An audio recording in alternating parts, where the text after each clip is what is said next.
Hello, Internet! Welcome to a special spooky episode of the Last Comic Shop podcast. My name is George, I'm the host of Shortbox Summary, and frequent guest to the show you're listening to now, and it is my pleasure to introduce this special 7-pack of Halloween-themed episodes from the Last Comic Shop podcast archives.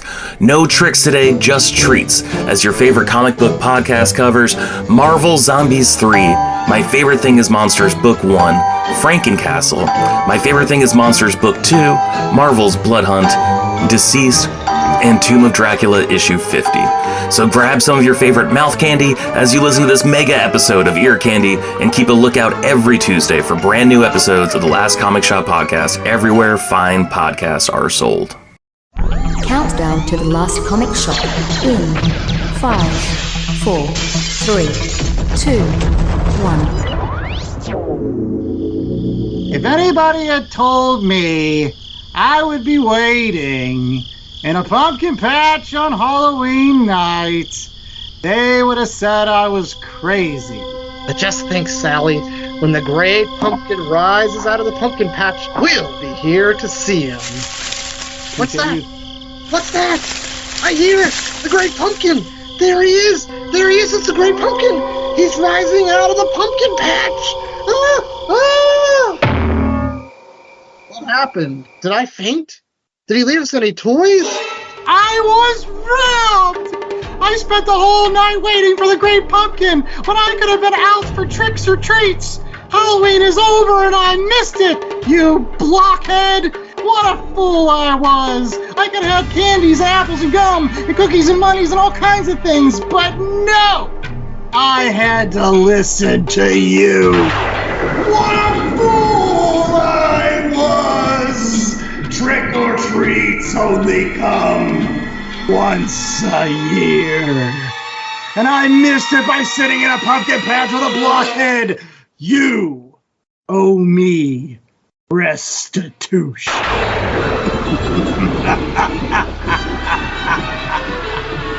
That didn't sound like a woman. I was trying to ratchet it up. A little bit of horror here for the Last Comic Shop. Every single week, we welcome people into the shop and help them find their way underneath the comic book tent, and sometimes give them candy corn. Our treats often come in the form of comic books that we pick and read and rate and then recommend other comic books. Have you ever heard of that tradition some comic book collectors do where they put out like dollar books outside for the kids instead of candy? I thought it was a neat idea. In any case, I'm also a neat idea. I'm the host with the most, Andy Larson. I'm joined by Chad Smith, J.A. Scott, and my wonderful brother, Ethan Larson. And thank you so much, Ethan, for helping me out with that very dramatic retelling of It's a Great Pumpkin, Charlie Brown, which is one of my favorite Halloween treats. And speaking of treats, on today's program, we've got a wonderful treat for all of our listeners before we get to this week's book, Marvel Zombies 3 by Fred Van Lente and Kev Walker. It is another one of our tournaments. Oh, yes. We are doing a trick or treat brackets. So there are some treats in there, but unfortunately there are some tricks because we took a poll here internally at the Last Comic Shop and determined what was our favorite candy and what was our not so favorite candy. The one stuff that we were looking forward to in the bag and the stuff we shove off to our sibling that doesn't know any better. We have 16 of the greatest snacks, whether they're infamous or famous, put it in this bracket, and we're going to get you to a final four, which we're then going to put out on our Twitter. Yes, we're still calling it that. We refuse to call it X. And you can vote as to which one of the final four is your favorite. I call it X. X going to give it to you. They're going to give you something. They're going to give you polls. That's true. They're still the only place that does polls, so until somebody gets their act together. They'll give you anti-Semitism, too. Oh, yeah, there's a lot of stuff, too. So we have 16. We've got 1s through 8s. I will say I'm under protest. You would not allow me the wide array of Reese's peanut butter cup products. I think you can just lump them all together into one They've been giant Reese's peanut butter cup bag. I was curious about the frozen Reese's peanut butter cups. Is that just so you can put them in the freezer and that's it? Yeah, those are the best. But I'm telling you, the scientists down at Reese's have really been putting the legwork in. They're adding potato chips. They're adding pretzels. They're adding even smaller Reese's to their Reese's cups. There's so much going on there. I feel like that could be a bracket unto itself. Oh, well, speaking of Reese's Peanut Butter Cup, we might as well start off with a number one on our tournament of candies is the aforementioned Reese's Peanut Butter Cup, and it's going up against the number 8 pick of Good and Plenty. So that gross licorice-based candy that looks like some sort of pill that your grandpa takes. That's what all the kids want. Looks like medicine, tastes like ass. Well, I was going to ask, because that's an important part of whether or not Good and Plenty would even have a snowball's chance in hell of beating Reese's Peanut Butter Cups, is whether or not you like black licorice. I don't mind the taste of black licorice now, but mostly because of Sambuca. Black licorice as a candy? No. Yeah, I'm with the only black licorice I'll eat or drink is Jaeger, so that's a solid no for me. So I don't think Good and Plenty is going to knock off the Reese's Cup, especially with Chad's impassioned speech. When is a Reese's Cup bad? They're all wonderful. You get little bite-sized ones. You can get sugar-free ones. Big cups. You get bigger cups. You get biggest cups. You can put crunchy peanut butter in. You can put creamy peanut butter in. You can put things that aren't even peanut butter in. It's all encompassing. You get white chocolate. You get peanut butter. You get chocolate. You get peanut butter chocolate. You get extra peanut butter chocolate. There's some candies out there that go out and they stretch themselves too thin. Not Reese's. They stretched themselves too thin and then came out the other side. All right. So we're moving on to the number one on the other side of the bracket, a powerhouse of the Skittle. And it's going out against another bite-sized candy in the infamous candy corn. So we've got the Skittle versus the candy corn. J.A., what is your pick, sir? Well, one tastes like a rainbow, the other one tastes like cardboard. I gotta go with the Skittles. Ethan? There's a famous bit of a comedian that says that keep recycling the candy corn every single year. Like they just take it all and throw it in a box and then put it out the next year. I think there's some truth in that rumor. So yeah, Skittles all the way, even though I can't eat Skittles because I choke on them all the time. So. There you go. I disagree with J.A. I think they taste like wax, the candy corns do, which is why they last so long, which makes them a far superior candy to Skittles, which I also can't eat because they give me headaches. So I'm going candy corn. Oh, well, I think we've got our first coin toss of this round, because I'm also going candy corn, because nothing is more iconic at Halloween than that horrible tasting candy corn. I could live without a Skittle. I don't think I could live without candy corn being in existence. So it is going to a coin toss. J.A., call it in the air. Heads. It is heads. The Skittle is moving on, given that was J.A.'s pick. So moving down to the number 2 versus 7 matchup, we've got another fruit-based candy that's fairly famous, with the Starburst versus J.A.'s pick coming in at 7 with Fun Dip, also known as Lick'em Sticks. We'll throw Pixie Sticks in there too. It's basically straight sugar that comes in some sort of bag or other paper container. So right, but don't sell that chalk stick short. Yes. So quick little story about Pixie Sticks and Fun Dip and all that. I remember back in 8th grade, there was somebody that was selling Pixie Stick. It was like a drug deal because like they were so popular they had to like ban them at our school. But they were like, some people were trying to deal them under the table, like, oh, you got my fix? Yeah. Come here. And they would open up the backpack and there'd be like, you got them. What do you want? And you'd be like flopping quarters all over yourself. So if that can ruin a community of middle schoolers, then I want no part of Pixie Sticks, my friend. I'm going Starburst all the way. Plus, I love Starburst. I gotta go with my pick. I gotta go with the Fun Dip because you get the chalky stick, you get the dip that's sort of the childhood equivalent of cocaine. I mean, we grew up at a time where we had the candy cigarettes, so this is like the candy Coke, I guess. I don't know. Yeah, I've never equated the Lick'em Sticks or whatever to candy cocaine, but I kind of like it. So I'm going to go with that one. You never lived until you saw a 7th grader snort a pixie stick. Oh, my goodness. I enjoy Starburst as well, so again, it's going to be another coin flip. We're going to have Chad call it in the air this time. I'll say tails. Heads! Ah. The Starburst is moving on. The star. Tails occasionally fails. Moving over to the next bracket, we've got the 2-7 matchup of Twix. Those two wonderful cookie/caramel chocolate bars. Except at Halloween, you just get the one. That's true. And it is going up against the number 7, which is called Kids Mix. That's right. Kids Mix is a strange concoction of a variety of different candies, such as Fireballs, Tootsie Rolls, Lemon Heads, Smarties, Blow Pops, Charleston Chews, Dum Dums. They all come in this bag, and you go to somebody's house, and they say, here's the Kids Mix. You can pick like 3 pieces. I mean, there's 2 types of Twix, right? There's the normal, and then there's the yellow one. What's the yellow one? The peanut butter Twix? What's the peanut butter? That was a red one. I don't know. Anyways, as much as I want to go Twix, I think Kids Mix is only good if you get there when it's just been opened. You don't want the picked over Kids Mix because then you're only stuck with the crap. Not just the worst candy, but the ones that everybody else has touched and put back. Yes, exactly. So with that caveat in mind, I'm going to go Kids Mix because you get a choice. You get the Smartie, you get the Fireball. I guess if you're thinking about Halloween candy, you traditionally get the Kids Mix, right? If you said Dum Dums are actually in there, that's my kid's favorite treat. So yeah. On Halloween, we're not talking like a trip to the bank.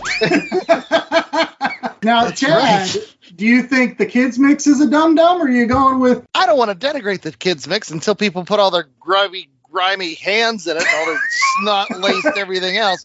Give me those safe-to-eat individually wrapped Twixes any day. Oh, all right. I'm going with the Kids Mix just simply because, again, variety of choice. Even though a lot of the candies are terrible, once in a while you really do get some good candies in there. A Blow Pop, Charleston Chew, I would take those in a heartbeat. So Kids Mix is moving on, a dark horse at number 7. All right, we're going up to the 3-6 matchup of M&M's versus Chad's pick of the Rice Krispie Treat. Yes, that's right. M&M's in their individual fun bags versus what usually is like at a church bake sale. Yes. Does the Rice Krispie Treat come with a side of hoagie? Listen, after all that chocolate, all those sweets, it's nice to have something with a little bit of sustenance to it. That nice brick of marshmallow and crisp rice cereal. So here's my final vote. Every time I open a kid's bag of M&Ms, I eat the first 3 or 4, and then I immediately regret my decision. Like I'm stuck with the rest of the bag. I don't really want to eat it, so I kind of force myself to eat it. Even the peanut ones, I'm like, nah, it's fine. The pretzels one's fine. They just get tiring after a while. But Rice Krispies are universally awful. So I want to abstain from this round. That's what I want to do. I feel like if you were like the last person on Earth and the zombie apocalypse happened and you needed to eat something, you could probably find a Rice Krispie treat that's been sitting around for 10 years and it'd still be edible. That's right. It's still good. You know why? Because it's always good. But M&M's would melt. Pac, they don't melt in your mouth, not in your hand. That's bogus. Here in the Philippines, they melt in your hand. I'm not buying into that corporate marketing schmelz. I'm going with the Rice Krispie treat. Church loving any day of the week. Snap, Crackle, and Pop. They're good elves. They deserve some love. Been doing the pixie sticks. Let me give you something better. All right, so going over to the other side, we've got the 3-6 matchup of Sour Patch Kids versus the Milky Way bar. And there was a bunch of candy bars that could have made this list, but I pulled people from work in their top 3s, just kept on listing Milky Ways. So there evidently is something to be said for Milky Ways. Yeah, Milky Way can right off. Strong words. I want a Snicker minus the good. I will say Milky Way is like the Jay Leno to the Sour Patch Kids Conan O'Brien. Everybody kind of likes the Milky Way, but nobody really loves the Milky Way. Like, you get a Milky Way, like, yeah, okay, whatever. But the Sour Patch Kid, that's something weird. It's something out there. It's something special. So I like to give references that are 15, 20 years old so the kids will get into it. I'm going to go Sour Patch Conans. All right, J.A.? The problem with the Milky Way is branding. The Milky Way bar in the U.S. is sold as the Mars bar globally, and the global Milky Way is sold as the Three Musketeers in the U.S. So I'm not voting for a bar that can't even understand what the heck its name is in the U.S. versus globally. Oh, it's going to be a clean sweep. Because honestly, I would have put Sour Patch Kids at number 1. They are my favorite candies of all time. At Halloween, you get all this sweet stuff, and then you get the Sour Patch Kid, and you're like, oh, that's a pucker. That's something different. I like that. But they are the dirt worst for you. It's like leading at the Long John Silver's. You might as well decide on these bad choices right away with Sour Patch Kids. It's like the Mountain Dew of candies. All right, so now we've got the 4 or 5, which are usually the most difficult matchups of all of these brackets. Number 4 on the one side is the Snickers bar, which Ethan just mentioned, versus the Sweet Tarts, 2 classic candies at the Halloween season. So yeah, we'll start off with J.A. The Snickers bar all day long. It's up there with the Mr. Good bar. You're not the only person in the world that loves those things. It's like one step above the Special Dark. For me, I'm surprised Snickers isn't a number 1. I think that's the quintessential candy bar. Once you reach a certain age, you really start to appreciate the fine nuances of caramel and nougat and nuts all smashed together. Snickers for the win. Yeah, I would literally get thrown out of my house if I voted for anything but Snickers. So, because that's my wife's number 1 favorite candy of all time. So, got to go vote for my boy Snickers. That's right. We'll make it a clean sweep. I didn't think Sweet Tarts really had a chance, but you never know. On the other side, we've got another classic candy bar, not from the Mars Company, but from Hershey. It is the Kit Kat. Break me off a piece of that number 4 with the Kit Kat bar. And it's going up against another of Hershey's wonderful sugary concoctions in the Twizzler. J.A., given your roots in the Hershey area, which one of these Hershey candies is coming out on top? Well, the Kit Kat. Done. Definitive. But I think the only thing, when you go to Hershey Park, there's height measurements for the rides, and it's all based on a candy bar. So if like you're a Hershey's or you're a Kiss, I think you can go on all the kiddie rides. And then if you're a Twizzler, I think that means you can go on the Super Duper Looper. So I think that's the only time that Twizzler is above the other candies is as a height requirement at Hershey Park. The Twizzlers that you get at Halloween are not the real Twizzlers. Like the Twizzlers that you usually get are like strawberry flavored, and the bite-sized one are like cherry flavored. And so those can go to hell, first off. Second of all, like if you open a big bag of Twizzlers strawberry and you take like 3 or 4 out, then you immediately regret that you opened the bag, because it just sits there for months on end, and then you can't find something to store them all in because they're an obnoxiously big size, and so you have to get out the big Tupperware thing and dress with all that. So I have to go with Kit Kat. Plus, we're getting into my favorite topic, which is candy that you can eat while you drink coffee in the morning after you've had your bagel. Oh, like it's a biscotti? Yes, exactly. That's how they actually sold it on the radio when back a couple of years ago. Buy Kit Kats with your morning coffee. And I was like, okay, this is a new market that Kit Kat's trying to get into. So I appreciate you. I see you, Kit Kat. There you go. Well, let me start off by saying, when I was a kid, there was nothing finer than anytime you get Twizzlers out of that big old tub. Oh, yeah. Like, you have a couple buddies and you get Twizzlers, and then you just run around smacking each other. But now that I'm older and I appreciate things like sitting on benches or biscotti, I'm going to go Kit Kat. I don't know what happened. I don't know when it happened. But I've reached the age where I enjoy getting a break and breaking off a piece of that Kit Kat bar in a way that I didn't as a youth. So, moving on to round 2. Now, this is where we start separating the parts of your Halloween bucket that you liked versus like the stuff you're going to keep for some later time. We're going to start off with the kids mix versus the Rice Krispie treats. That's right. Are you going for a handful of some rando candies, or It's a nice change of pace. It's cereal. It's cereal. You might as well put ramen on this list. Listen, if you give my kids ramen, that's going to be their favorite.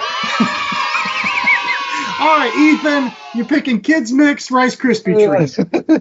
Can both lose? You gotta pick one. Kids mix, because there's an option. J.A. Kids mix.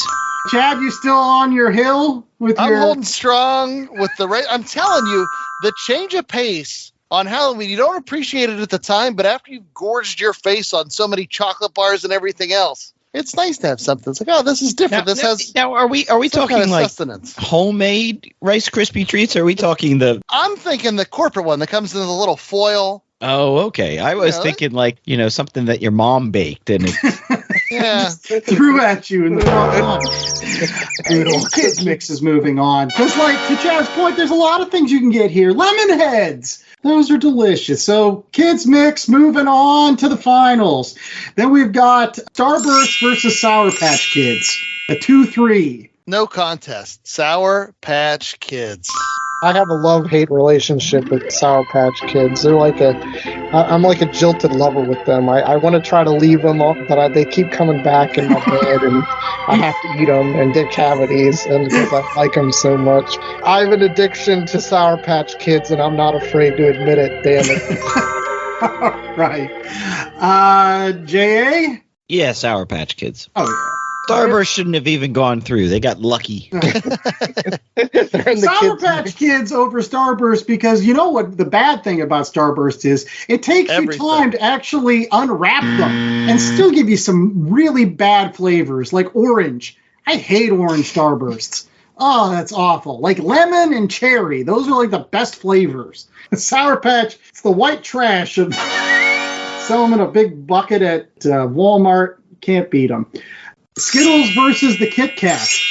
It's a 1 versus a 4. Chad. This is like comparing a fine, mature wine with a pile of shit. Skittles are shit. So you're not a fan of the Mad Dog 2020, is that? No. So I'm going to go with whatever's not Skittles because they're shit. Okay. Is anybody going to disagree with that argument?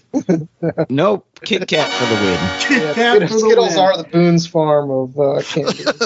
All right. So finally we get to, I think, the hardest matchup of the entire. It might as well be a 1 versus a 1. The Reese's Peanut Butter Cup versus the Snickers. Who is going on to the Final Four? Ethan. Well, my choice has to be for dunkability now, because, I mean, Reese's Peanut Butter Cups, they fall apart if you dunk them in coffee, but Snickers stand up to the test of the coffee, so I'm going to go Snickers. How the hell do you live? I would live on the porch. I told you. I'm out of my house if I don't vote Snickers. All right. Chad, you sticking firm with your love of Reese's Peanut Butters? Yeah, I'm just imagining Snicker coffee. I've never done Snickers in coffee. That's blowing my mind. But no, there is a complexity to the Snickers, which is delightful. I don't want to denigrate it, but at the same time, there's a simplicity and an elegance in the Reese's. Reese's Cups for the win. All right, J.A. So here in the Philippines, you have to pretty much refrigerate all your chocolate or it just melts. The problem with the Snickers is that you have to then take it out and leave it for a little bit before you can eat it, or else it's too hard and it hurts your teeth. The Reese's Peanut Butter Cup is perfect right out of the fridge every time. Reese's Peanut Butter Cup. No, they put peanut butter and chocolate together and smushed them. I will say this too. Usually when you're out at Halloween, you get the fun size Snickers, which is just bullshit. It's too small. You could put 3 of those together and it would equal 1 Snickers bar versus the peanut butter cup, which usually you get a full-size one of the 2 peanut butter cups you usually get. So I think that's a better deal. Reese's Peanut Butter Cup for the win. Yeah, that's a good point. You're at least getting one regulation-sized cup. They're not messing with your mind like the Snickers people do with their fun size and their mini size and all. All right, so that was the end of our tournament. You can go out on Twitter this week and you can vote for either the Reese's Peanut Butter Cup, the Sour Patch Kid, the Kit Kat, or Kids Mix. I'm thinking Kids Mix is coming in at lane 4th. We should have stayed strong with the Rice Krispies. Oh, Lordy. All right, well, we're back with more of the Last Comic Shop right after these commercial breaks. We actually have comics to talk about. We're going to be talking about one of my favorites, and that is Marvel Zombies 3. Stay tuned. Hey, it's Mikey Wood, frequent Last Comic Shop guest and collector. And as a collector, I'm always in need of boards, bags, long boxes, and more to house all those comics. That's why I use promo code LCSPOD to get 10% off my orders at BCWSupplies.com. Not only does it get me a discount on BCW's already low prices, but I know using LCSPOD at checkout is another way I can show my support to the Last Comic Shop podcast and their continuing mission to bring fans together under that big comic book tent. So if you're in need of comic book supplies, head out to BCWSupplies.com and use promo code LCSPOD today. That's LCSPOD.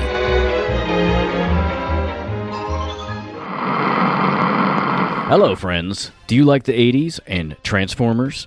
We are the Autopod Decepticast, and we started our podcast doing a minute-by-minute breakdown of the 1986 classic animated feature, Transformers the Movie. We've since moved on to an episode-by-episode review of the G1 series and just started Season 3. We have over 180 episodes, so if you're just discovering our show, there's plenty of gold to stuff into your ears, and it is very funny and fantastic. I'm not biased. We are on every podcast aggregator you could possibly stomach: Apple Podcasts, Stitcher, Spotify, Google Play, and our web presence is autopoddecepticast.com. We are at APodDcast on Twitter and all of the things. Autopod Decepticast, friends, for all your animated Transformer needs. All right, we're back with more of the Last Comic Shop, and it is now time for our Read Pile Review. Yes, that's time of every single show where we read a comic book, and then we talk about it. And all this month, we've been talking about spooky and horror-related comic books. And this week, it's my pick. That's right. I've been wanting to do this book on this particular show for about 3 years. It's been crazy that I haven't been able to talk about this book. I've been champing at the bit to talk about Marvel Zombies 3. Because I've got to say, all of my comics, just only pick like 10, take with me to a desert island. This would be among the 10, because I love this book so very much. It's got Machine Man, it's got all kinds of stuff, but it's not about me just gushing. It's about other people that I made read it this week, and what did they think of this? But we're going to start off with J.A. Scott with Who Did This? And this isn't the first book in this Marvel Zombies series, right? No, this is the third book, hence Marvel Zombies 3. There was a Marvel Zombies and then a Marvel Zombies 2. Those books were written by Robert Kirkman with Sean Phillips on art and June Chung doing colors. This book was written by Fred Van Lente with Kev Walker on art and colors by Jean-Francois Beaulieu. And this Not is to be confused with the manga versions of Marvel Zombies and Marvel Zombies 2, which were written by Jim Zub, I want to say, and drawn by other folks. Oh, okay. Or the Battle World Marvel Zombies, where let's just say Marvel's gone back to this well quite a few times. Yeah, and then and after Marvel Zombies 3, Fred Van Lente followed that up with Marvel Zombies 4 and Marvel Zombies 5. So there are 5 sort of mainline Marvel Zombies books, and then there's a bunch of other stuff there's like a Christmas special, there's like a Halloween special, they did a lot of Marvel Zombie stuff. They keep going back to the well with Marvel Zombies, probably around Halloween every year. There you go. They crossed over with Ash and Army of Darkness at one point. Oh, wow. This is actually the first part of like kind of a trilogy of books that Fred Van Lente put together over the course of Marvel Zombies 3, 4, and 5. But I'm going to say it point blank that you don't have to read those other ones if you don't want to. You can just read Marvel Zombies 3 because it's everything you ever want to read in a Marvel Zombies book. Ha! Already laying it on thick right from the start. Ethan, why don't you give us the 10-cent synopsis? What happened in Marvel Zombies 3?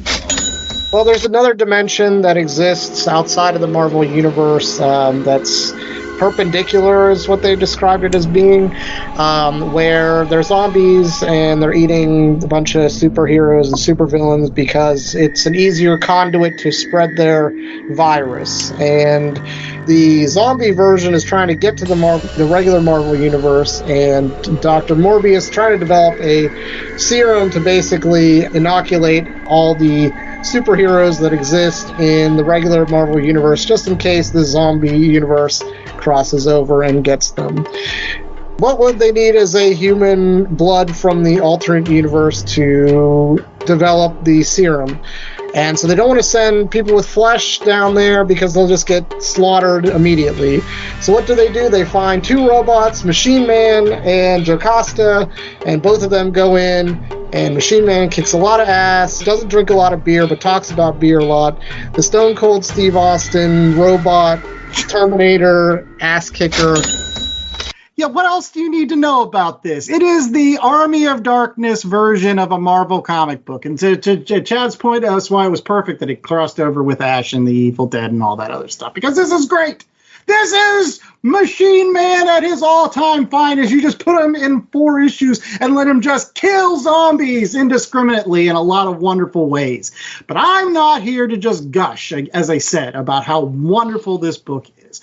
I wanted my good friends to read this book and give me their genuine thoughts. And we're going to start off with one of my favorite comic book pals, that is Chad Smith. So, Chad, what did you think of Marvel Zombies 3? So I almost feel bad because I've been there before where I've come to you guys with stuff that I've loved and like, oh, this is so great. This is the best thing ever. And then we read it or, talk about it on the show sometimes. You're like, yeah, it's all right. And that's, unfortunately, I've had myself a crapola kind of week. And so as I'm reading this book, I was not in the happiest or cheeriest mindset. And I thought, for listening you talk about this book for how many years, and I am a Fred Van Lente fan, there was nothing here that impressed me. I mean, the Greg Land covers, you guys know I'm not a big Greg Land guy. Like, he's homaging movie covers, and I don't know, I don't like it.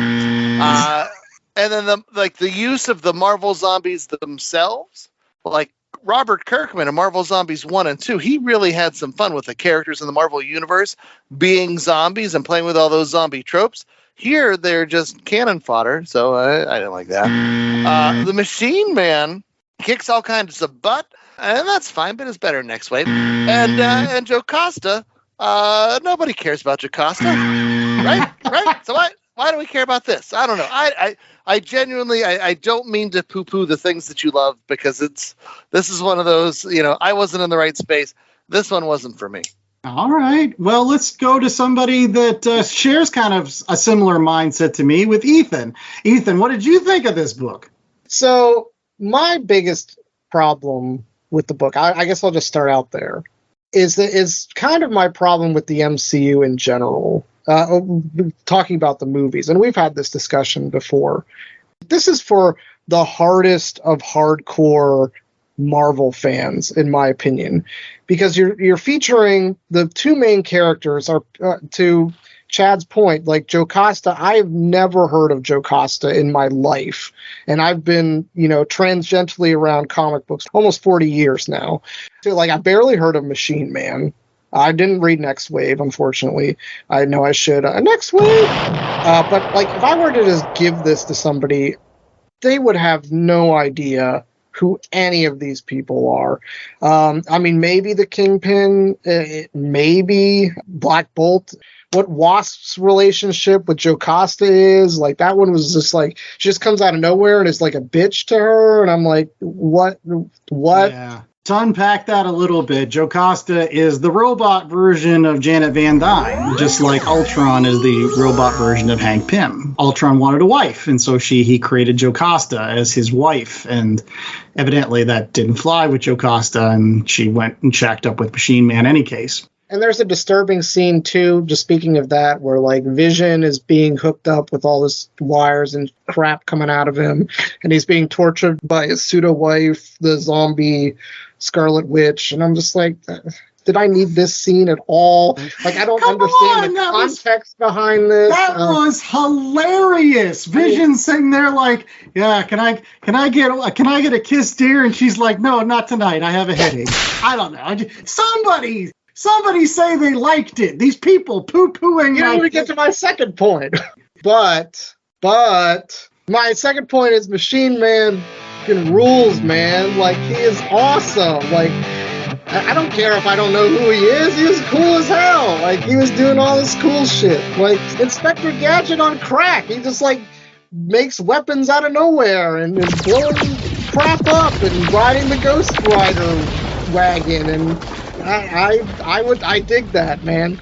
It was an entertaining read. All right. J.A., did you think it was entertaining?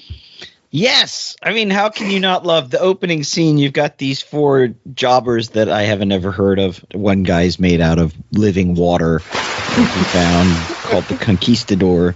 And another one is like cyborg, but not as cool probably. And then he gets bitten and his human half becomes a zombie. So his robot half says, oh, you've been infected, so I'm going to blow myself up.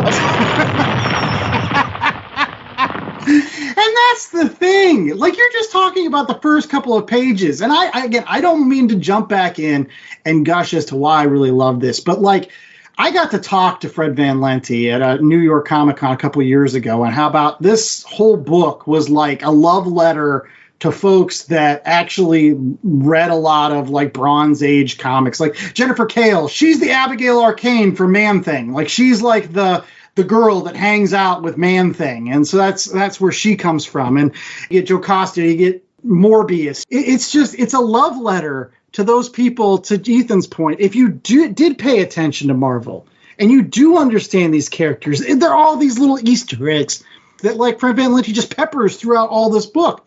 And none of it matters. None of it, like, has any consequence at all.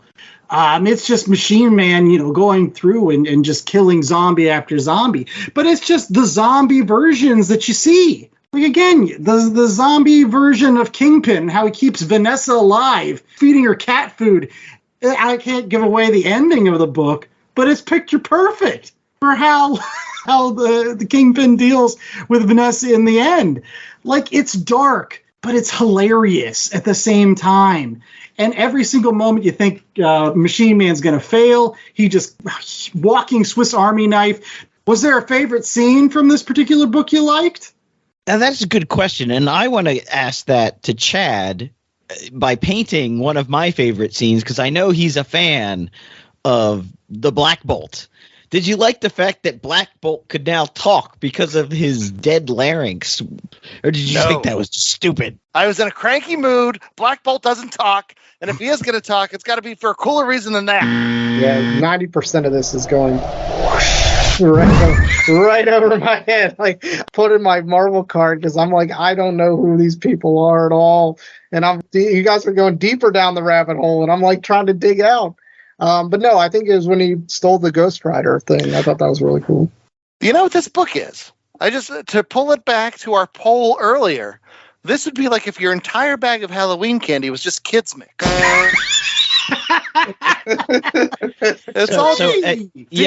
Random. At what point in the kids mix would be the manna that the zombies can't eat? There's manna from heaven, lots of manna from heaven, because that's all that zombie Doctor Strange could do. It was a one-off joke. There are lots of. Did you not like Lockjaw going after brains? I love Lockjaw. Zombie Lockjaw going after brains. It's fine. It's forgettable. I forgot it as soon as it was done. No, never. Listen, you're obviously in a cranky mood. You didn't read this at the right time. I would challenge you, Chad, to go back and read this when you're in a good mood. Because I guarantee, like, watching any sort of silly, like, you can't appreciate, for example, Death Race 2000 if you're in a bad mood. Forget it. You're never going to be like, oh, look at them with the hand grenade. You're going to just be like, oh, that's dumb. But if you're in the right mood, the hand grenade is the best. Yeah, they built up to the hand grenade. Here, there's just all the things all the time. It's too All much, right. too much. Let's go to our commercial break. We'll be right back with ratings for Marvel Zombies 3. We'll see if anybody can talk me down from the 5 I'll be giving it. Stay tuned.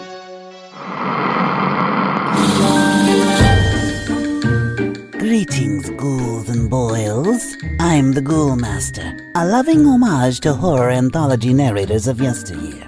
Wait, I'm an homage? Why didn't anybody tell me? You'll hear from my agent about this. But first, let's get to the heart of the matter. I'm here to tell you about the new horror anthology, Memoirs of the Morbid, on Kickstarter in time for Halloween. Memoirs of the Morbid is a black and white homage to classic horror comics from the 40s and 50s, containing 5 self-contained stories by some of the best indie comic creators out there. There's that word again. I better not find out homage is an insult. Anyways, Memoirs of the Morbid is completely done and ready to go to the printer. So don't make a grave mistake by missing it.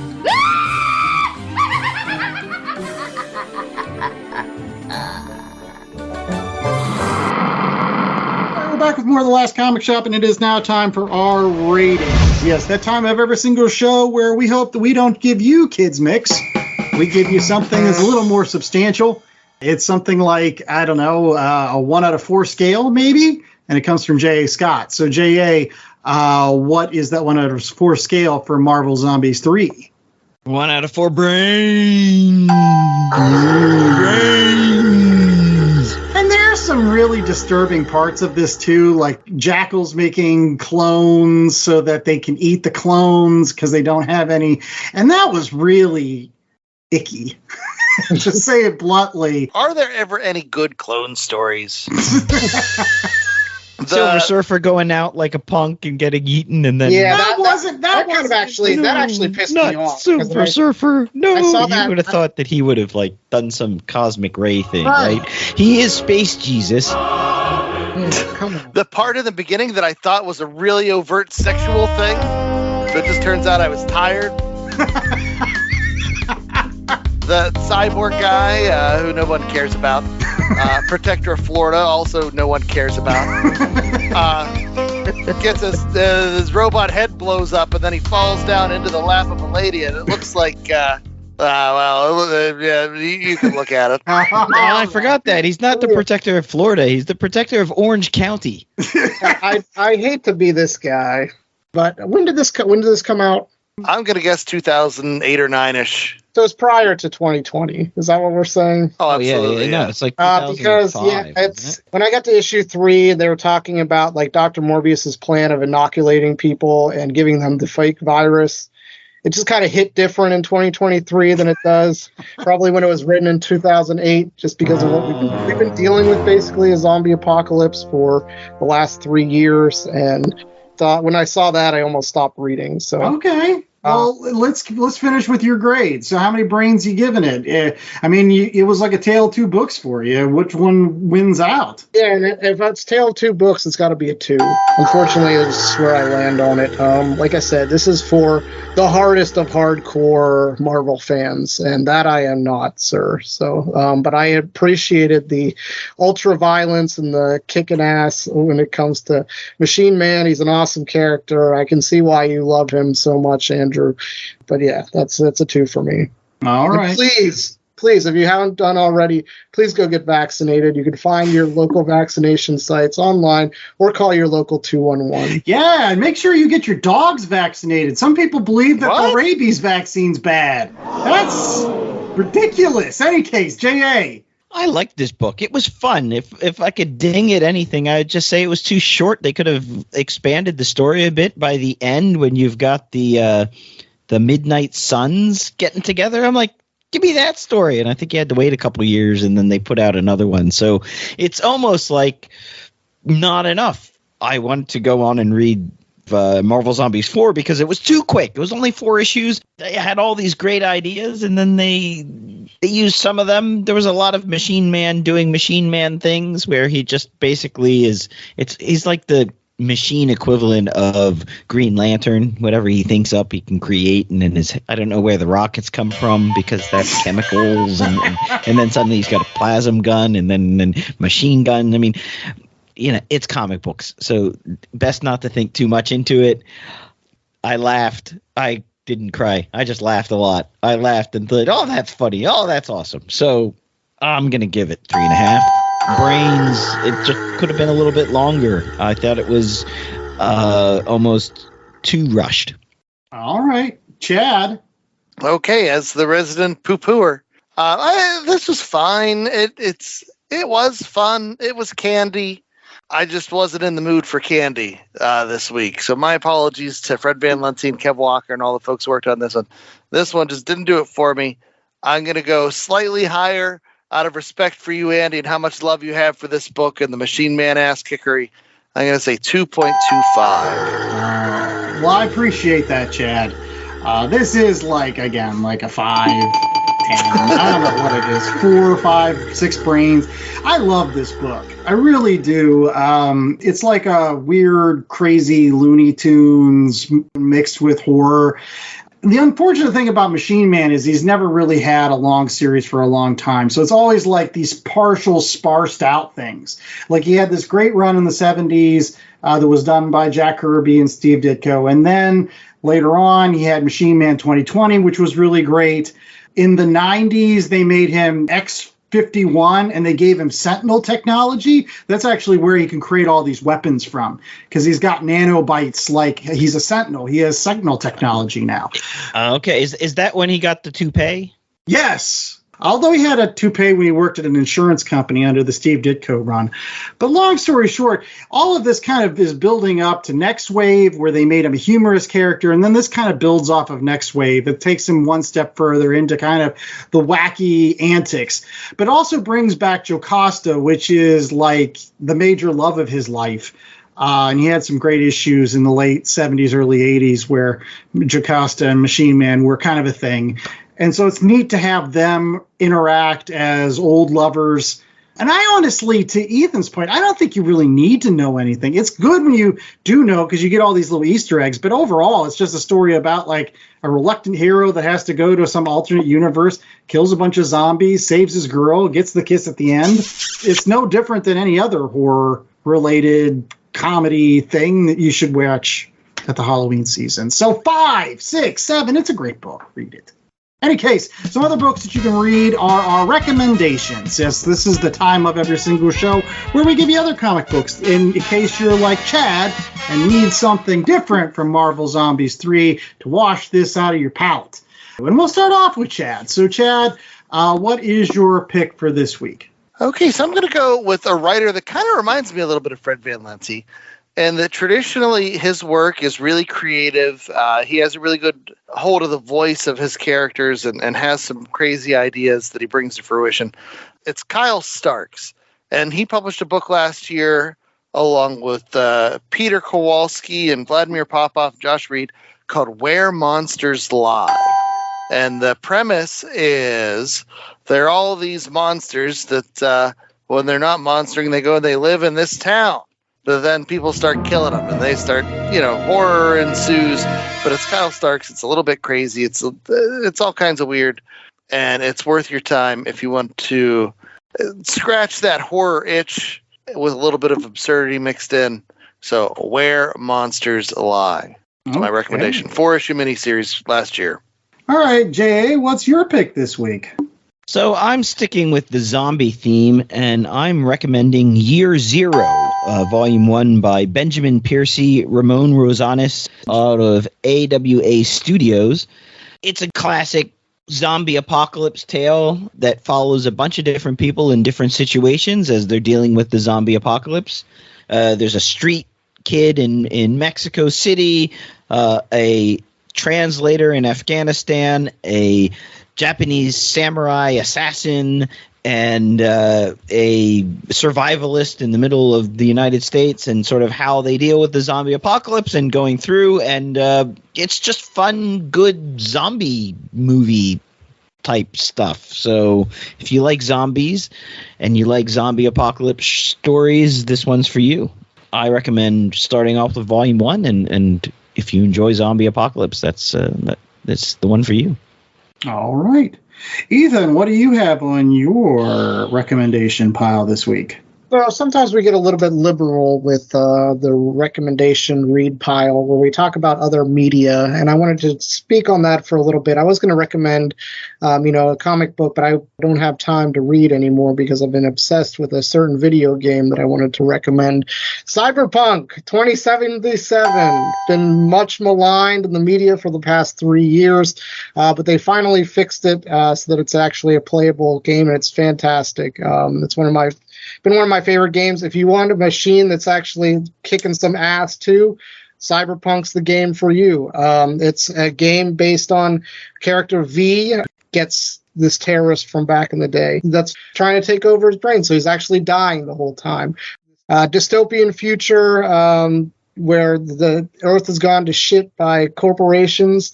So it's a great game. The new expansions come out, Phantom Liberty, which I also recommend. They added a lot of different functions and stuff to the game. So yeah, I mean, like I said, your comic book store has been selling, tabletop RPG too for Cyberpunk as well, because that's where it originally started. But yeah, you'd probably find the game is probably pretty cheap at this point because everybody crapped on it for years and years, and it got down to like where it was selling at GameStop for like $3 once.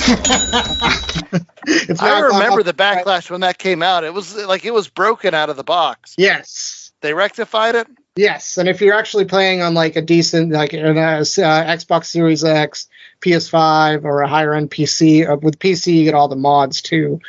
They fix it up, and it's you still get the glitches every once in a while, but nothing game breaking. So it's highly recommended for me, and it's very similar to the Marvel Zombies, where if you want a cybernetic being kicking some ass, get Cyberpunk 2077. There you go. And to bring it back to comic books to close out our recommendations this week, this is a single issue that I discovered in a wonderful collection of Batman stories. As I was paging through the copy that I had purchased, I came across Detective Comics issue 442, Death Flies the Haunted Skies.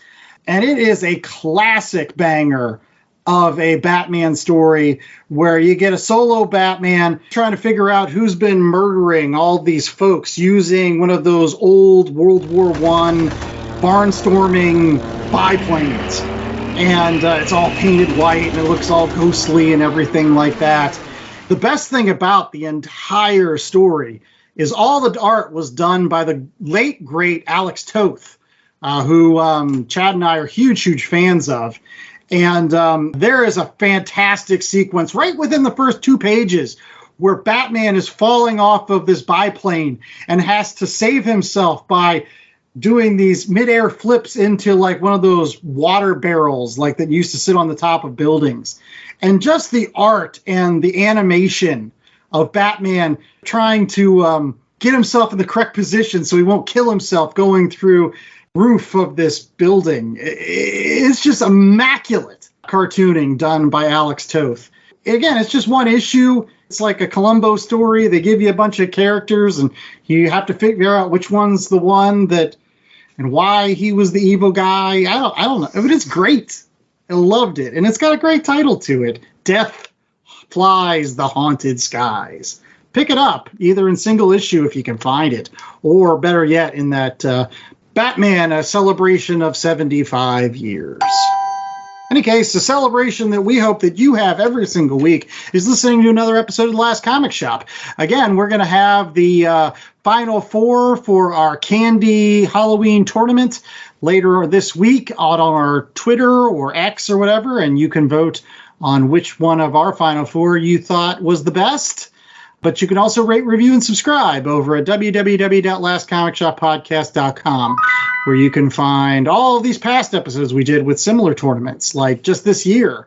Right now, the front runner for our number 1 downloaded show of this year is actually our Savage Sword of Conan show, which contains March Cladness, our tournament all about who was the best barbarian in pop culture. So go back and listen to that one. Oh, I'm surprised because I thought it would have been famed Conan writer Roy Thomas in our interview with him, which That's is right. a popular show. That is another popular pick. That had the record for the #1 first day download. Both of those shows, really great shows that you can listen to over at our website. There you go. And while we may be the last comic shop podcast we hope you need, we don't want to be the last comic shop. So we always recommend you guys go out there, find a shop near you, that comic shop locator, www.comicshoplocator.com, where you could find things like the books we read today and recommended, which include Marvel Zombies 3 or Where the Monsters Lie by Kyle Starks and Company.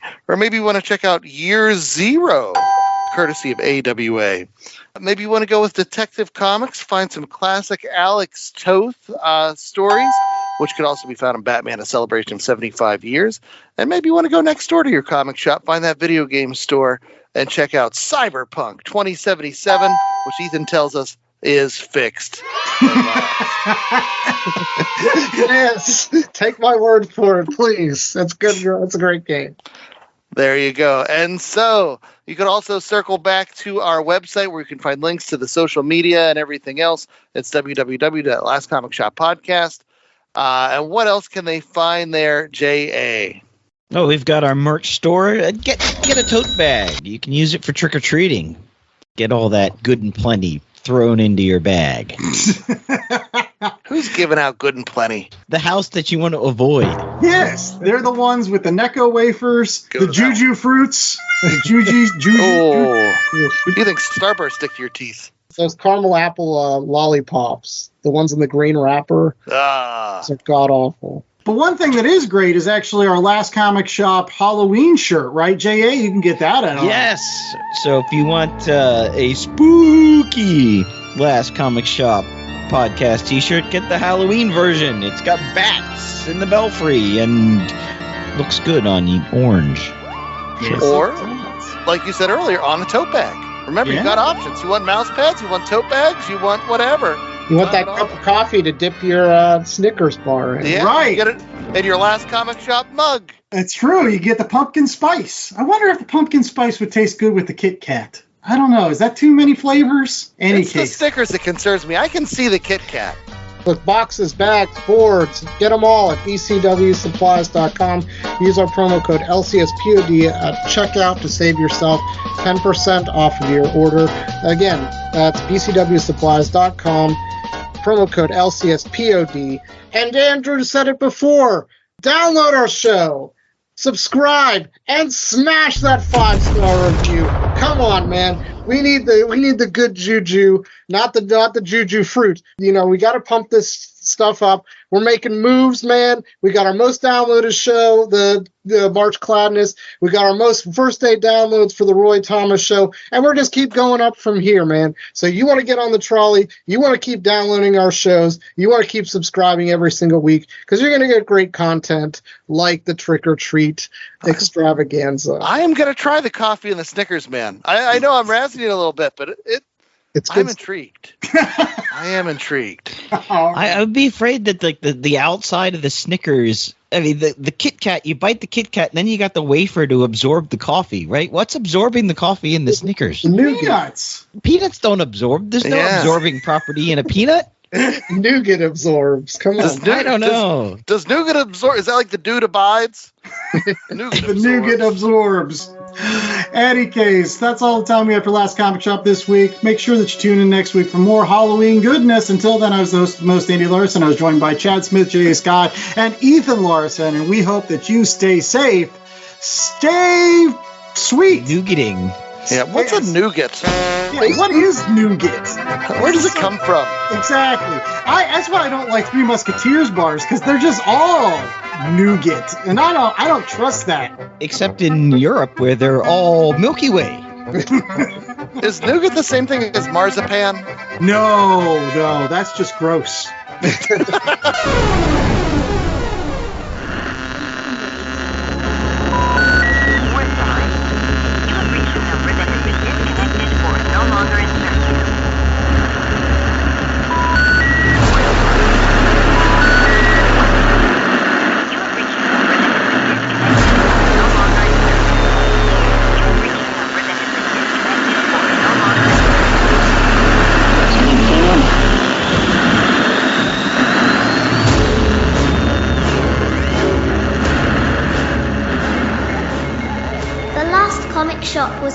2023 Black Angus production.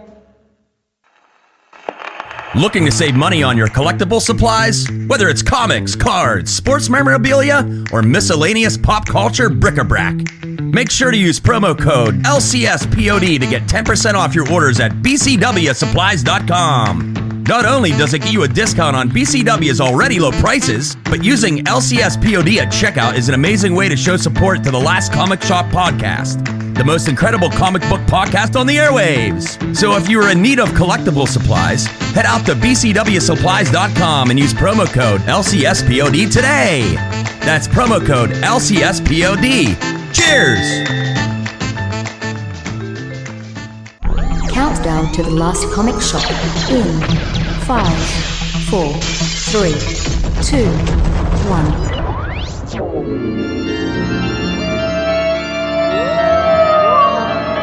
Ooh, it's now time for more of the Last Comic Shop, Where we open up the shop to newbies to help them find their way under the big comic book tent. Okay, come in. We've got some long boxes.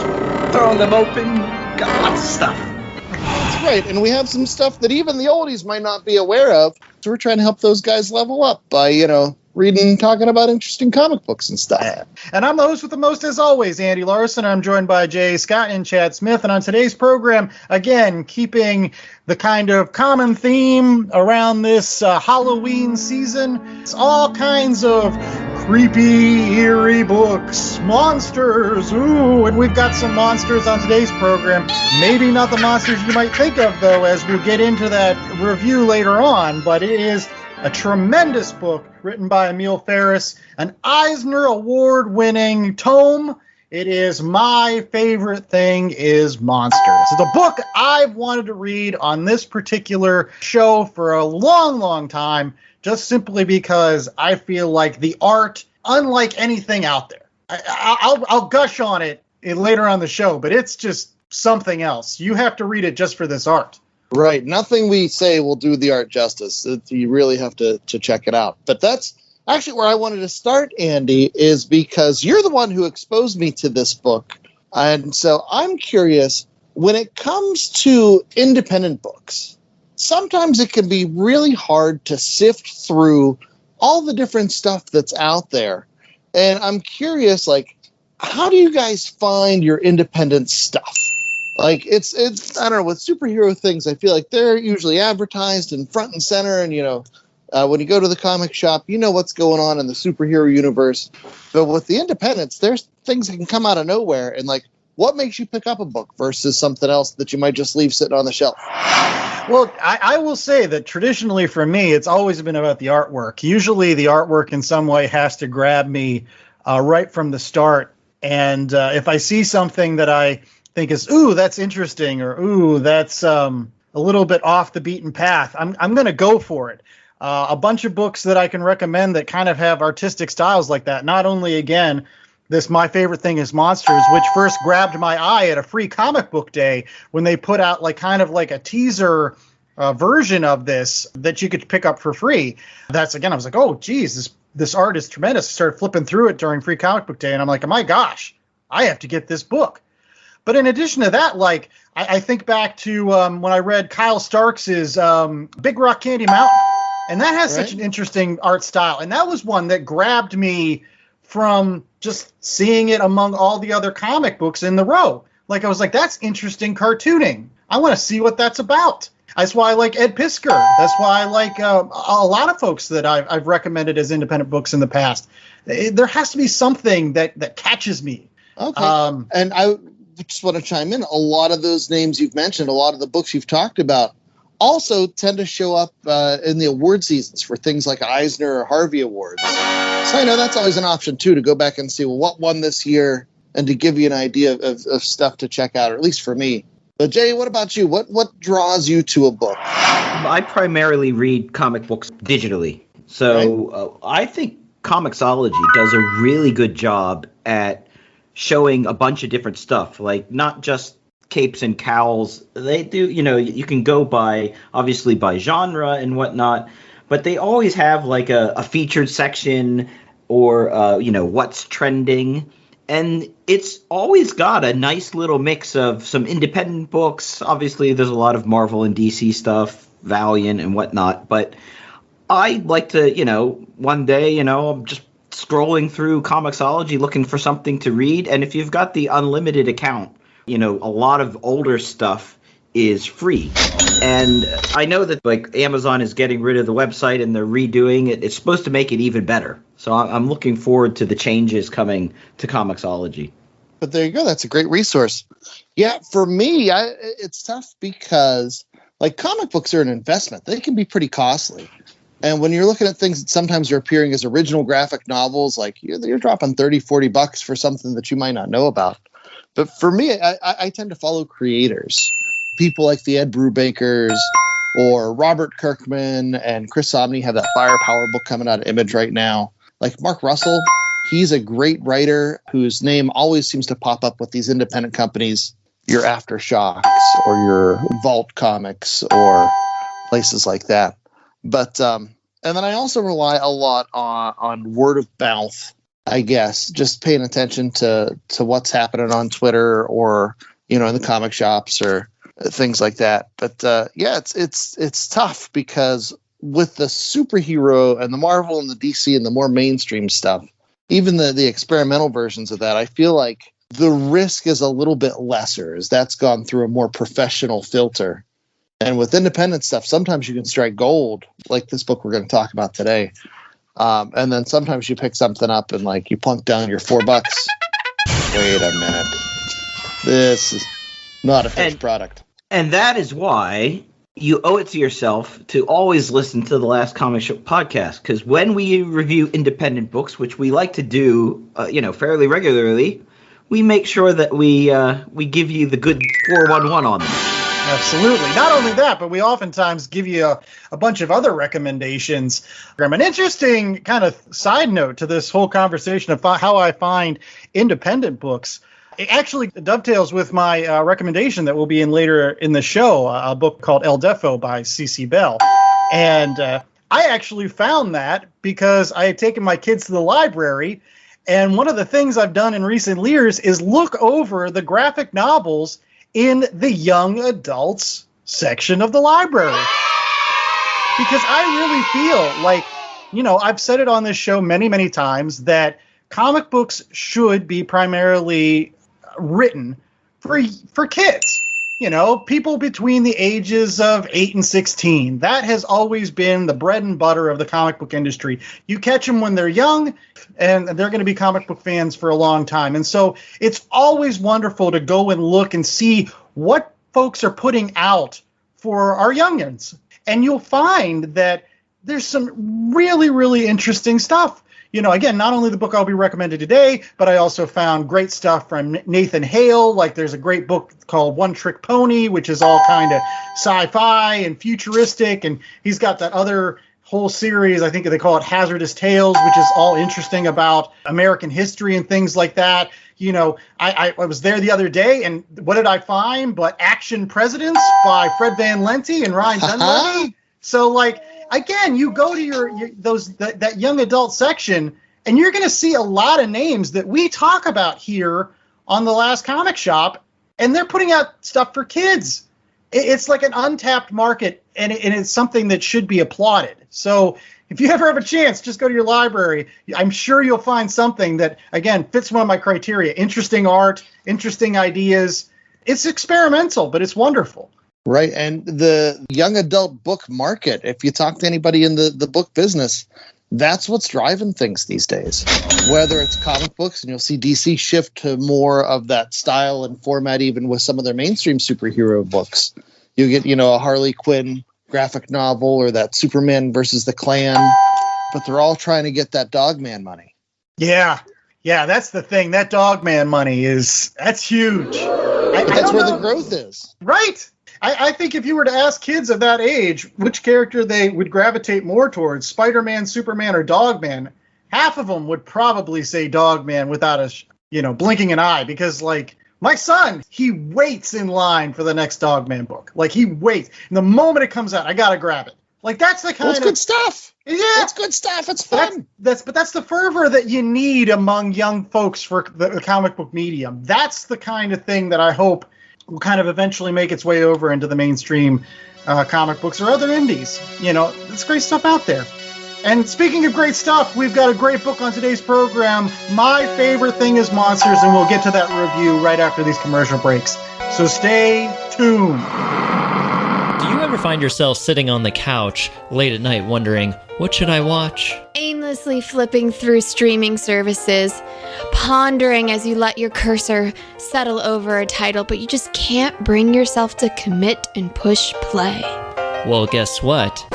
We do that, and we made a podcast about it. Because everybody makes podcasts, but we decided to make ours about movies. I'm Kay. I'm E.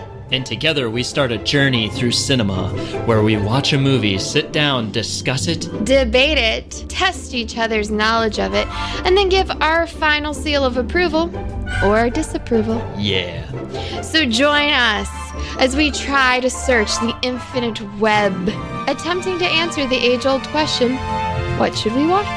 So check us out wherever you get your podcasts. Make sure to follow us on Facebook, Instagram, and drop us a comment. Let us know what you think, and we'll have some interactive portions where you can join the fun.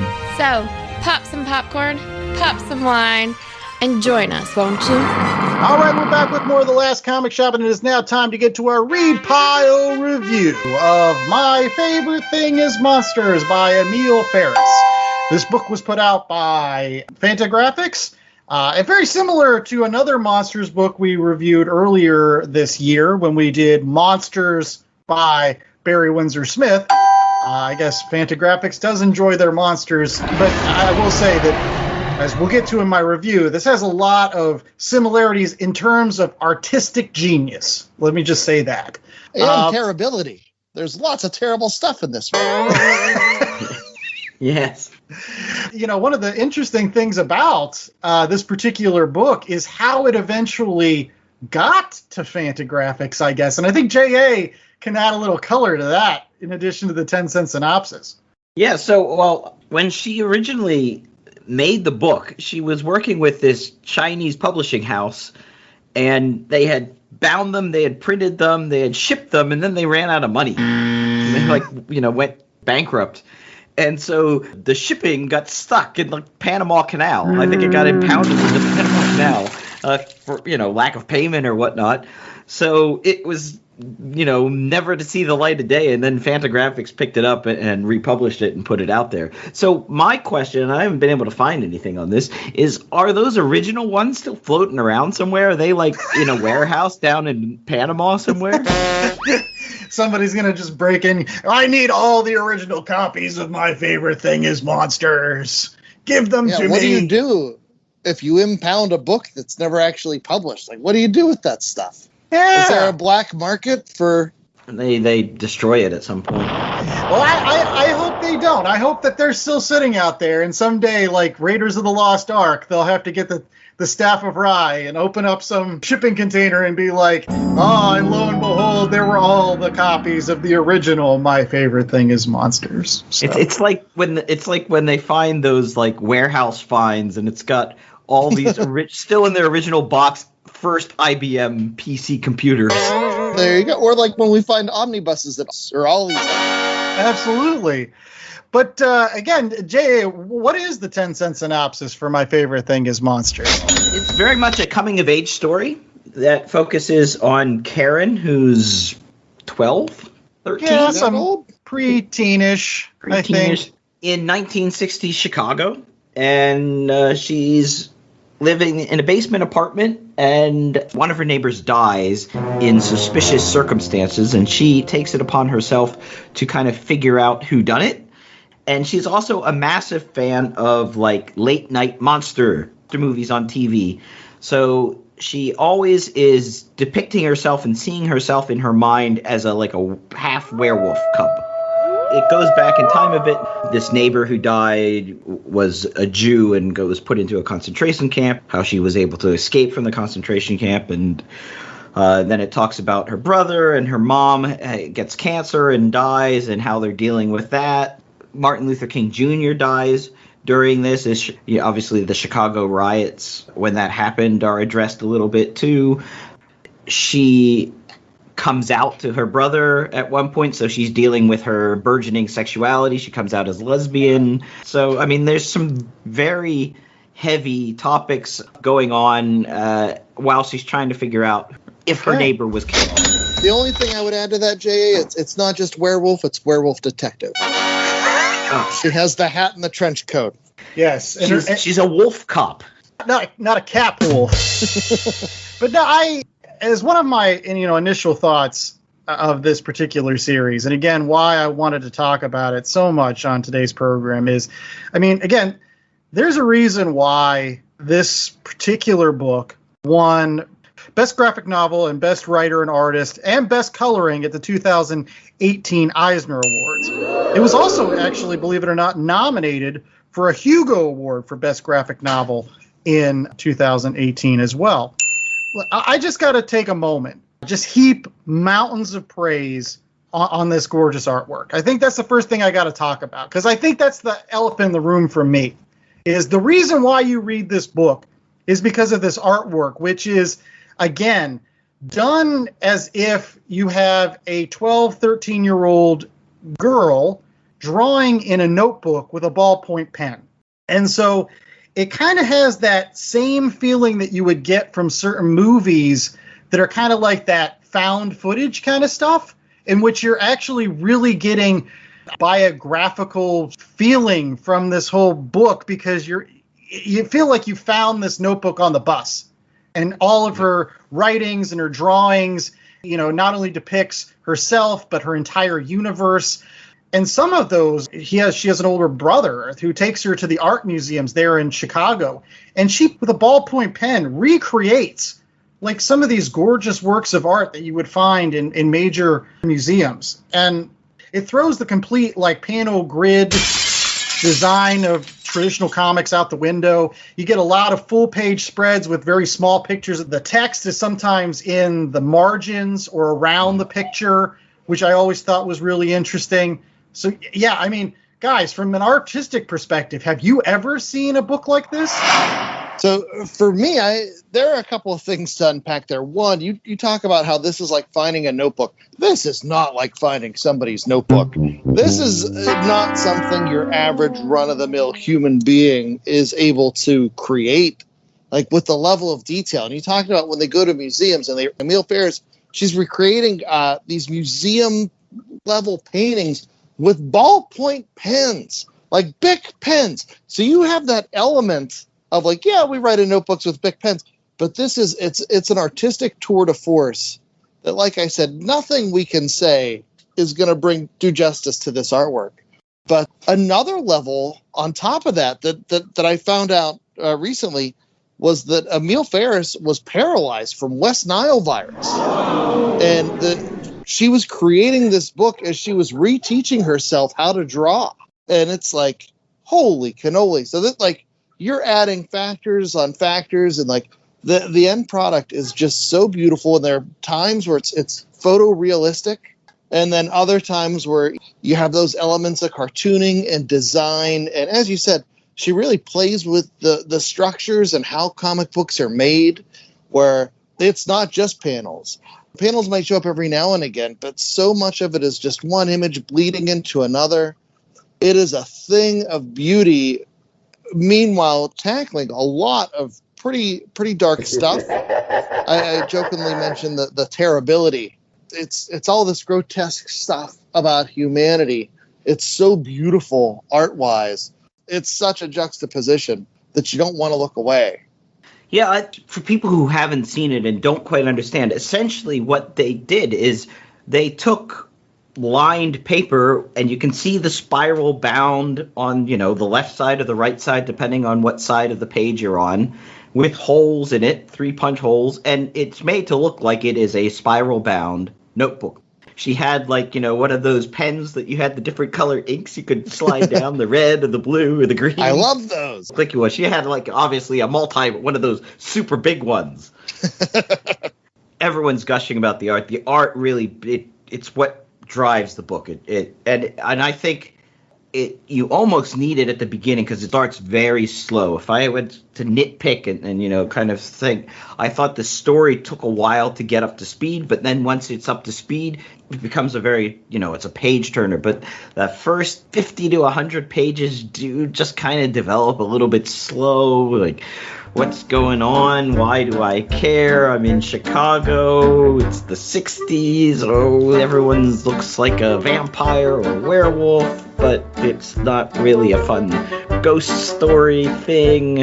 But once she really sort of gets into investigating the death, and I thought what really gave the whole thing impetus was the flashback story. Because until you get the flashback story, you don't really care that this woman died. You don't have anything invested in her. Yeah. It's just a plot point. Oh, she's dead. But once you hear about this woman's story, her life story, then now you're invested. Now you want to know, how did she die? Why did she die? What happened? Who killed her? It's suddenly much more interesting. Yeah. I think you hit the nail on the head. I mean, both of you, in terms of, again, this being a dark story that it takes a little while to get up and running. Again, similar to, I keep on saying it, the Monsters book that we reviewed earlier this year, which is still available out on www.lastcomicshoppodcast.com. Make sure that you go check that episode out with the Barry Windsor Smith art. But did that review. Chad commented like, all these horrible things that Barry Windsor Smith was talking about in Monsters. And I feel like, I don't know, is this like a foot race between these two books as to how many terrible things we can cram into 400 some pages? Because like you've got, sexual slavery, you've got attempted rape on schoolyards, you've got human sacrifice, you've got drug addiction, intense poverty, and that's not counting the additional scenes of Jewish people being rounded up and being sent to concentration camps. Yeah, don't forget your Nazis. You got to have your Nazis. Exactly. I guess, there are so many parallels between these two books that, if you're a comic book fan and you've read one or the other because of our show, I feel like you owe it to yourself to now read both so that you can say like, oh, this is what Monsters did. This is what my favorite thing is Monsters did. They both have monsters in the title, so it's really easy to keep track of them. But this is a narrative that kind of goes for that jugular and does so with art that really can just unsettle you. There's a great, I think it's like almost like a 2-panel spread in here where when the Jewish people are being offloaded from the rail cars and they're going through this town, some people are trying to maintain morale by saying, oh, this isn't not going to be bad. They're not going to do anything to us or whatever. And she walks by this bakery that's like filled with like these plaster cake and there's like rats everywhere. And she's like, yeah, this is no good. We're all going to die. For me, that was so creepy that I actually had to put down the book and just like kind of walk away for a few seconds because I was just like, that's just a creepy image, all done in ballpoint pen. All done, these rats with these giant teeth and gnashing and like climbing around on cakes. I'm like, I don't want to see this. And like there's pages all throughout with this kind of imagery. Was there an image that particularly grabbed you guys? What I really enjoyed was the recreation of these like classic horror comic book covers that she would intersplice, almost to break up scenes or whatnot. So she would use like horrific, and it's this purple devil thing with a tongue, and his tongue's out, and there's a big buxom brunette woman sitting on the tongue, and playing with all these like pre-code horror movie tropes, and all done again with this really intricate cross hatching, and also because most of the book is black and white with a judicious use of color here and there to pop a scene, but all of these covers are just like, riot of color, but again, not painted in color, but color by using different colored pens to do the cross hatching. No, it's crazy. And I'll go back to those paintings. Anytime you had one of those museum level paintings, it is incredible to me that a human being could sit down and do that thing with ballpoint pens. Like Bic pens are not forgiving in any way, shape, or form. And to create things with that level of detail, with that level of focus, but boy, this book is one I look at it and I feel like I need to learn more to truly understand all that's going on in this book. Emil Ferris she's pulled tools out of every tool belt. You know, you have some characters, the one character, Vanka, she's always blue, like no matter what scene she's in. And like, there are all sorts of like subtle artistic notes in this story that I'm sure there's more that I'm not picking up on. And I just feel like this is so complex and so densely layered that this is my second time going through this, and like every time I feel like, oh, how much more am I leaving on the table that I haven't noticed, because there's so much here. Sure. Believe it or not, this is actually supposed to be only book one of a continued series telling the story, which for those folks that might be reading this, if you feel like you're going to get any answers as to how this Annika died or whatever, you're not.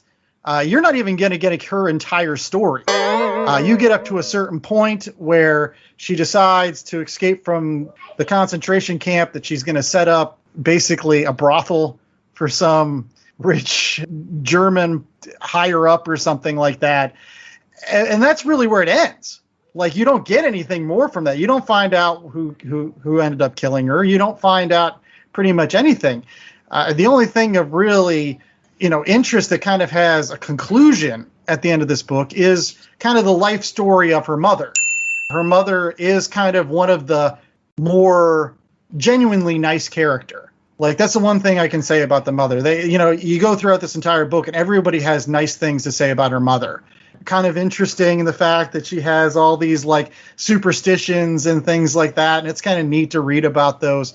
To have her story about how she unfortunately gets cancer and passes away at the end, and the effect on both the young teenage girl, but also her older brother, who has really stepped into kind of like almost like the father figure for the younger girl. Yeah, but he's got his issues too. Right. Don't forget about that. Yeah, and everybody's a monster in here in some way, shape, or form. I'm glad you brought that up, because if you think that the title of the book, My Favorite Thing is Monsters, talking about how she likes, horror movies, that kind of sort of has something to do with it. But really, My Favorite Thing is Monsters is telling the story about how there are monsters in real life, and that everybody is kind of sort of a monster in some way, shape, or form, except for the mom. I'm not going to say she never draws her mom like a monster in this book. She's always a wonderful beacon of hope for everybody involved there. I think that's the key point. That's the only conclusion you're going to get in this. Everything else is like, stay tuned for book 2. I mean, to piggyback off of that, I think this is the hero's quest. I think this book is all about, you want to go back to a one page.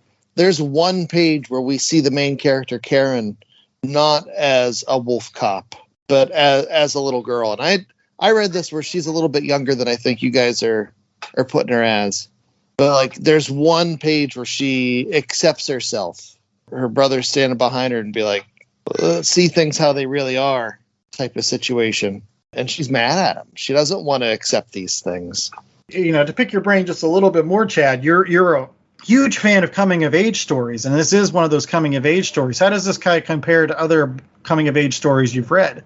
The easiest comparison would be with the Barry Windsor Smith's monster story that we talked about already.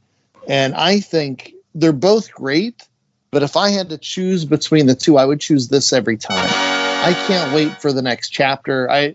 My only complaint about this is that it is incomplete, that there's more story that we haven't gotten, and you get to the end of that and you're like, I've put all this time in, and like, I want more now, please. And it's very hard to be patient. It took her 6 years to do the original, so buckle up.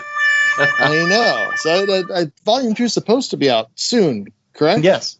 I mean, yeah, they've been teasing it for quite some time. I think there's been some delays due to COVID, but yeah, I've had it on my wish list since I picked up the original 2 years ago, and I'm still hoping that it's that volume 2 or that book 2 is going to be coming out soon. Again, every single time I've read it, I've paid a little more attention to the plot. I think the third time I read it, I was like, this is really incomplete. There's a lot of stuff I don't get in this. What about the character of her brother, J.A.? What did you think of DCeased? DCeased is a very complex character throughout this entire book. Sometimes even more complex than Karen, to be honest, because you don't get his story. You get her view of Dees. He's a weird character because you don't know, is he a drug dealer? Is he a pimp? Is he a prostitute? He's obviously a bit of a lecherous individual that is going around and having sex with all these different women and not worried when his baby sister, who I looked it up, she's 10 in this book. Okay. When his 10-year-old sister walks in on him, in flagrante. And then by the end, you find out that he killed a twin brother that Karen never knew about. That's it. You don't have any backstory on that yet, or I think that alludes to what we're going to get in volume 2 is like, who's Victor? How does he fit in? He's obviously a twin, but what happened to him? What happened to the father? The Invisible Man. Because this father is like, he's almost like a MacGuffin at times, because everything seems to have kind of sprouted from that. The way that Dees acts towards Annika, the whole family dynamics is because of this father not being in the picture. There's a mob boss that owns their apartment building. What part does he play? And did he play a part in like what happened before? Because like it seems like he's like taking care of Karen's mom, making sure that she has a job and stuff like that. But she's also doing weird things like cleaning up blood in one scene. Like, there's a lot of questions. There's the house across the street where the guy is spying on them and has been for years. Sally. Yeah, before she was born. Right. Because he was like, oh my gosh, you didn't know about your twin brother, like all this stuff. And you're right, it's very incomplete. It is the first chapter of a murder mystery that is at least 3 books. Like, I gotta think, like, this is like a good first chapter. There's got to be at least 2 more acts to this play before we see exactly what happens. So again, can't wait for book 2, I guess. And what you can't wait for is more Last Comic Shop. We'll be getting to our rating right after these commercial breaks, so stay tuned for that. Welcome to Victims and Villains. This is the channel where we talk nerd, we talk hope, and we speak nothing else. I'm your host, Captain Nostalgia, and I'm so glad that you are here to join us. Victims and Villains is a podcast and YouTube channel that marries pop culture and suicide prevention, producing content with the intent to let people know that there is hope and that there is a better way, and that each and every listener has value and worth. Listen to Victims and Villains on your favorite podcast catcher or on YouTube by searching for Victims and Villains. Also, check out their website, victimsandvillains.net.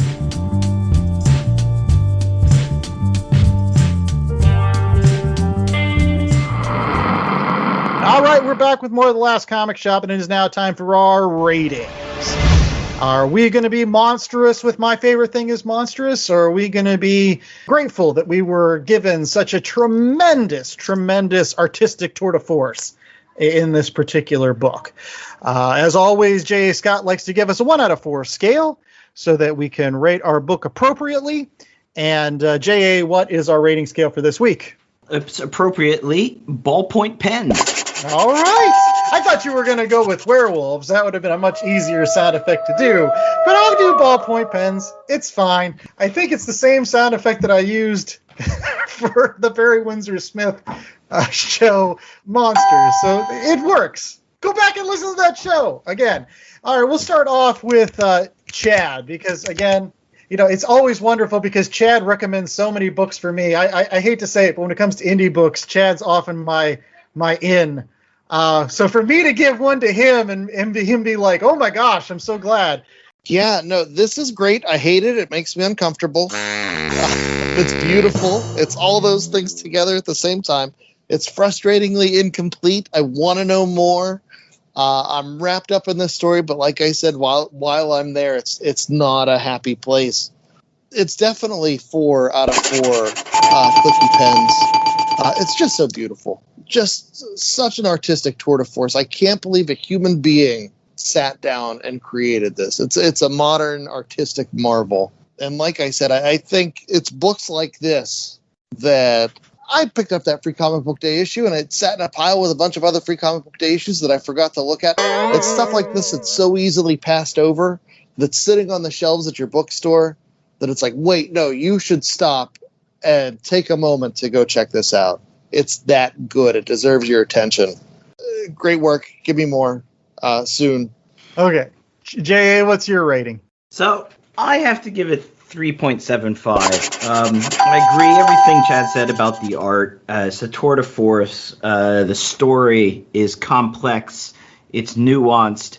I mean, a couple threads that we didn't even get to or mention is Karen's best friend growing up who suddenly is her bully at school and bullying her because Karen's friend's mom wants her to be a cool kid. So she's hanging out with the cool kids and can't be into monsters. And this is the little girl that Karen is now in love with, is, come out as gay. Aww. And Annika's husband, the jazz player who's drawn like the mummy. He's sort of the mummy character of the monsters. What's his story? Was he there? Did he kill her? He gets drunk a lot because he's obviously broken up about his wife's death. There's all these recordings that his wife left that they're going through and listening to. I just had to ding it slightly because it's incomplete. So I look at it sort of like it's the Kill Bill Volume 1. You know that there's a Volume 2 coming, and it's not quite a complete story. It's not Godfather Part 1, which can stand alone. This just has a little too many threads left open or unresolved. I got to the end, and I was like, really? You're not going to give it to me? You're not going to tell me? So I slightly have to ding it just because I felt that so much going on. She could have resolved a bit more of the storyline. Right. Well, I think that if you've noticed sometimes at parts of this show, we've struggled a little bit to talk about this particular book, just simply not only because of the subject matter, but again, in terms of the art, it's hard to do it justice. Like, again, I'm going to give this a 4 out of 4, just simply because, to Chad's point, it moves the needle in terms of the comic medium so much that you owe it yourself to go and check it out. The creativity, the artistic renderings of some of these images in that ballpoint pen and notebook style is just so original, and you're not going to get that with anything else that's out there. And I feel like it's the same feeling I got when I read things like Watchmen or Mouse for the first time, or Asterius Polyp, which we might cover on one of the shows going forward. These are not just comic books. This is comic book literature. This is what actually brings prestige to this medium that we spend so many hours every single week reading and talking about. These are kind of tomes that deserve to be on library shelves right next to some of the other great books of modern literature. And that's not to malign like your regular books that come out every month with Spider-Man or Superman, but these things are special. My favorite thing is Monsters is special. And I feel like, although J.A.'s right, it's very, very incomplete. And there's a lot of threads here that are like, oh gosh, I wish they would do more with that.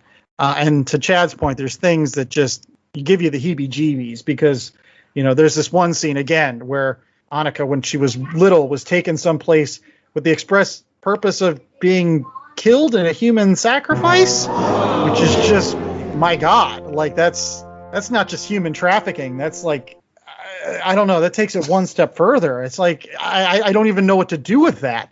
But to see all that in this ballpoint pen with these masks and these demonic, faces and her escape, and there are some really life-affirming points of this book. Karen's coming out as a lesbian, and at a time when that was even more difficult. I mean, there's great stuff here, and I think you owe it to yourself to read it. Probably one of the best books we've reviewed on this show, at least in my opinion. And other books that we're going to recommend and review are our recommendations. Always on the program, we give you other books that you can check out at your local comic book shop that maybe you'll enjoy as much as my favorite thing is Monsters. So yeah, that's right. We like to offer up something similar, something that's recent or pretty recent, and then something out of left field or off the beaten path, out of nowhere, rando book. Chad, What do you got for us this week? So for this week, I'm going to tackle something that is more recent in nature. It's also something that, in addition to my favorite thing is monsters, this is also a very adult book with very adult themes. Originally published by Gilliam March from Belgium, it's called Carmen. Does that mean it was done in French? It was translated from the Belgian. Well, I mean, they don't speak Belgian. It's translated from waffle, French, or Flemish.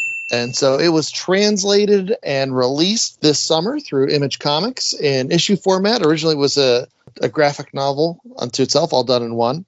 But it starts with a young lady committing suicide in the bathtub. She's visited by a version of death per se, like it's a young lady who has a see-through skeleton body and a regular young lady head, and they go and they explore some of the decisions that have been made and the art style. It's a beautiful art style.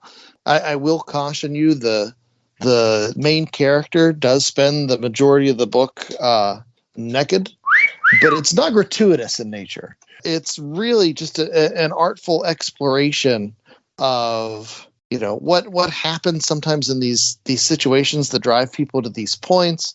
You know, what are some things that were maybe mixed up along the way? And it's also a very dark but beautiful story. By the tail end, and I don't want to spoil things, it wraps up and they put a bow on things, but it's definitely something that is worth checking out for our adult audience members. It's called Carmen by Gilliam March, translated into English from the waffles of Belgium. And so check it out. Well, I'm going to jump in next with a similar pick. And I was amazed at how actually similar this book is, but how completely different it is at the same time. As I mentioned earlier in the show, I found today's book among the young adult section at my local library. And it is called El Defo. It's by C.C. Bell. Like My Favorite Thing is Monsters, it won an Eisner Award in 2015 for Best Graphic Novel for kids between the ages of 8 and 12. So it is definitely a book for children. So unlike My Favorite Thing is Monsters and this Carmen book, if you are an adult listening to today's program and you have kids, we're giving you a recommendation for those kids as well as yourself, because I enjoyed it quite a lot. El Defo is a autobiographical story of C.C. Bell's struggles growing up being hearing impaired. Again, it's similar in some respects to My Favorite Thing is Monsters, because you have the main character feeling like an outcast, feeling like that she's different from the rest of the kids, and how she kind of deals with that. But again, this is done in more of a manner that can be accessible to children, can still tell some really great stories, and actually kind of help us as adults be a little more understanding of some struggles. I mean, some of the things that happen in this book that I was like, oh gosh, like I didn't even think of that, was at times Cece, who is just, you know, wasn't born deaf. She developed her hearing impairness through getting meningitis as a child. So around 4 or 5 years old, she became hearing impaired. But you have this story where, like, she'll meet kids and she'll be afraid to stop being friends with certain kids that show her attention because she's afraid that she's not going to get other ones. Aww. Because of the difficulty sometimes communicating with other children or adults or anything, and their lack of understanding of kind of her world, that she has to just put up with kids that aren't so great just because that's the only kid she's going to have as friends. And so she's going through these life lessons that no, she will eventually find good friends and be able to push back and stand up for herself when other kids run up to her and just start doing sign language in her face, like, look what I can do. And she's like, I don't even know sign language. I don't know what this is. It's just stuff that I didn't even think of. Again, those kids aren't being malicious, but they're also being like, haha, look what I can do and look how different I am, when all CC wants to do is just be treated the same. And it's done in a wonderful cartoony style where everybody in the world is a cartoon rabbit.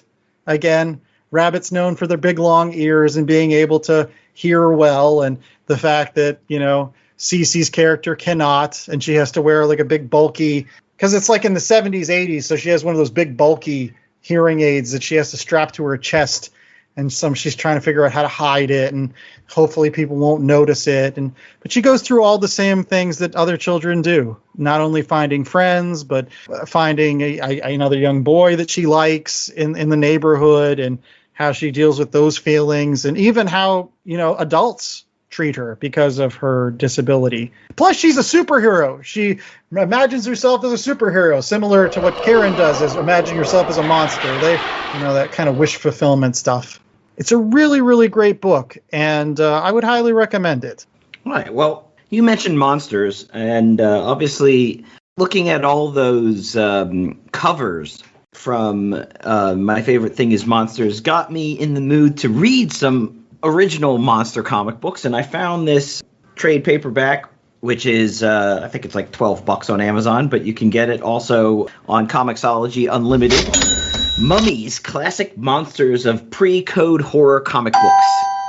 And so you're getting stories like Case of the Beckoning Mummy and The Unburied Mummy. If you grew up watching old Hammer production mummy and monster movies, or the original Universal monster movies with Boris Karloff, this is perfect for you. And some just beautiful painted covers with mummies and damsels in distress that everyone looks like they're a Hollywood actress or a horrible mummy is like drooling and falling apart and has been wrapped and killed. And of all the monsters growing up, all the sort of original Universal monsters, I always liked the mummies the best because it had that whole Egyptology thing going along with it. So you had the history and you had sort of the aura of the pyramids and the Sphinx to go along with a monster that actually is real. Okay, so Frankenstein is a creation,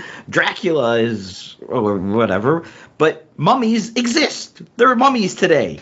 Now, do they get up and walk around? I don't know. That's why you have to read the comic.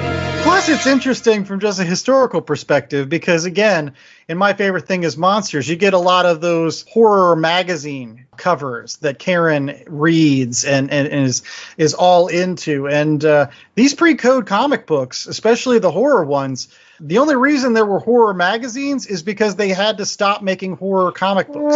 Because after the comic book code came out, you couldn't show things like vampires or zombies or things like that. Those kind of stories had to flee to a magazine so that they wouldn't be under the comics code. So this is an opportunity for you to check out some of that Golden Age stuff. And it is great stuff.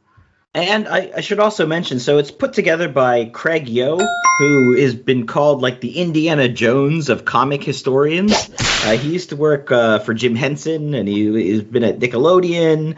So in addition to all the stories that he's compiled, you have this beautiful introduction that talks about the history of mummies in comics, the history of mummies in like popular fiction, and Boris Karloff talks about, tend to get these peaks of interest in Egypt. And, whenever, like when Tutankhamun's tomb was unearthed, there was a big run on mummy books. You're not just getting the comics, you're getting this really nice history as well of mummies in popular culture. Well, there you go. A great book to read as you gear up for the Halloween season. And something else you should do as you gear up for the Halloween season is make sure that you download tons of episodes of the Last Comic Shop podcast. Again, what is better than handing out candy to kids this Halloween if you have the Last Comic Shop keeping you company? And you can do that by rate, reviewing, and subscribing to that myriad of places where our podcast exists. And you can find all those places on www.lastcomicshoppodcast.com. We are on Apple Podcasts, Google Play, Spotify, Pandora, Amazon Podcasts, and a variety of other places. And all those links are available on our website. And if you do like our show, if you're listening to our show religiously, if you love our show for all of these great recommendations of indie books that you might have passed over, but now we're cluing you into, leave us a 5-star review. Tell us that, yeah, we made a difference.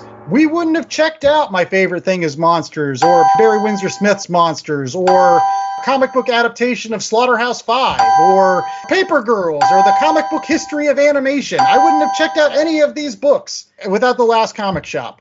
I never would have read a book about Cleveland if I didn't have to for the show. There you go. Yes, and then you wouldn't have known that the river caught on fire. That's right. And the mayor's hair. If you want to talk to us about mayor's hairs catching on fire, or monsters, or any of these other things, let us know some great indie books that we might need clued into. You can always find us on the social medias. Twitter and Instagram, we're at Last Comic Shop. Facebook, we're at Last Comic Shop Podcast.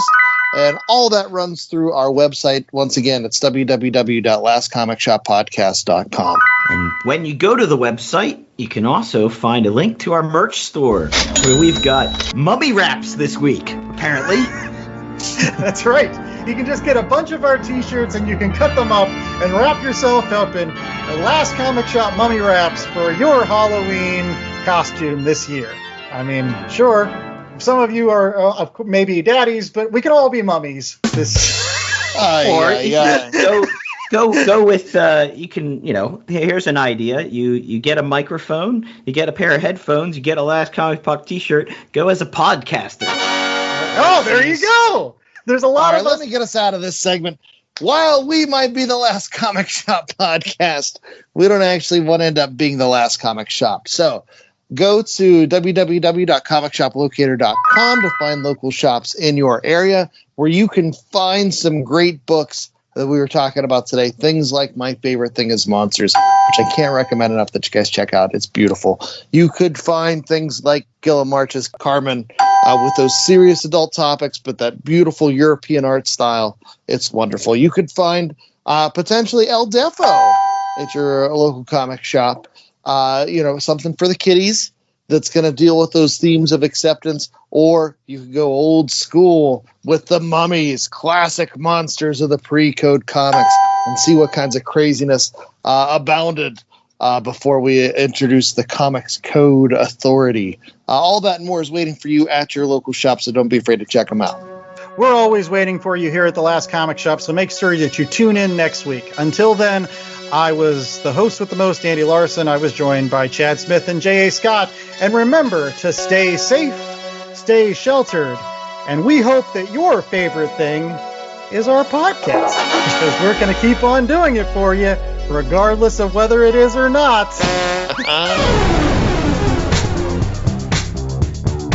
The Last Comic Shop was a 2021 Black Angus production.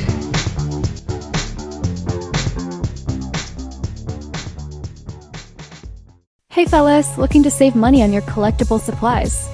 Whether it's comics, cards, sports memorabilia, or miscellaneous pop culture goodies, make sure to use promo code LCSPOD to get 10% off your orders at bcwsupplies.com. Not only does it get you a discount on BCW's already low prices, but using LCS Pod at checkout is an amazing way to show support to the Last Comic Shop podcast, the most incredible comic book podcast on the airwaves. So if you are in need of collectible supplies, head out to bcwsupplies.com and use promo code LCSPOD today. That's promo code LCSPOD. Countdown to the Last Comic Shop in 5, 4, 3, 2, 1.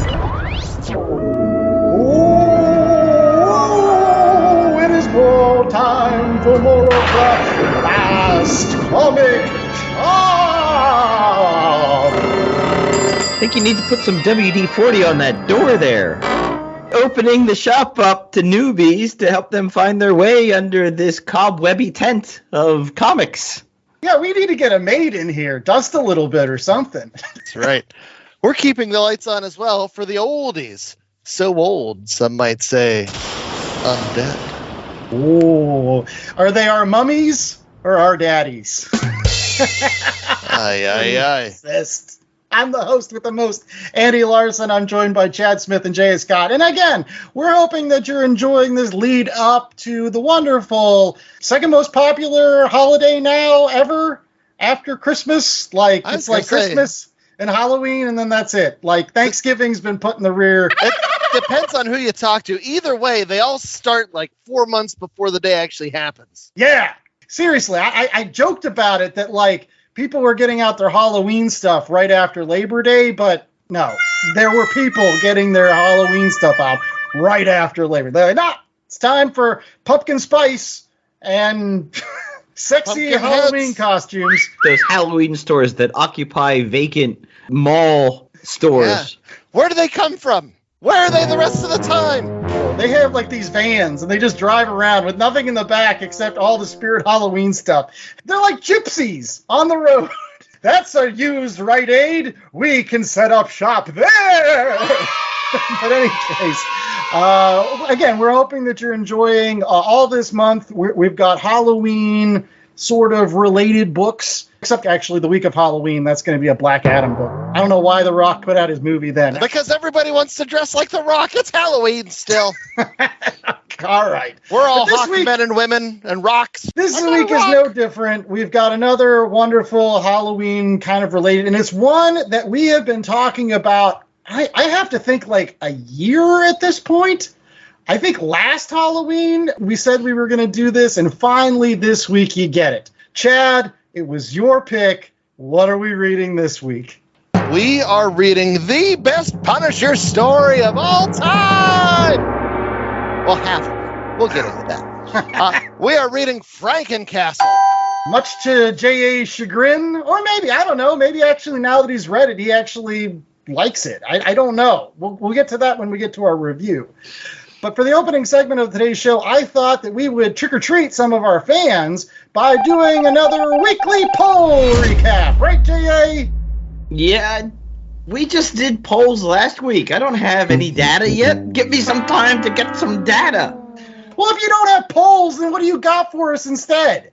Didn't people reverse poll us? We got all those questions in from fellow podcasters. Oh, yeah, we did. Some folks were feeling sad that our archive Rama 3000 broke down and that we lost all of the voicemail messages. So, yeah, they decided to send us other ones. So today, I guess, yeah, on today's program, it'll be a treat to basically plug some other podcasts by saying these are wonderful folks that we interact with on social media, and they have wonderful shows, and they were nice enough to write some questions for us.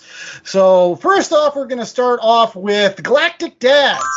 We're all dads on this podcast, maybe not as galactic as they are, but they're definitely cool folks, and they've got a wonderful show out there, so make sure that you check them out. But here was their question. Hey everyone, it's B from the Galactic Dads podcast. I'm happy to be on the Last Comic Shop podcast with a good question for you guys. Given the recent passing away of three great all-time comic book artists, we're talking Neil Adams, George Perez, and Tim Sale, what is your favorite piece of cover art from each of those artists, and why? And then my next question for you guys is, what is the best comic book crossover of all time? I'm dying to hear it. I can't wait to hear you guys answer this on the podcast. Thanks so much, guys. All right, so those were the questions. So I guess, in the interest of time, I think we won't give all of our favorites from each of those wonderful artists. I think each of us should take one, right, guys? So why doesn't J.A. go first with George Perez? Well, when I think of George Perez covers, obviously you've got that incredible Crisis on Infinite Earths cover with Superman holding dead Supergirl. Another really great one was he did Infinity Gauntlet #1. Yeah. But I gotta say, my favorite cover is the new Teen Titans 39 with Robin and Wally West, Kid Flash, walking away and their costumes are just thrown across the cover, and all you see is their backs as they're walking away. They've quit the New Teen Titans. And Robin's shirt is hanging off the T of the New Teen Titans logo, and the rest of the panel is all white. So all these costume bits are just popping off the page. It's just great. Nice. All right, Chad, what's your favorite Neil Adams? Oh, Neil Adams is almost difficult because he's done so much great work, whether it was the Batman Ra's al Ghul stuff, or there's a really awesome World's Finest with Superman with green, like kryptonite hands punching Batman. But really, it has to go to the best cover of the best comic of all time, Superman versus Muhammad Ali. I have not looked at a cover longer and more than I have looked at Superman versus Muhammad Ali. And every time I examine it, I find more to it. And it's just so fun and so of its time. Neil Adams is just at the peak of his craft when he was making this cover. It is a thing of beauty. It's the best one. We'd hit a whole part of a show just talking about that cover with all the cameos, and yeah, you're right. I'm still looking for John Wayne with a mustache. Well, for Tim Sale, just like Neil Adams and George Perez, tons of really great ones. I can think of like the cover for Spider-Man Blue issue 2 with Spider-Man in kind of the foreground and he's swinging, and you've got Gwen Stacy's blonde hair and beautiful face in the background. That's a wonderful cover. You've got the cover for Daredevil Yellow, book 3, stepping into the ring, where Matt Murdock's shaking hands, and you've got, the yellow Daredevil in the far background. But honestly, one of the most interesting covers, and I think it fits because of the Halloween season we're going through right now, is the cover for the first issue of Batman Long Halloween, which is just basically a black cat curled around the most demonic-looking jack-o'-lantern that you'd ever want to come across. Like, it is a sincerely wonderful image. It doesn't have a superhero on it, but it conveys a lot of that gothic horror that series will be famous for. I mean, if you had a Halloween party and you put that up on the wall, I think everyone would agree that's a great cover. His second question was, what's the greatest crossover of all time? Real quickly, Chad, greatest crossover of all time? The first Secret Wars. Can't go wrong with the first Secret Wars. They bring all the toys together, literally and comic bookily, and they smash them up. It's great. Okay, J.A., best crossover? Obviously, Deathmate. I think I'd have to go. I really liked Valiant's crossover, the original Unity crossover, but I think I've got to go to Infinity Gauntlet. Well, I think I'll stay with Marvel. And again, I will say New Teen Titans X-Men, that's a really great crossover, like an awesome crossover. But the one that I still remember the most is actually the second Secret Wars, especially now that the incursions are a big thing. Like, my gosh. Wait, stop. You do not mean Secret Wars 2. You mean the second Secret Wars. Right. The Jonathan Hickman. Hickman's, and yes, it was because I read all of Fantastic Four, as I've mentioned before, all of the Avengers leading up to it, and that was such a capstone to that awesome, like, nearly a decade of reading comics. That last issue, and Everyone Lives, still some of the best comic booking I've ever seen. Yeah, and I'm going to change my answer. No, you were right. The X-Men versus Teen Titans crossover is one of the best comic books of all time. Yeah. So that's my pick. Done in one. Beautiful. All right. Well, we've got our second question here, and this one actually comes from the Online Warriors who just typed it out. So I'll read it for everyone here. So give me 1 second. If there was one comic being created about your life, who would you want to draw and write it? So if somebody was going to write and draw a comic book about your life, who would you want to write and draw it? I guess honestly, who would you want, like, somebody draw a portrait of you, I guess. I mean, that's the way I took the question. So writing, I don't know. somebody that would make my life a lot more interesting than it is, because it's not very good. Jay, let's start with artist. If you were going to have anybody any comic book artist draw your portrait or something, who would you want it to be? Oh, I had an answer, and now I've gone back on that answer because my answer was going to be I was going to do an writer-artist. Then boom, I've got them both covered by one guy. But portrait-wise, if I had one portrait by a comic book artist to hang in my house, I would want a Bill Sienkiewicz. Ooh, nice. That is a good pick. Won't lie, that would look interesting. Chad? So actually, I have my whole team picked out already. And I'm just going to say, because I have the whole team, it's why I'm not picking Rob Liefeld. Otherwise, that'd be my go-to. But my team has already been a pre-formed comic team. You've seen their work on Daredevil. You've seen their work on Black Widow. You've seen their work on Captain America. It is Mark Waid as the writer, who can capture the essence of just about anybody and anything and make it fun. And Chris Somney, whose style is so elegant, and it would really bring the touch of class that someone like me deserves. My life story.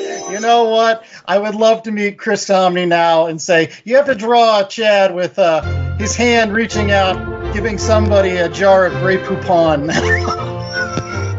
that touch of class. He finds the essential elements, and he's such a great storyteller. Boy, there couldn't be a better pick. Yeah. Well, when it comes to artists, there's so many that I could think of. If this was 10 years ago, it would be no question. It'd probably be Mike Allred. But I think I've changed, similar to J.A.'s pick, just because I think the picture would be awesome. I would go with Mobius. If I could have anybody draw my picture, it would be Mobius, just simply because, wow, that would be an interesting looking portrait. Completely different than anybody else. And I guess if you're doing Mobius, I'll go and say the writer would be Stan Lee. Let's go with Stan Lee Bombast. If you're going to write my life and make it interesting, get some good old Stan Lee. Excelsior! It's all exclamation points. J.A., what would have been your writer anyways? Well, you know me. I like the cosmic stuff, so I'd probably have to go with somebody like Jim Shooter. Oh, not Jim Starlin? Not Jim Starlin? Jim Starlin too. Or that's a good point. Maybe Jim Starlin. Well, you know your gyms. You love your gyms. So, any case. And it's now time for our third question. And hey, look, it looks like they're coming into the shop. Hey guys, JVD here from the Villains Man with a question for you guys at the last comic shop. You know, I like the way it smells in here. It smells like old comics. You know, you can smell that they were loved and treasured. But anyways, my question for you guys is, with your favorite character, what would you change about their continuity to make them better in your eyes? And also, would they agree or disagree that a hot dog is a sandwich? Thanks, guys. He didn't even stick around to pick up his pool pile books. Oh, man. They're right over there. Why didn't you pick them up, Jamie? That's Jamie Lee, of course. Wonderful, wonderful guy. Does some fantastic podcasts that you should listen to, such as Crossover Collisions and Deadly Podcast of Kung Fu, which is all about Shang-Chi and Iron Fist. That's a great... But yeah, he's over at the Villains Demand, so check out all his stuff. But yeah, guys, if you were going to change one part of any character's continuity, what would it be? And we'll save that second question for last. But first, the continuity. J.A.? Well, my favorite character is the Silver Surfer, and this one's easy. I'd just get rid of the whole Dan Slott era of the Silver Surfer. Get rid of it. That's funny, J.A., because that's my answer, too. I would get rid of the whole Dan Slott era of Spider-Man. Oh, wow. That's a double slam.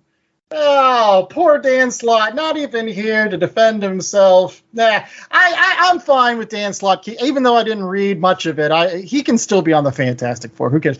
Yeah, so with my answer, it's simply put, I wouldn't have had Vision and Scarlet Witch break up because I like them as a couple, and I think they work. Or maybe I would have had them break up, and eventually they would have got back together. I don't know. I just never Is she a liked what mutant again, or is she still not a mutant? I don't know, honestly. That's part of the continuity that I don't understand. I would have had Bendis not even come into the picture, not blow up Vision, no White Vision. That's all garbage. Yeah, just have Vision and Scarlet Witch together, and more Machine Man.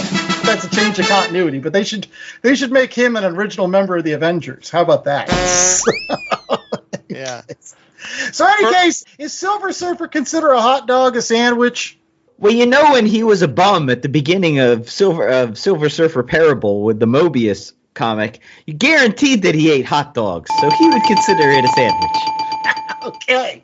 Chad, do you think Peter Parker considers a hot dog a sandwich? I'm sure he's eaten a ton. Oh, he eats hot dogs all the time. I don't think he's a monster. No, I bet he just thinks a hot dog is a hot dog. Anyway. Well, I don't know if Vision would consider a hot dog a sandwich. He is logical. You know, he does pride himself on being a logical individual, so I would think he would say, yes, logically, a hot dog is a sandwich because it is meat on a piece of bread. And even if it's squished together or smushed together, it's still a sandwich. So I think he would. Now, Scarlet Witch, on the other hand, she is a monster at times, so I'm sure that she would go with Chad and think, no, this is. She's also European. Her hot dogs come with paprikash. What? Hey guys, if you like this segment and you want to send us a question, make sure that you just email us at lastcomicshoppodcast@gmail.com, or just check us out on social media. Send us a DM with your question and we'll read it on another upcoming show. Disturbing note I learned while Googling. And Into the Spider-Verse, in Spider-Ham's world, the hot dogs are made of humans. They're Soylent Green hot dogs. They're made from people! We'll be right back with more of The Last Comic Shop and FrankenCastle. He likes hot dogs. Franken beans. Did the Iron Fist Netflix series leave a bad taste in your mouth? Are you caught up in the hype of Shang-Chi and the Legends of the Ten Rings? Have you ever wondered what these characters' true origins and adventures are like, but you don't have the time to read through hundreds and hundreds of issues? Then subscribe to the Deadly Podcast of Kung Fu, where I, JVD, traverse the continuity of Marvel's most prolific martial artists in Iron Fist and Shang-Chi. Each week I break down a story arc and discuss the good and the bad within the pages to save you hours of reading through comics so you can focus on the best of which each character has to offer. New episodes drop every Wednesday for you to listen to on your way to your local comic book shop to pick up your pull list.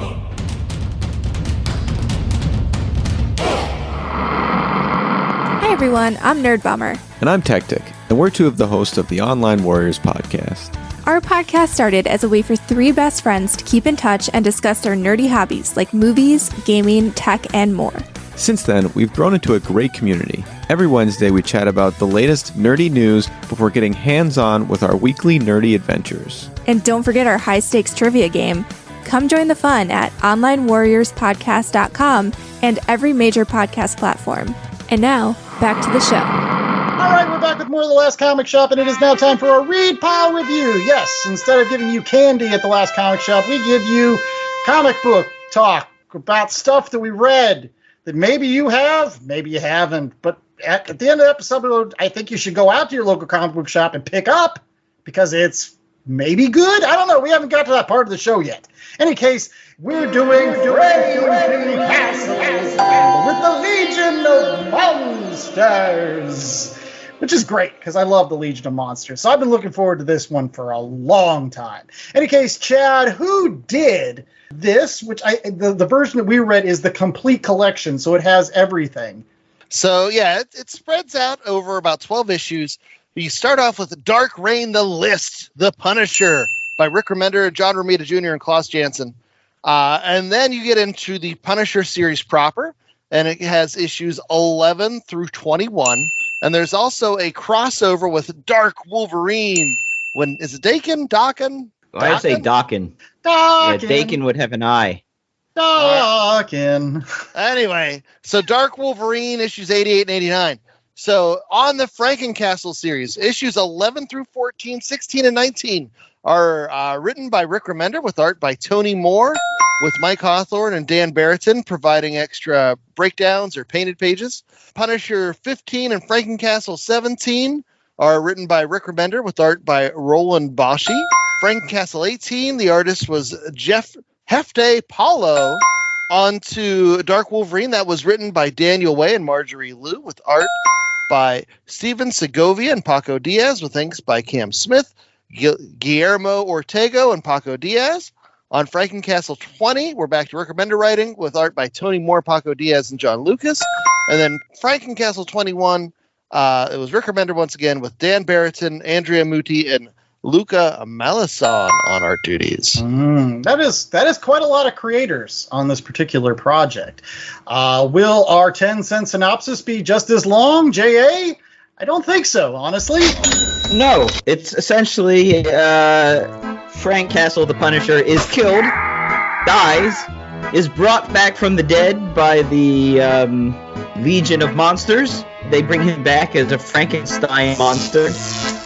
There's also a monster hunter that is killing all monsters, and FrankenCastle helps defend and fight with the Legion of Monsters against the monster hunter and his stereotypical Japanese monster hunter bad guy soldiers who all run around saying hi all the time. The Science Squad. Yeah. Hey, they've had their countryside destroyed by kaiju so many times. I feel like they have some sort of need for revenge, I would think. I mean, that's just me. And again, this is kind of a tale of two books for me, honestly. I think that's where I'm going to start off my initial thoughts, is that, boy, there were some issues in this that were really great. I'll start off with that first issue with basically this fight between Wolverine's kid, Dakin. It's like Dakin and eggs. No. It's no. The reason I love that so much is because it's got wonderful John Romita Jr. art and brutal John Romita art. It's gorgeous still, and it's like, if anything, this amazing Spider-Man run that's currently going on has rekindled my love of John Romita Jr. art. So I was like all excited to read this, and I was like, "Ooh, this looks good," and it's a good fight. And Punisher gets his ass kicked, which is something I've always wanted to see, honestly. So, and then that bleeds into the next couple of issues, which are wonderful. There's a lot of ideas that Rick Remender is playing with in those next couple issues. Like, he builds, like, the Legion of Monsters have their own city and their own civilization, and they all work together and kind of support each other, and it's really nice. And FrankenCastle is kind of like, it's almost like one of those Sergio Leone westerns where he's like the gunslinger that's brought in, hired by the farmers, except he's made into a Frankenstein monster, but he's there to save the town, pretty much, from this monster hunter. So it's really cool. And it's got an interesting villain. It's got an interesting Punisher as he tests to take these pills. I'm gushing about those first couple issues because the rest of it is But let's get to J.A. and Chad. I'll save my criticisms for after they say. What did you think of the first couple of issues here, guys? Well, they had me where they do the Cannonball special, but instead of Colossus throwing Wolverine, it's FrankenCastle throwing Man-Thing. That was awesome. It was kind of like Donny Cates. Like, you know what I mean? It was like that batshit crazy stuff from the 90s that you just wanted to see in a comic book, but you didn't know you wanted to see it until it actually happened. What blows my mind about this whole thing is this is happening in continuity. This isn't like something that's some out there special, dark world DC thing that's not real. This is continuity, FrankenCastle. Yeah! They literally killed him, and then they find a way of bringing him back, and it all kind of makes sense, and he goes through this story arc. Chad, what did you think of the first couple issues? I should preface all of my statements by saying I hate the Punisher as a character. As a leading character, I should say. Just because, for whatever reason, the Punisher is the one guy that strains credulity for me, where this guy, there's no way he should be more than just, guest appearance every now and again. But, like, if he was out there consistently shooting criminals, eventually somebody's going to shoot him in the face. Yes. I don't know why that's always bothered me, and every other superhero thing I let go. So this story, It starts off with that brutal John Romita fight scene, which it's John Romita art in the rain, which is the best John Romita art. But no, it is so brutal and so vicious and so just tough guy cool. If you are going to enjoy a Punisher story, like, this is one for you. And this was also one of my favorite times in comic books, because you're coming out of Civil War, and then Norman Osborn is rising up to power. And what's the first thing you do once he gets power? You know, he takes S.H.I.E.L.D. and turns it into Hammer and goes after everybody who's ever wronged him. But from there, they take the Punisher's his character that didn't like, they chop him up into bits, and these monsters come and they reassemble him. It's so fun, and it plays with the ridiculousness of the Punisher and that whole idea in a way that's entertaining and actually makes me care about the Punisher, because he's doing stuff, you know, because, you know, he wants to be the hero, because he wants to help. And they keep drawing the parallels between him and the main villain and be like, oh yeah, these monsters killed his family, and so now he's hell-bent on revenge. And like, remind you of anybody? Yeah. And, you know, the Punisher's the one guy who doesn't know fear when he touches the man thing, and so he can do the cannonball special. And Morbius has the Bloodstone, and he's not telling anybody, and it's like, for the most part, these monsters are this family, but you can see them screwing things up all the time. And I'll admit, whenever I sat down this week to read my books, I wasn't even really feeling it. I was like, oh, I have to read FrankenCastle. And then I read those first 5 issues, I think it is, with the Rick Remender and the Tony Moore after the list. And like, they make this whole selection worth it. Even the Dan Barrington, like, they go back in history and trace the bad guys, you know, back in the early 1900s. With Ulysses Bloodstone for folks that want to break out their handbook to the Marvel Universe. And yeah, it's so much fun, and it's so ridiculous, and it's great. And then Frank leaves the island, and it becomes like traditional Punisher stories for a bit. And it's like, oh, this sucks. Well, before we get to that, because I'm going to say it the same thing, J.A., did you have anything else to say about those first couple issues? Anything more to gush? Unless you're... Well, I mean, being a big X-Men guy, I love that it was set in the old Morlock tunnels, and you even had some Morlocks, so there was a bit of sort of parallels between the monsters being extinguished by the monster hunters and the Morlocks being extinguished by the Reavers, and I like that. And they played with that. They even had a character who's in the original Mutant Massacre, that mute little mutant kid shows up, and he's the one to sort of bridge the gap and bring FrankenCastle, who just wants to go away and doesn't want to bother with any of these things. He gives him some skin in the game, because he bonds with FrankenCastle, and FrankenCastle bonds with him. He shares a Snickers bar with him, like in those commercials. Aww. Yes. And then he gets shot and killed, and FrankenCastle's angry.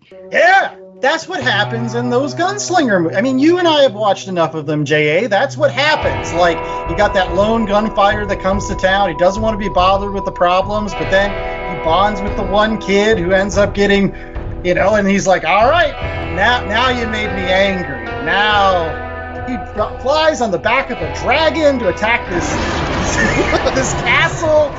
It's, you know what it is? It's like, if you've ever read any other Rick Remender, which I have, because there was a period of like 2 or 3 years where that was all I was reading. I couldn't get enough Rick Remender. It was about the time I was reading Rick Remender's Fear Agent. I was reading Rick Remender on Uncanny Avengers. I was reading his Last Days of American Crime. All these great books that Rick Remender did, Black Science. And at the end of the day, he does kind of have this interesting mix of ridiculousness and nihilism.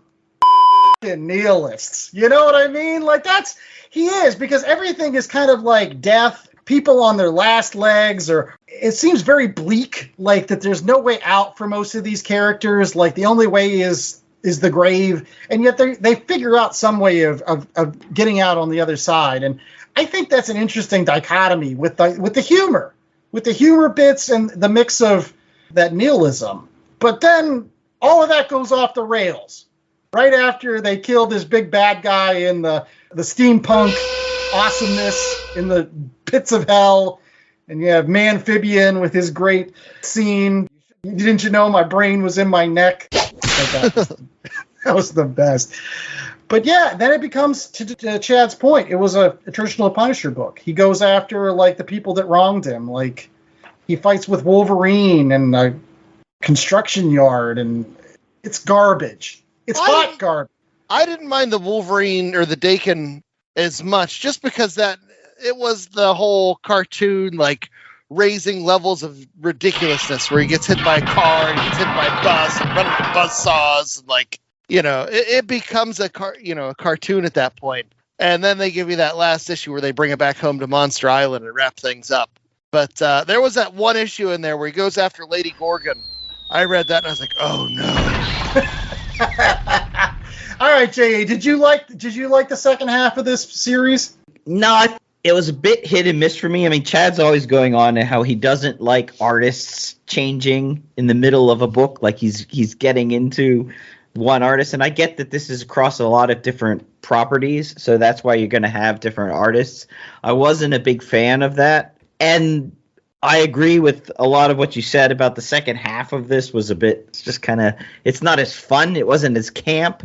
It didn't play with the monster tropes enough. But what makes up for it was that last issue, that dessert out of this whole meal that we had just had, was just ridiculously beautiful. The art in that final issue where he's on Monster Island and he's becoming Punisher again. You know, and they send him there so that the Bloodstone can basically heal him and turn him back into regular Punisher, so then they can carry on with Punisher books. Just for the art alone, that last issue is worth reading. And it lets you know at the end, whenever he's back to regular Punisher, it's like, oh, I don't need to read Punisher books anymore. That is true. And there were some good parts of that. I mean, you're right. The art is actually absolutely tremendous. Yeah, the art is like this throwback to the Bronze Age, you know, old monster story books. It's like painted covers, painted panels, really fluid, oily. I don't know. I mean, I guess it's oils. It looks like oil on canvas. Oils, a lot of it. yeah. It definitely has that painterly quality, and there are some good parts to it too in terms of the storytelling. I like the fact that, like, the Bloodstone is taking over the Punisher and amping him up to be like, yeah, like, I'm now ready to punish everybody, even, you know, preemptive crimes, like because he's being taken over by the demon, and I think that's playing in the lanes of who the Punisher is. Like, when is the Punisher, I guess, too much, or goes over to that other side where he's no longer even remotely noble. And don't forget, you had Elsa Bloodstone teaming up with the Legion of Monsters. How cool was that? It is cool. I mean, they had Werewolf by Night, and they had Living Mummy, Amphibian. Yeah, they're all these great. I mean, they're the Marvel version of the Universal monsters, and it's so great. And I'm sure there's some fans that'll be picking up, it's Morbin time! They got lots of Morbies. Jared Leto all over this. No, it's... In any case, we'll be right back with more of the Last Comic Shop right after these commercial breaks. We're going to get our ratings for FrankenCastle, so stay tuned. Has this ever happened to you? You're in bed, drifting off, and suddenly think, who would win in a tug-of-war match between Superboy and Merlin? Did Marvel ever try to make a long-haul trucker into a superhero? How would it work out if I named my dog after a D-list supervillain? The answers in order are Merlin. Yes. And amazing. I'm Jessica. And I'm Mike. And we host the podcast 10 Cent Takes, a show that looks at weird, silly, and cool moments from comics and how they're woven into the larger fabric of history. Moments like the time Superman shilled for Radio Shack. When Archie got tempted by the devil. Oh, and then there was that time that DC Comics gave a superhero AIDS in an effort to be topical. It's always weird around here, but we'd like to think it's also interesting. So come with us and commit random acts of pop culture archaeology, one issue at a time. If you'd like to learn more, head over to 10centtakes.com. Hey, we are back with more of the Last Comic Shop, and it is now time for our ratings, where we hope that you don't toilet paper our house if you happen to like FrankenCastle and one of us gives us a bad grading. But, you know, these things happen, and it is that time of year. J.A., what is our 1 out of 4 scale for this week? 1 out of 4 Bloodstones. Oh, yeah. Everyone needs to shove a bloodstone into their dying chest. And I ate some whole peanuts once. I had some bloodstones. Ooh. Pepto-Bismol will help with the bloodstone. That's true. So Chad, this was your pick this week. How many bloodstones you giving it, buddy? Yeah. So I love it as long as you stop after issue 16 and then skip ahead to issue 21. So all the FrankenCastle stuff on Monster Island, and starting with the list with that brutal scene. And for me, the Punisher only works when he is a monster, even regular Punisher. Like Greg Rucka did a run where he was like a force of nature, or he'll pop up in Daredevil or Spider-Man sometimes just as this thing that comes up and creates chaos. And that is my Punisher. And Rick Remender was able to distill that into, this campy, ridiculous form that worked so well for me. And so because I love the list and issues 11 through 16 of Punisher, I'm going to ignore the stuff that I didn't like willfully. I'm going to say this is 4-star stuff. It's just so fun and ridiculous. Now, if we were to include, ironically, once they rename the book FrankenCastle, where it starts sucking, that would drag that number way down. But I'm not going to include it. I'm gonna ignore it. I say skip it. Understand there's a crossover where he fights Wolverine, and that's ridiculous. You want to flip through those pages, that's fine. But don't stay too long. Just go to the good stuff. Because that's where the 4 is. The rest of it, All right. J.A., are you going to rate the whole book? Or are you going to cheat like Chad did? I'm going to rate the whole book because you can't just ignore that giant middle turd. Yeah, I can. If I was just rating the last issue, it would be a 4. But I'm not rating just the last issue. I'm rating the whole thing. So I'm going to give it 3 bloodstones because it's fun. It's campy. It's the first time that Punisher has ever been comedic, I think. And again, I can't repeat this enough. He throws Man-Thing like a cannonball. It's awesome. That being said, there's this whole story where he's in Japan fighting Wolverine's son, and Wolverine shows up, and Wolverine's son wants to kill Wolverine, but Wolverine, he's still his son, so he can't let anybody else kill him, and then they're always trying to throw somebody into cement, and nothing gets thrown in cement, and then they're all running from the cops, because suddenly the cops are like what are they, high school students out after dark? I didn't understand that. They're superheroes. They're super powerful beings. Why are they suddenly worried that the cops are coming? Anyways, yeah, it's 3. All right. I'm going to go even lower. I'm going to say this is a 2. And part of it is because, again, I was looking forward to this series so much that I felt like, wow, this is going to be the best thing ever. And then it turns out that it was for a little while, and then it was like starting off your Halloween trick-or-treating and getting a couple king-size candy bars. Next thing you know, you go to the next house, and they give you, some Necco wafers. In the next house, they give you an orange. And you're like, what is going wrong with this trip? Like, this is getting progressively worse as we go along here. Why didn't I just stop after the couple king sizes? And the problem with the fact that it stops and comes to like this grinding halt with all of that Lady Gorgon and Wolverine's son battles and all that garbage is Rick Remender was building a really interesting universe. He was. Like this whole city where all the monsters live. I could have spent like 50 issues there. I didn't even need FrankenCastle anymore. I wanted to know all about their society. I wanted them to find out, like, do they have their version of the X-Men? Is that the Legion of Monsters? Well, great. Go do that. Have FrankenCastle, go on missions for them as they're trying to protect this haven for all of the outcasts in the Marvel society. I thought that was wonderful stuff. And you don't get any of that. He goes to hell, he fights the steampunk dude, and then it comes to a grinding halt just as it was starting to get interesting. You sold me. Give me 2.5 bloodstones. Taking away half a bloodstone. I'm ripping it out of the chest. Even that last issue with that wonderful art, it doesn't save it. It's too little too late at that point. And you're just like, no, I've already checked out. Thank you, FrankenCastle, for a vision of potentially a great series that ended up just being an illusion at the end. I don't know what you guys are talking about. Those 5 issues are great. This other stuff doesn't. It's not even a thing. It's not even a thing. It's a phantasm. That's right.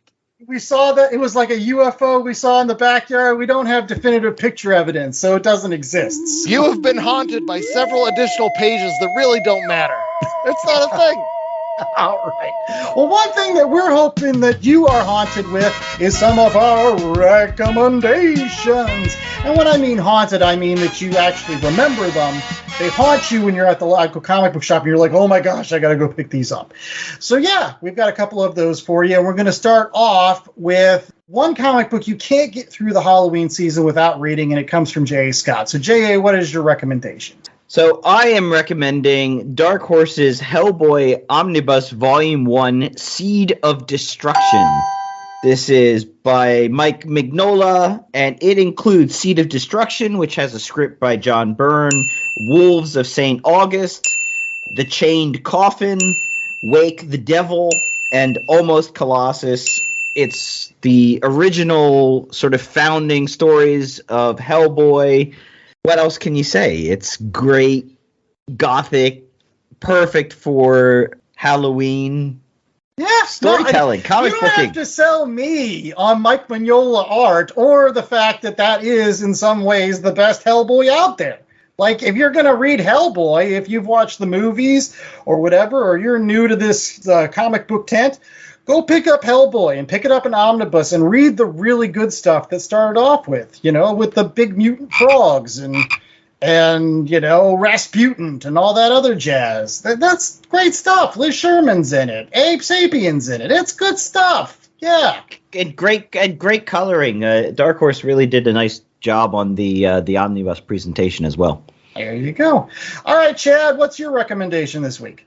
Wow, mine is the opposite end of the spectrum of the Hellboy.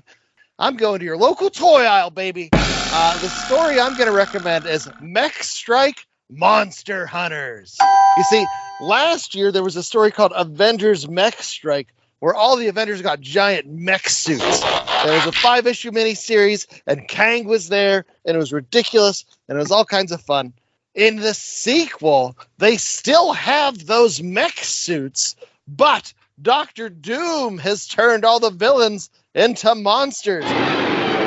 So Stephen Strange busts out some weird eye-looking thing, the Kraken's eye, and what does he do? Oh, forgive him. He turns the heroes into monsters, but not just regular monsters in mech suits. And it is ridiculous. It is still coming out as of the time we are recording this, but you can probably track down the issues involved. And like I said, there is a toy line out there as well. Of course there is. Crazy Monster Loki and Monster Doctor Doom. Just like FrankenCastle, this isn't stuff to be taken too seriously, but that doesn't mean it's not a ton of fun for all ages, that sort of thing. But yeah, Mech Strike Monster Hunters. It's worth checking out. Is it written by Jed McKay like Mech Strike was? This is Christos Gage takes over writing duties with Paco Diaz, who I think contributed to FrankenCastle. Look at that tie-in there. Yeah, I love Christos Gage. He did all that ROM stuff over at IDW. And didn't he do G.I. Joe Cobra with the Chuckles? Yeah. Yeah, I'd get that book just because he wrote it. So pick that up. In any case, another book that you should pick up, and it's not going along with either of the monster horror aspects of Halloween. It's actually the kind of sci-fi horror aspects of Halloween. And it's a book that people should go check out because they probably know about either the movie or the TV show, but they may not know that it was originally a comic series. And that is the original Snowpiercer, which was released in France in 1982 under the name Le Transpersonnage. And it was written by Jacques Loeb and with wonderful art by Jean-Marc Rocher. And again, it wasn't translated into English until 2014.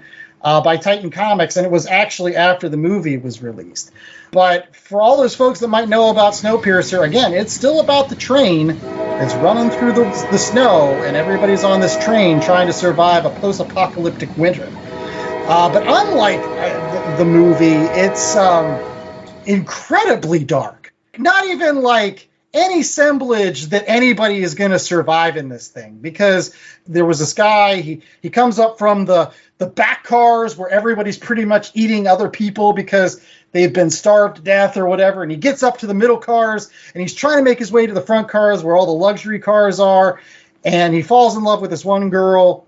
I thought that Winterworld was a bleak series about post-apocalyptic winter. No. This original Snowpiercer series, that's the bleak winter. So if you want something as you're cuddling up on that cool October night and want something to just basically scare the bejesus out of you with like viruses and gunplay and claustrophobic awfulness, then you read Snowpiercer. It's got wonderful art. It's got good characterization. Just be prepared that it doesn't end well. And in fact, the series was supposed to end there. If that's how bleak it is, that's the end. But it wasn't the end, because they put out 3 more books. They did, but Jock Loeb didn't write them.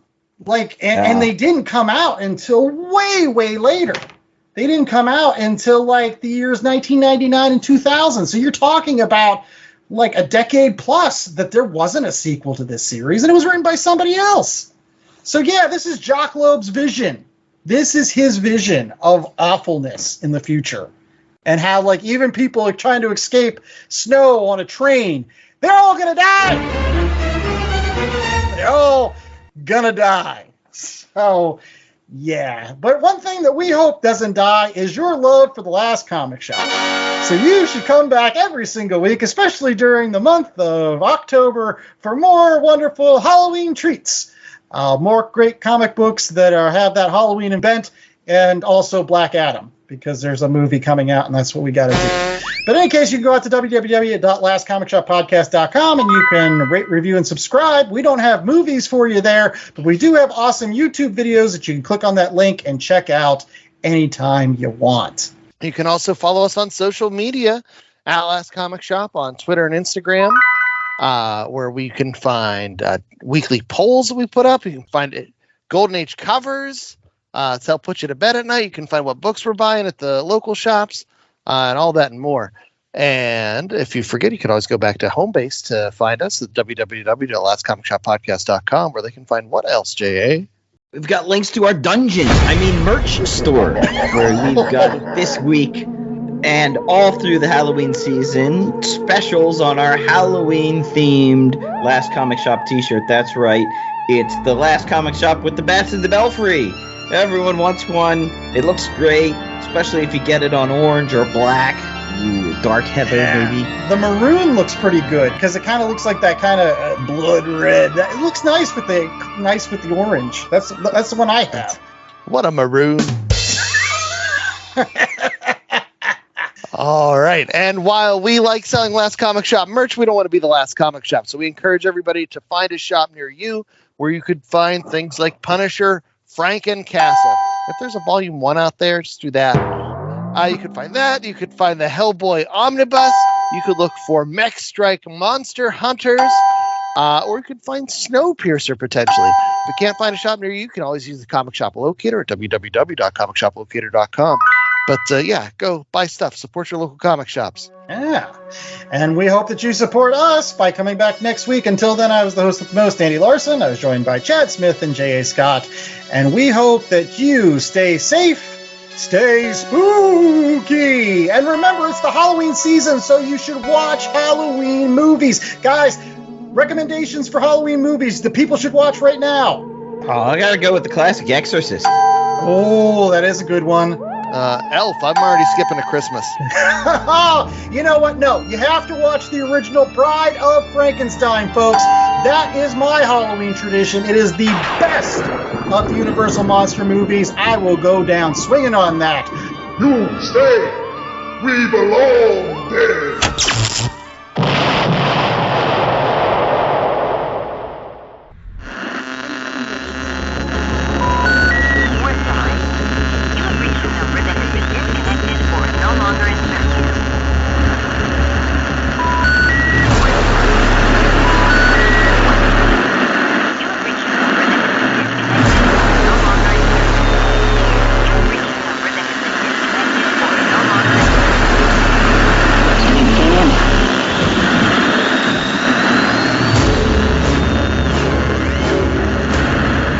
Last Comic Shop was a 2022 Black Angus production.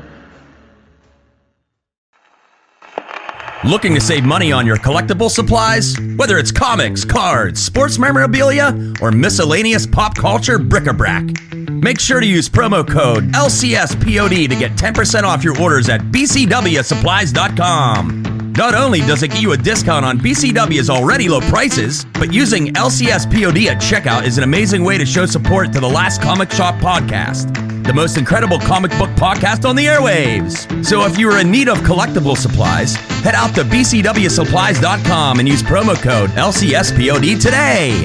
That's promo code LCSPOD. Cheers! Countdown to the Last Comic Shop in 5, 4, 3, 2, 1. By the pricking of my thumbs, something goofy this week.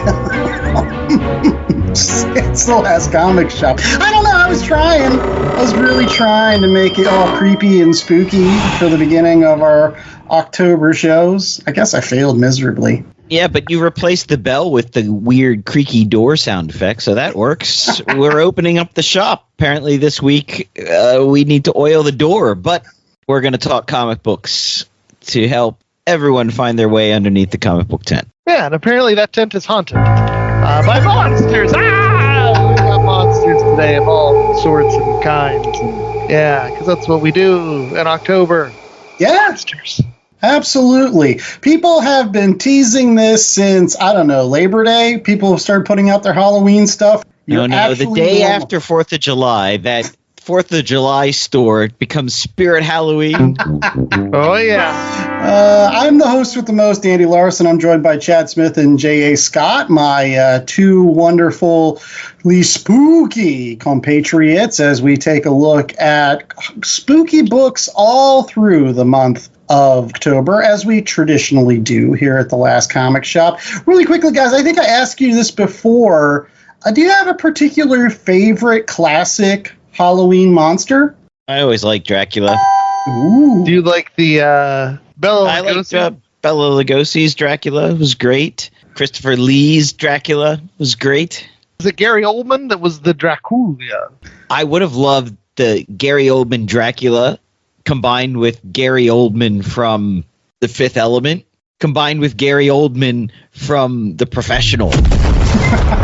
You mix those three together and you've got one badass Dracula. Wow, that is cool. My favorite is, of course, Bride of Frankenstein. Even more than the original Boris Karloff Frankenstein look. I really love that Bride of the Frankenstein with that hair. Whoever came up with that, kudos. There you go. And so I guess I'll go Wolfman. The original Lon Chaney Wolfman? Or did you like the Benicio del Toro? I'm going to go with Warren Zevon. His hair is perfect. All right. Well, if you're picking up on what I'm trying to lay down here, it is now time for an annual tradition here at the Last Comic Shop where we bombard you with Halloween facts and figures and cool trivia that you can pull out at your next Halloween party. It is time for Halloween trivia. Dun, dun, dun. No Peanuts questions this time. That's I've been right. Promised. No Charlie Brown questions this time. The Great Pumpkin will not make an appearance. But Jay has a peanuts allergy. Makes him get all swollen and lose. Ornery. Is what happens. I believe ornery is what it makes me. There you go. Chad is 2 for 2 in the past 2 years with Halloween trivia, but hope springs eternal here on the Last Comic Shop. So I'm really pulling for J.A. to win around finally. So in any case, J.A., you are the challenger, so you get to pick first or second. What would you like, sir? I will go second. Ooh. Seeing how many he has to beat. Wise choice. Are you ready, Chad? Oh, yeah. Your first question. Oh, and we're hitting you hard right from the start. What kind of chainsaw was used in the original Texas Chainsaw Massacre? Was it the Lombard 4D, the Black & Decker LP 1000, the Poulon 245A, or the Barker H77? I mean, they're all random names, but... So Barker's not a name I recognize, so we'll go B. B, the Black & Decker LP 1000? Yeah, why not? Who cares? I'm not going to get this. That is incorrect. It was the Poulon 245A. The chainsaw that was used in this film had to have a piece of black tape covering the Poulon logo to avoid a possible lawsuit. What? They didn't want their chainsaw? They did not at that point. They didn't think Massacre was great press? Question number 2. Massacred my chances of asking me about a chainsaw brand.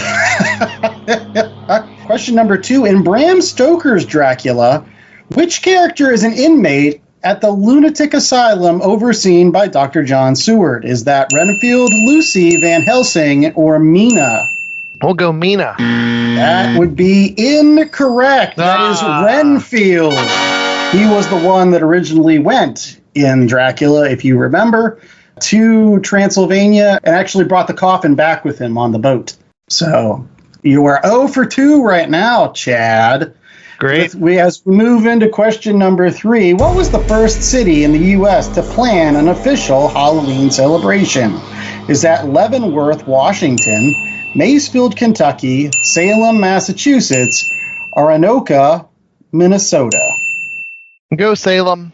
They're all spooky out there. That is incorrect. Goodness, so it can't be Salem. That's too much of a layup.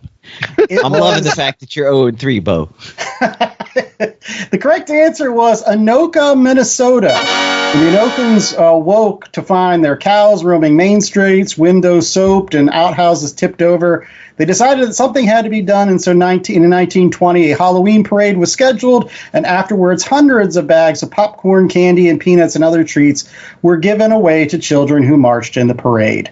By the 1930s, it was estimated that 20,000 spectators lined the streets to watch this annual event. So you're 0 for 3, Chad, but hope springs eternal. So maybe you will get question number 4. I feel this is a layup, so if you don't get it, shame on you. What actress made her film debut in the original Halloween movie? Was that Jamie Lee Curtis. I know this. See, I told you it was a layup. Jamie Lee Curtis made her film debut in the 1978 slasher film Halloween. So there you go. See, you're on the board. There we go. Question number 5 as we round the bend here. Which ailment did people believe could be cured by pumpkins? Was that poison ivy, freckles, bee stings, or blindness? I'm going to say bee stings, but they all sound dumb. Bee sting is incorrect. It was freckles. Yes, years ago, people believed that pumpkins could cure not only freckles, but also snake bites, which wasn't included as one of the choices. Question number 6. Who wrote The Legend of Sleepy Hollow? Would that be Nathaniel Hawthorne, Edgar Allan Poe, Washington Irving, or H.P. Lovecraft? This one I know. It's Washington Irving. That is correct. Written while Washington Irving was living abroad in Birmingham, England, The Legend of Sleepy Hollow was first published in 1820. Question number 7. What supernatural creature in Latin American folklore is said to drink the blood of chickens and goats? Is that a banshee, a Cerberus, a chupacabra, or the Manticore? The chupacabra. That is correct. The chupacabra is a legendary creature from folklore in parts of the Americas with its first purported sightings in Puerto Rico. Its name comes from the animal's reported habit of attacking and drinking the blood of livestock, especially goats. You're 3 out of 7. Going into question number 8, what percentage of adults celebrate Halloween? Would that be 46%, 68%, 74%, or 82%? The answer is the best percent. all the best adults celebrate Halloween, right? There you go. Yeah, I'm going to go with the second one because there's lots of fuddy-duddies. Okay, so you're saying 68%. Yeah, they're all slutty nurses. And that is correct. And now, I will say, this is according to the National Retail Federation, who polled adults, and 68.5% of them said that they celebrate Halloween. But you still got it right. You're 4 for 8, rounding in to the last 2 questions here. Just ask the questions. Question number 9. In what Halloween classic does Max Dennison accidentally resurrect 3 witches from the Salem witch trials? I have to give you this one. I'll give you a choice. Focus. Absolutely right. Hocus Pocus, Max lights the black flame candle and inadvertently resurrects the Sanderson sisters, 3 witches who plot to suck the souls of all Salem's children, beginning with Max's sister, Danny. Is that a favorite of yours, Chad, around the old Smith household, or no? Nope. Nicole likes it quite a lot. That's why I was asking. Yeah, we tried to show it to our 6-year-old last year. It did not go well. Oh, I'm sorry for that. Question number 10. Let's see if you can finish 6 for 10 with, according to superstition, what will happen to you if you point at a grave? You'll see your own death, your finger will rot off, you'll be haunted forever, or you will die. It's either death or haunting, death or haunting, death or haunting. I'm going to go death. That is incorrect. What do you mean? We all die. Everybody dies. The correct answer is your finger will rot off. Just kind of once bizarre. You're dead. Because that's what happens to dead people. Remember, Chad, everyone dies, but not everyone truly lives. There we go. All right, J.A., you saw Chad came in. I don't know, but these questions are so rando. What brand of screwdriver can you go screw yourself with? The answer is all of them. All of the screwdrivers. Stanley. Okay. Are you ready for your 10 questions, Jay? Now, again, you just have to get more than 5. So, well, here, we're going to start you off with a movie-related one, given you're our movie buff here. How many Oscars was the movie Psycho nominated for? 0, 2, 4, or 7? I'm going to go 0. That is incorrect. 4. Psycho was nominated for Best Director, Best Cinematography, Best Art Direction, and Best Actress in a Supporting Role. Question number 2, J.A.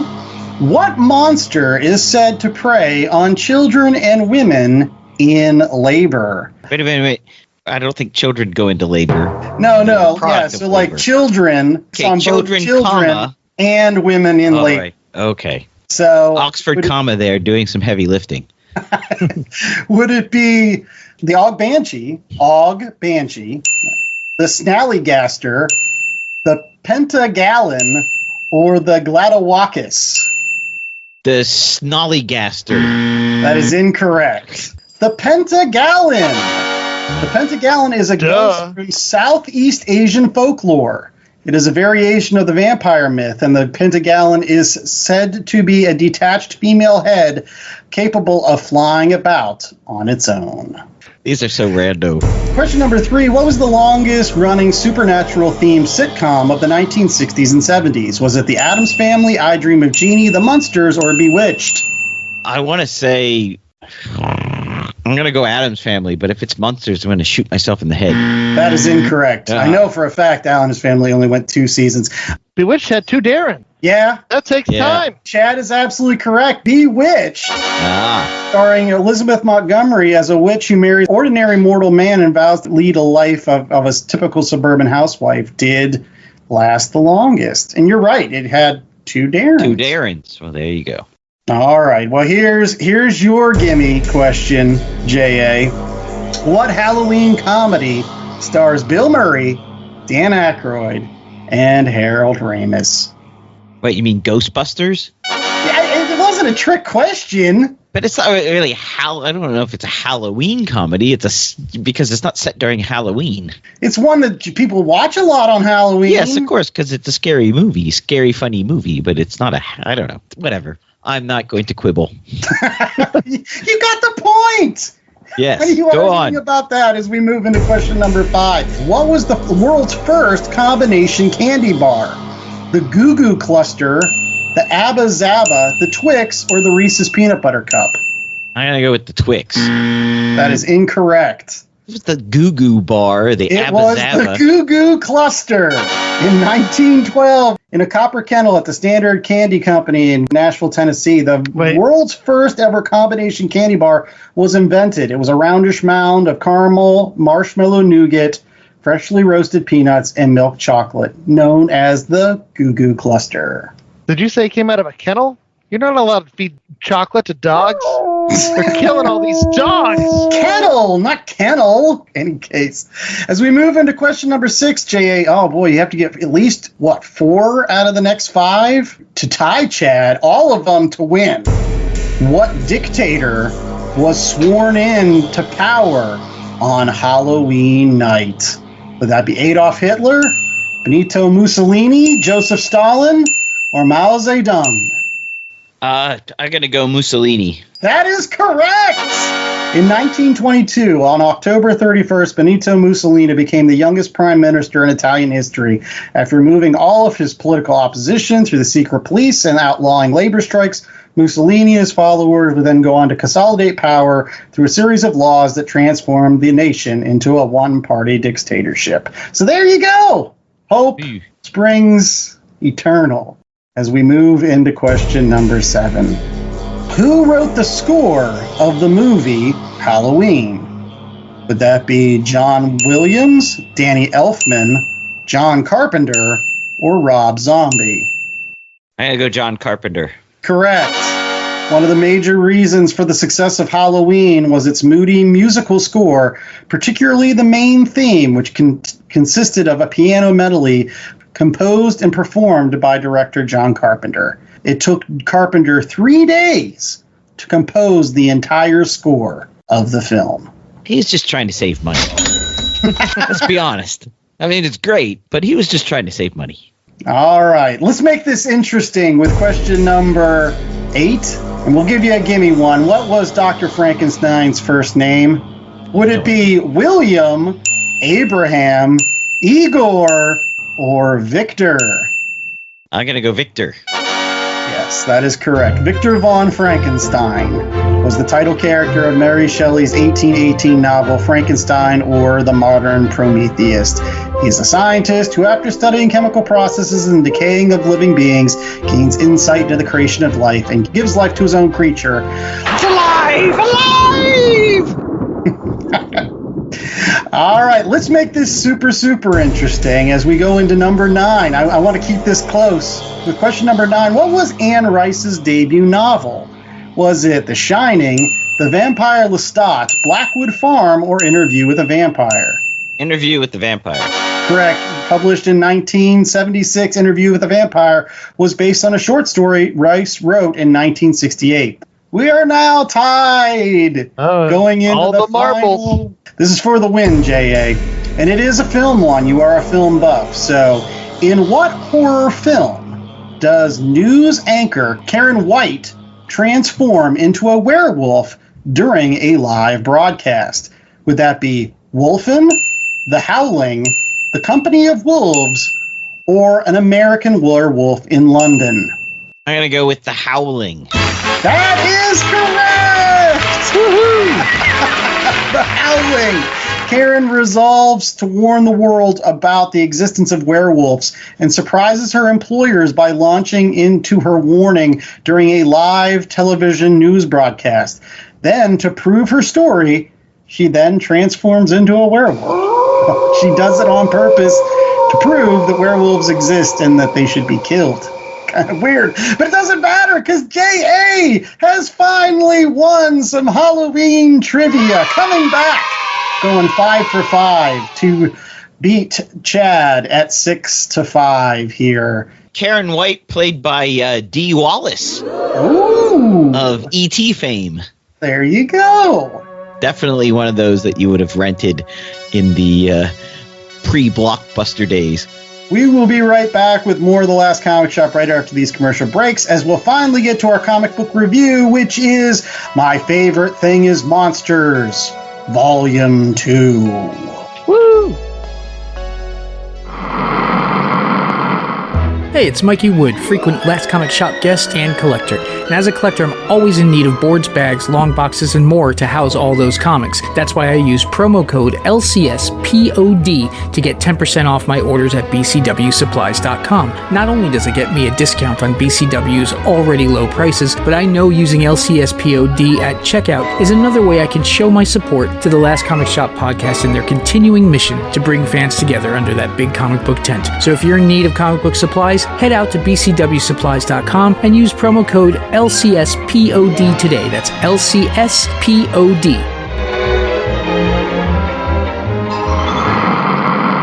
When you're done listening to this podcast, check out mine. My name is Dave, and I'm the host of Beer in Front.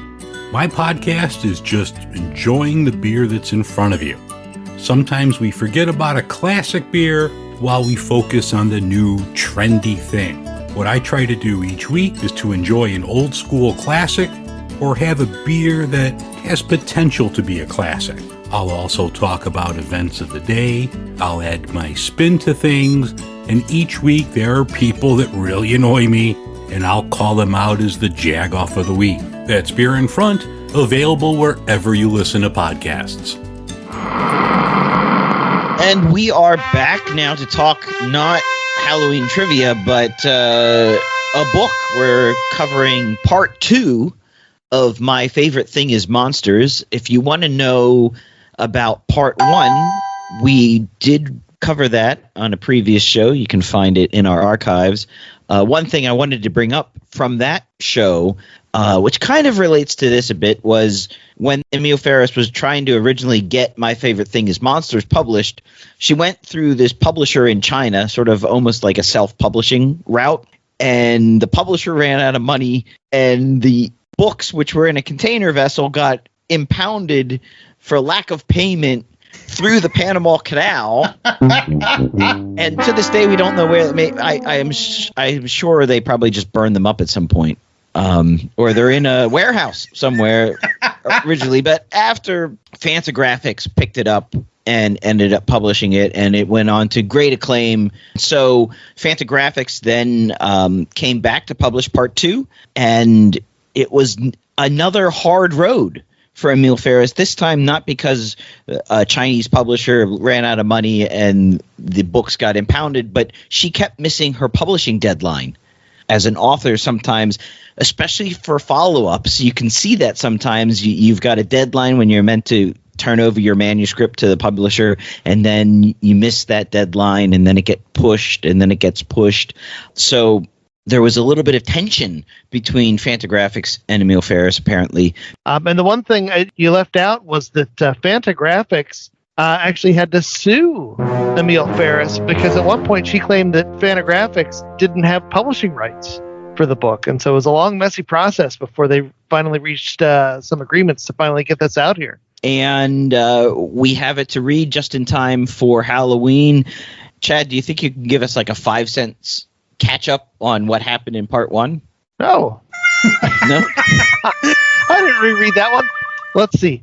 The story itself, you have a young girl named Karen, and in the first one, her mom is sick and her brother is sleazy, and she believes she is a werewolf, and they wander about the town, and hilarity ensues. What town do they wander about?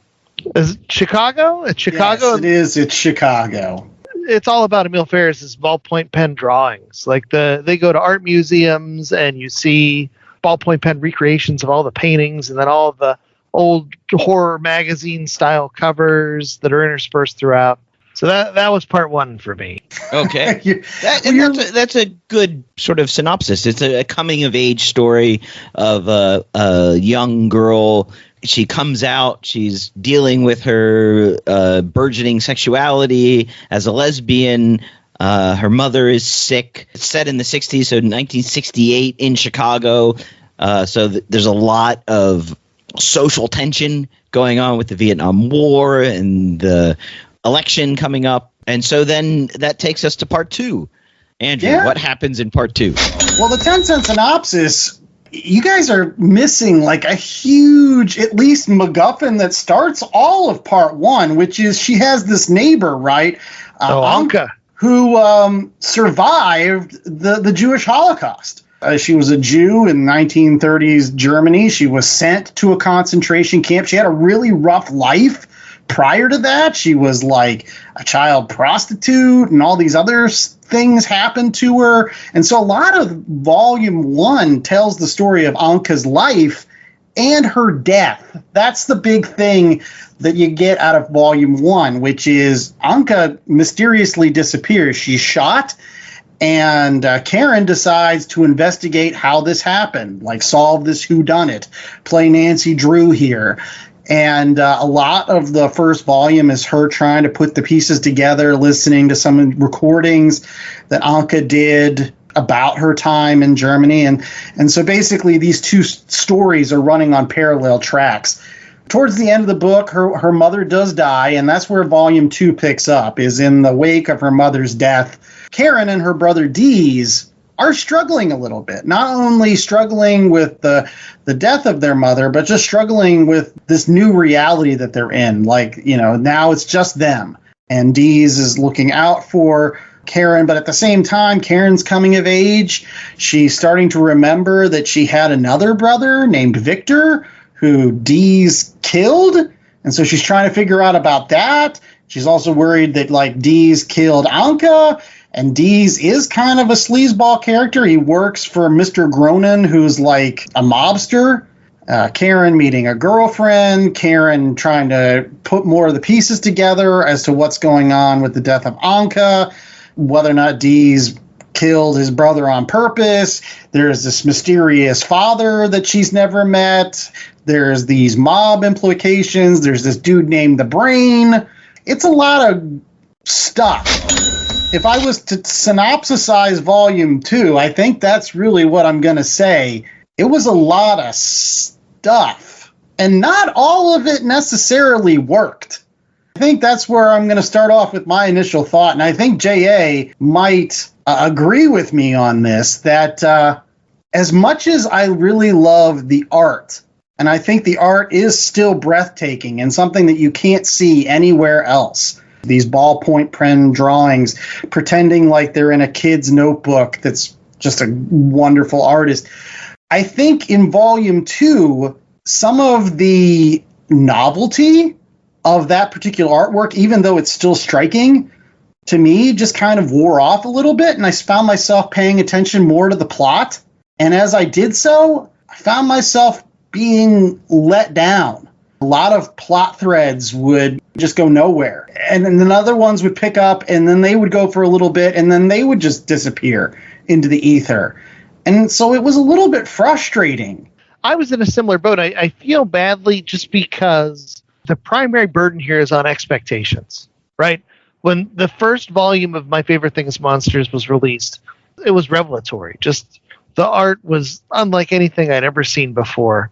Just the whole ballpoint pen aspect of it, the way it issued the traditional panel structure, the interplay between the museum pieces and the monster magazines, and then this murder mystery going on, all interspersed with a coming of age story. It really did thread the needle quite a bit. And then in this volume, it was more of the same, but it was somehow lesser than the first one. And so I still think if you were to just pick this up and start looking at it for the first time, it is a tremendous accomplishment. I was reminded, just looking into her background a little bit here, about how Emile Ferris had West Nile virus and lost the use of her legs in the early 2000s and had to reteach herself how to draw. For someone to be able to have this talent in the first place, let alone after reteaching yourself, That part is super impressive.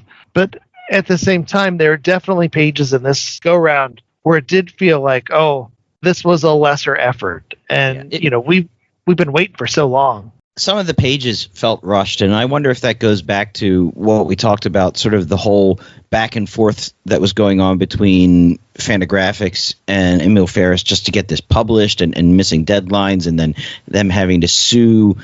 Probably harder to focus on one thing when you've got all that sort of the sausage making of actually getting a book made as opposed to the artistic work of getting a book made. And I think some pages really suffer.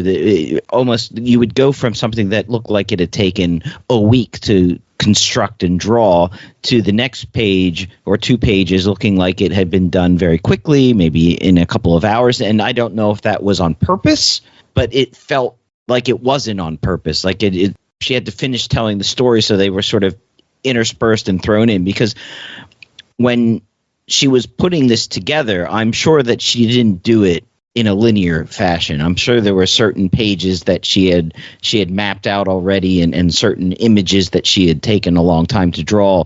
A lot of the artwork that she's recreating, obviously, and all of the Monster Magazine covers. But then some of the plot elements in between had a more rougher feel to it than they did in the part 1. And there's a reason why part 2s in books and part 2s in movies are often hard to it's hard to really follow up sometimes that initial great artistic achievement. That's why you don't see a lot of great sequels to come out in art, right? Because it's so hard, especially when it's an initial offering that has blown the world away. You have that sort of, as you said, Chad, the expectations laid upon you and the pressure to deliver on those expectations, especially when it's part 2 of a continuing storyline. So you're trying to end that story and draw it to a conclusion. And I felt, to Andrew's point, it meandered a lot. There were things that sort of started and stopped. It didn't feel as focused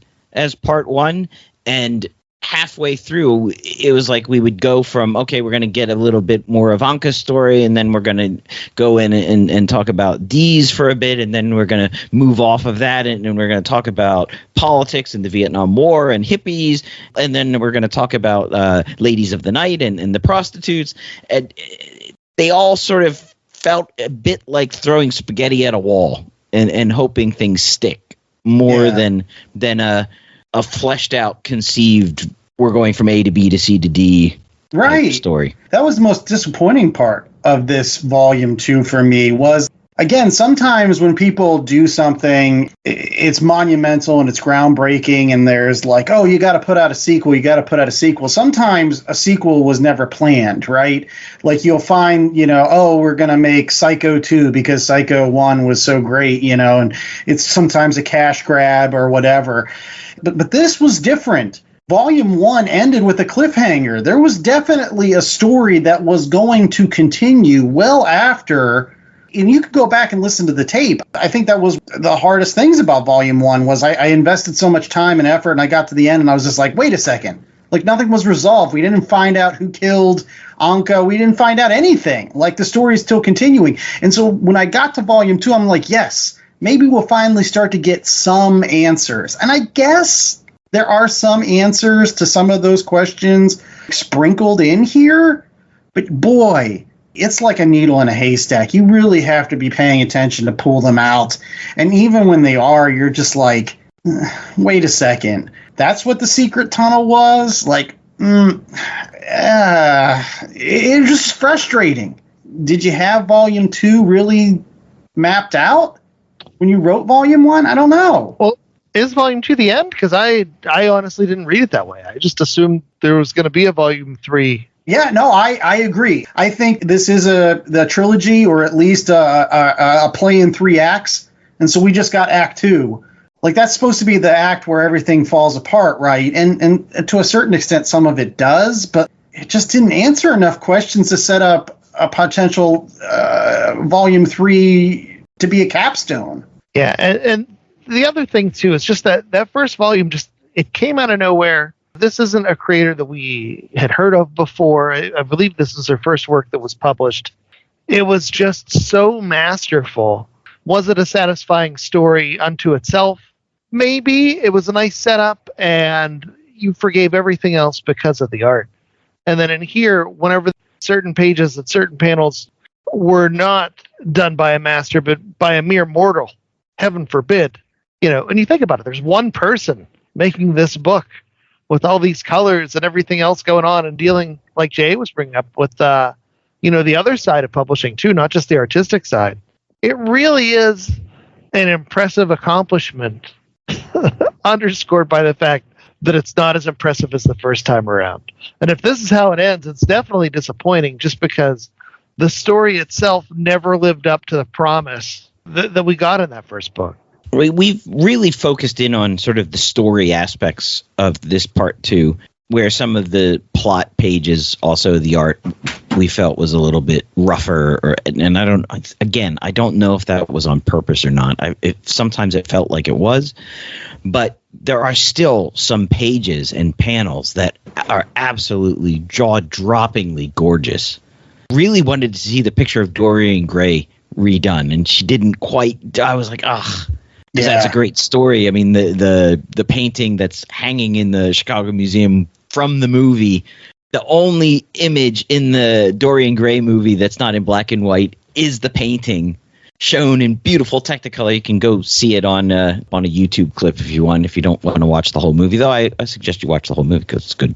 But still, some just absolutely jaw-droppingly beautiful recreations of masterworks and the horror. Oh yeah, the horror covers, which those are still my favorite. Those are absolute my favorite. I would be paging through, trying to wade through the plot a little bit. I won't lie, but then I would be saved every couple of pages by one of those ghastly.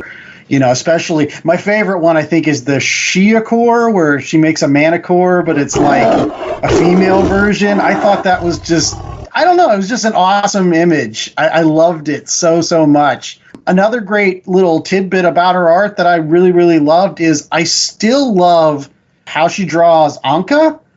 Even though Anka's not in this book as much as she was in Volume 1. But as the blue lady. Yes, yeah. She's drawn in that blue, but not only that, but she is genuinely ethereal or otherworldly, or she has a beauty to her that comes out in all of these pages, especially compared to some of the other characters. As one kind of knock against the art, and I'm not going to say because I love the art so much, but I did think that like every single time I saw Dee's, it seemed to be the same picture. Like the only time when Dee's in this book seemed dramatic or different than normal was that scene where he shakes down the one shopkeeper. I thought that was a really dramatic Dee's, but the rest of it is just that same profile shot of Dee's, like Dee's big head, Dee's yelling something slightly, and I was just like, for as much as she does with Anka and with Karen, I wish Dee's was treated better, I guess. I did enjoy those scenes where she talked about all the different tells he has when he's lying, that sort of thing. Hey, care, cough, cough. My question for you guys that I want to posit is this. Storytelling beats aside, if this came first, would you have been as excited? Because I still think there are things in here that, if this was your first exposure, certain panels, certain things are revelatory. That's a good question. And it goes back to one thing I wanted to bring up, because I don't have the first part in front of me. So maybe, Andrew, I know you have it. If you can pull it up. Is this one longer than part one? Is it about the same length? I feel like the first one was pretty long. Yeah, but this one felt really long. Like I felt like I was reading forever. Every so often I would say, I must be halfway through the book. And I'd be less than a third of the way through the book. Yeah. Honestly, Chad, again, I'm not going to say that Volume 2 doesn't have good images in it. For some reason, I feel Volume 1 was much more polished. There were many, many more examples in Volume 1. It was like boom, boom, boom, boom, boom. One great image after another great image after another great image. I think the story was tighter, too. It was just a much tighter story. Yeah, it's it was just a more polished effort. It absolutely was. But this is one human. Like, one person created this. I'm in such a weird place because on one hand, yes, this is a disappointing follow-up, but it's still like really awesome. That's what I can't get around. Like, the one person that can create these wonderful images may or may not be the best storyteller plot-wise, but man, if I were to see these, I feel like I'd be just as pumped for more. It's just sad that the trajectories go in a different direction. I'm hoping that there is a third chapter and that Emile Harris can find some of the magic that she had in the first one somewhere. It's like we're struggling with the critic's curse. We have no place to judge this, but yeah, we will. We're going to give it a rating and all the rest of it. That's what. And speaking of ratings, we'll be right back after these commercial breaks with our rating. Oh, my favorite thing is Monsters Volume 2. So stay tuned. Being a PI, you learn fast what seems like a normal case never is. You never realize how much you're going to need your friends. You can never guess how near your enemies are. And you never know who to trust. Now I'm chasing down an ancient artifact, the only thing that can stop this newly unearthed terror. It sounds crazy, but I'm not thinking how nuts it all is. All I can think about is the only man who's ever managed to grab my heart is right at the heart of this mystery. And why? Every time my heart gets involved in anything, there's always a monster waiting in the shadows to break it. Ripped from the pages of the self-titled comic book comes Dash, a new queer supernatural noir podcast. Follow us on Twitter at Podcast Dash, on Instagram at dash.noir, or wherever you get your podcasts.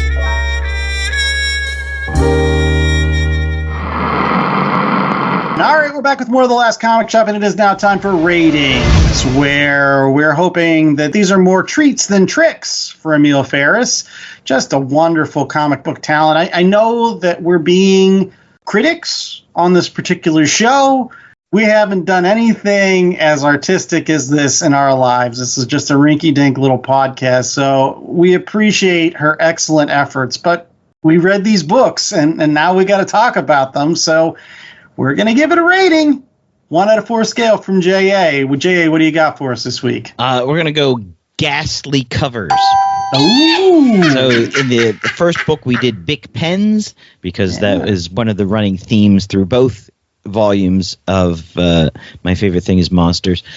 And I'll start off by saying it's really hard to do a follow-up to something that is so explosively original and well-regarded. You're thinking, like, there's a reason why The Godfather Part 2 or Empire Strikes Back, are so great and considered so great is because of what they followed and how they followed that. Yeah, for every Godfather 2, there's a Caddyshack 2. Yeah, so I think I gave the first one 3.75. You guys were both 4s. This one, it's a 3. The art is still very sublime, especially when she's recreating past masters with that big cross-hatching style that still has the ability to take your breath away. But the story is much more convoluted. It sort of meanders a bit more. It doesn't feel as tight. Threads are pulled on and then let go and not revisited. Almost like there's too many plates spinning and she's lost the handle on some of those sticks to keep the plates spinning, and things are crashing a bit. I'm really hoping that there is a third volume. The publishing schedule is a little bit more conducive to her artistic endeavor, because I think that has impacted this volume, sort of the need to replicate what she did in volume 1 and having that pressure of a massive winner or do it one better. That's a lot of pressure on one person. And again, she's just one person doing all of this. It's not a team. It's not like she can turn and rely on a writer or an artist or to give her support on this. So it's still a masterful effort. I just don't think it rises to the level that Volume 1 did. So it's a 3 for me. Well, I'll go next, and as Jay mentioned, I gave the original volume a 4, and it was a book that I sang the praises to pretty much everybody I met. I said, "Oh, have you read My Favorite Thing is Monsters? If you haven't, you got to. I mean, this art is tremendous and something that you'll never see anywhere else. Just wonderful stuff." I'm going to go a little bit lower, 3.5 for me. Cuts down a whole half of a grade just simply because the plot was at times somewhat of a slog to get through. And I'm not going to just say that it's difficult to do sequels, right? I'm going to take that one step further, and I'm going to say that it's really hard to actually write an engaging mystery. The whole premise of this story is not so much for me the coming of age. Yeah, Karen's coming of age story is a part of that, but there's a lot of mystery aspects to it. And I feel like anytime you're writing a mystery, you have to have it really, really mapped out well in order to not only keep the audience guessing, but the ability to stick the landing. I mean, how many times have we seen folks since try to recreate what Hitchcock did so wonderfully in a lot of his movies in terms of mystery or suspense or building of that tension, and just it turns out to be M. Night Shyamalan in the end, where you're like, oh, well, that was it? Oh, great. And that's what happened, I think, is here, is you see some of the unraveling of the mystery and the points when you're supposed to be like, yeah, that was really great, or yeah, that was supposed to hit. We're finally supposed to find out what happened with Dees and Victor. Oh, we're supposed to finally find out a little bit more about Anka and who maybe killed her, and what was going on with Karen's dad, and this and that. And it just, some of it fell flat. I really wish that Emile Ferris had written volumes 1 and volumes 2 at the same time. With the amount of work she had to do and the creativity, maybe that would have killed her. I don't know. But I would have liked her to have done the entire story all at once and maybe split it into 2 volumes and released them separately. I do feel like taking some time between volumes 1 and volume 2, I mean, we're talking about 7 years? I think some of the focus was lost. It's kind of like why Richard Donner did Superman and Superman 2 at the same time. It's good. You just keep going. I even think Godfather 1 and Godfather 2 were pretty much filmed very close together. So, maybe that's a winning combination for doing a story well, is just keep going. Okay, so I guess I'm going to come down somewhere in between you guys, simply because I do still think the artwork at times is so masterful and so unique. But at the same time, it's the shadow cast by Volume 1. And I think Volume 1 got so many more of the important moments, whether it was that one page where we finally see what Karen looks like, whether it was, dealing with the mom and her disease and, that whole character. We had characters that were engaging and relatable and made you feel emotions. Whereas in Volume 2, I don't know if I felt nearly as much. The empathy for these characters just wasn't there. And I don't know whether that was because of story beats or those pages that looked unfinished. Oh, you wish you could just give those back and say, all right, you've taken however long, take whatever other time you need to do this the right way. It's a dichotomy between the stuff that's done so well and the stuff that isn't fully baked. I'm going to go 3.25 just out of the respect I have for how impressive it is. Just how impressive those high notes are. And I'm going to forget the low points. And I'm sure I will by the time Volume 3 does come out, because it'll be another 6 or 7 or 10 years, at which time, I'll be super excited and happy to see it again. She does have Pantheon Books acquired an upcoming prequel to My Favorite Thing is Monsters called Records of the Damned. So that will probably be the next one, but not out of Fantagraphics. Obviously, probably no love lost between those two parties. So she's gone to Pantheon Books for her next outing, which is When that will be out, I don't know. Probably 2026, maybe 2025. I wouldn't set anything important by those standards. It'll be out when it's out. Yes. Yeah. But hope springs eternal here at the Last Comic Shop. And one thing that we are all hoping is that you check out some of our recommendations. Yes, these are other books that you can pick up in addition to My Favorite Thing is Monsters Volumes 1 or 2 at your local comic book shop.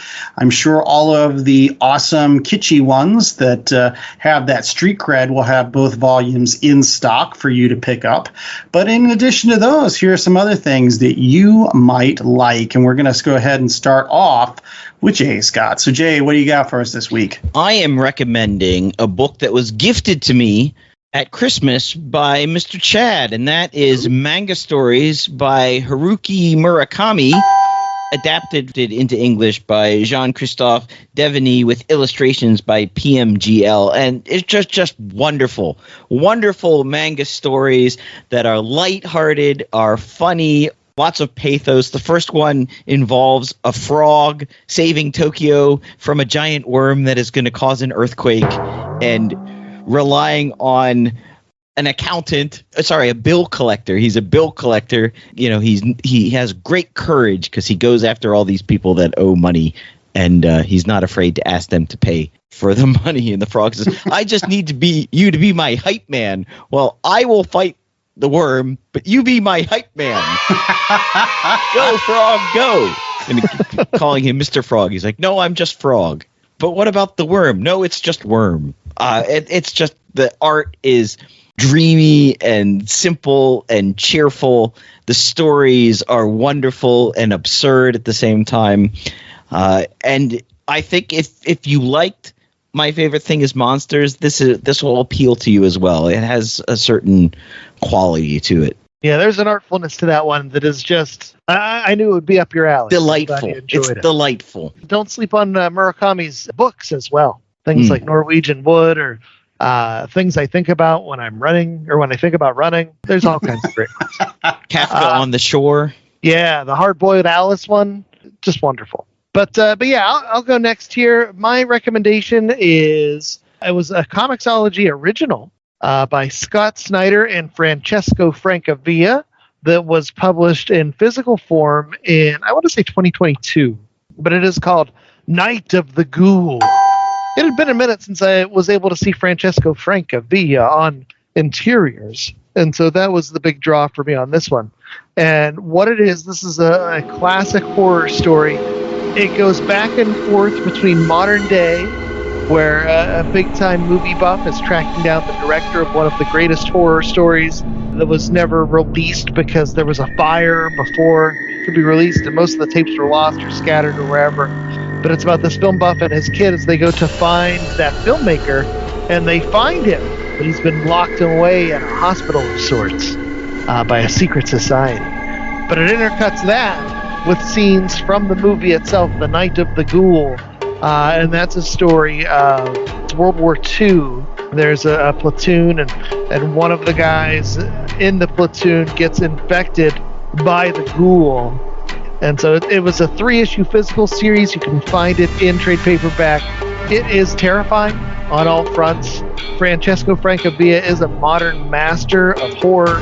He knows how to play with blacks and oranges and just these haunting colors and visuals, and it really delivers. I don't want to give too much away, but yeah, if you were a fan of the old school monster movies, Night of the Ghoul by Scott Snyder and Francesco Francavilla is up your alley. Well, there you go. I'm going to have to check that out because I like both of those folks, especially all of Scott Snyder's Comixology originals. I really think we should do Barnstormers at some point in 2025. I mean, we've been teasing it for the heck out of it. I just wanted to read some Tula Lotay art. But in any case, my recommendation doesn't have anything to do with Tula Lotay, but it does have to do with another famous comic book artist, and that's Jim Starlin. going along with the Halloween season, what's more creepy and eerie than death?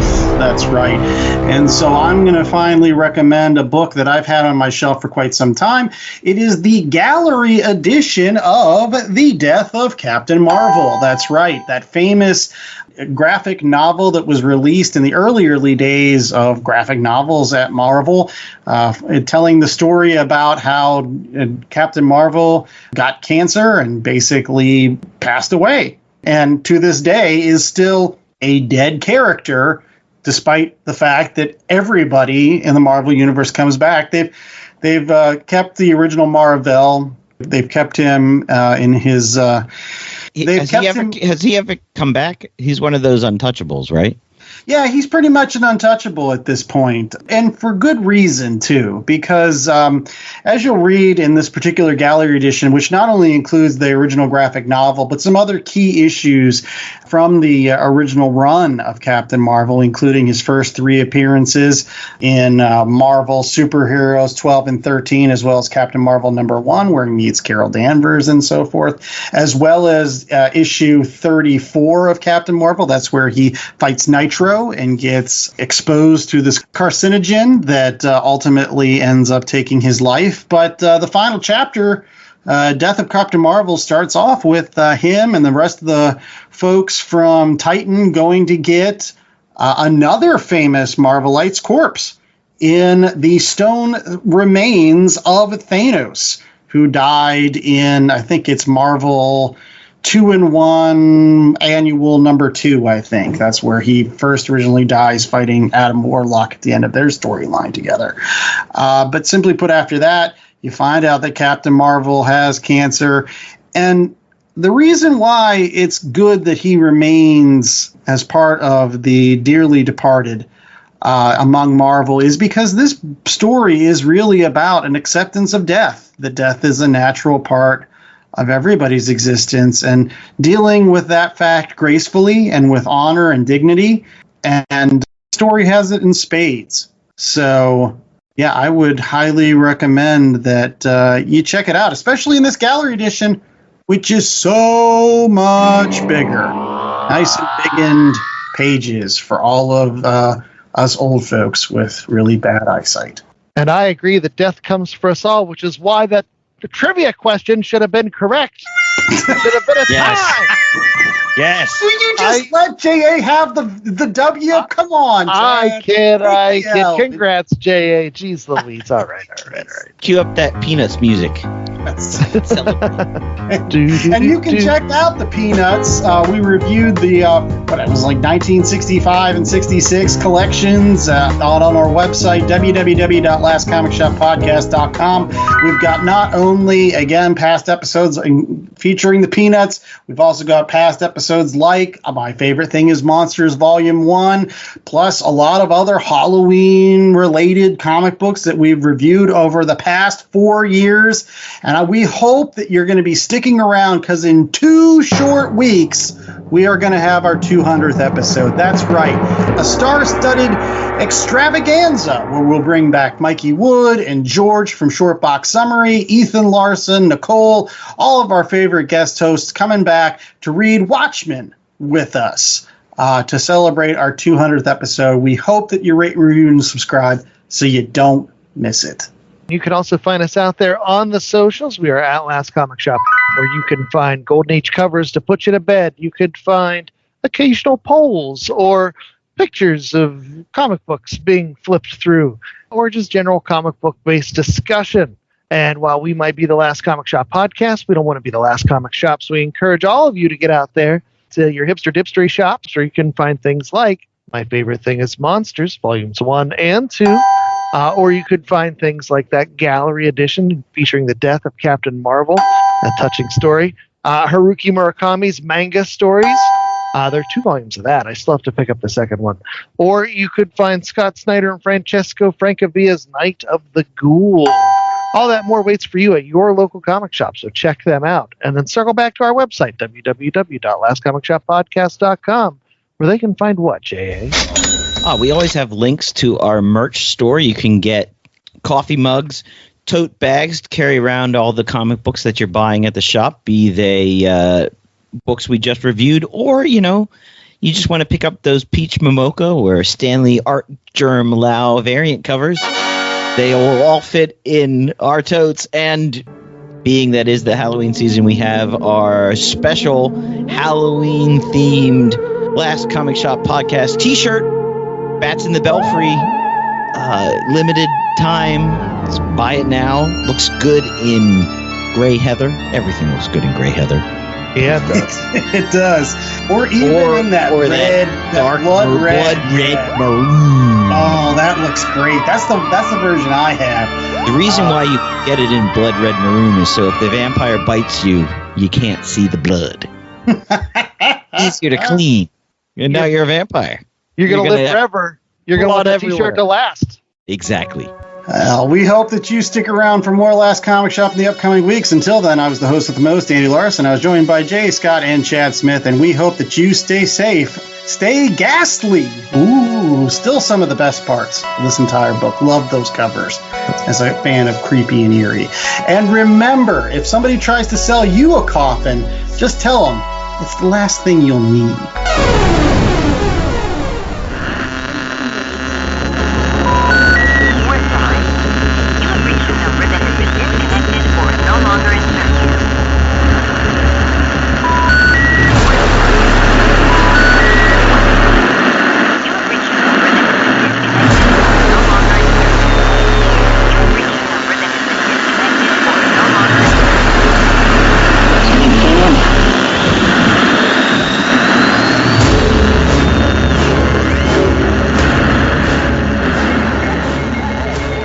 The Last Comic Shop podcast was a 2024 Black Angus production. Hey fellas, looking to save money on your collectible supplies?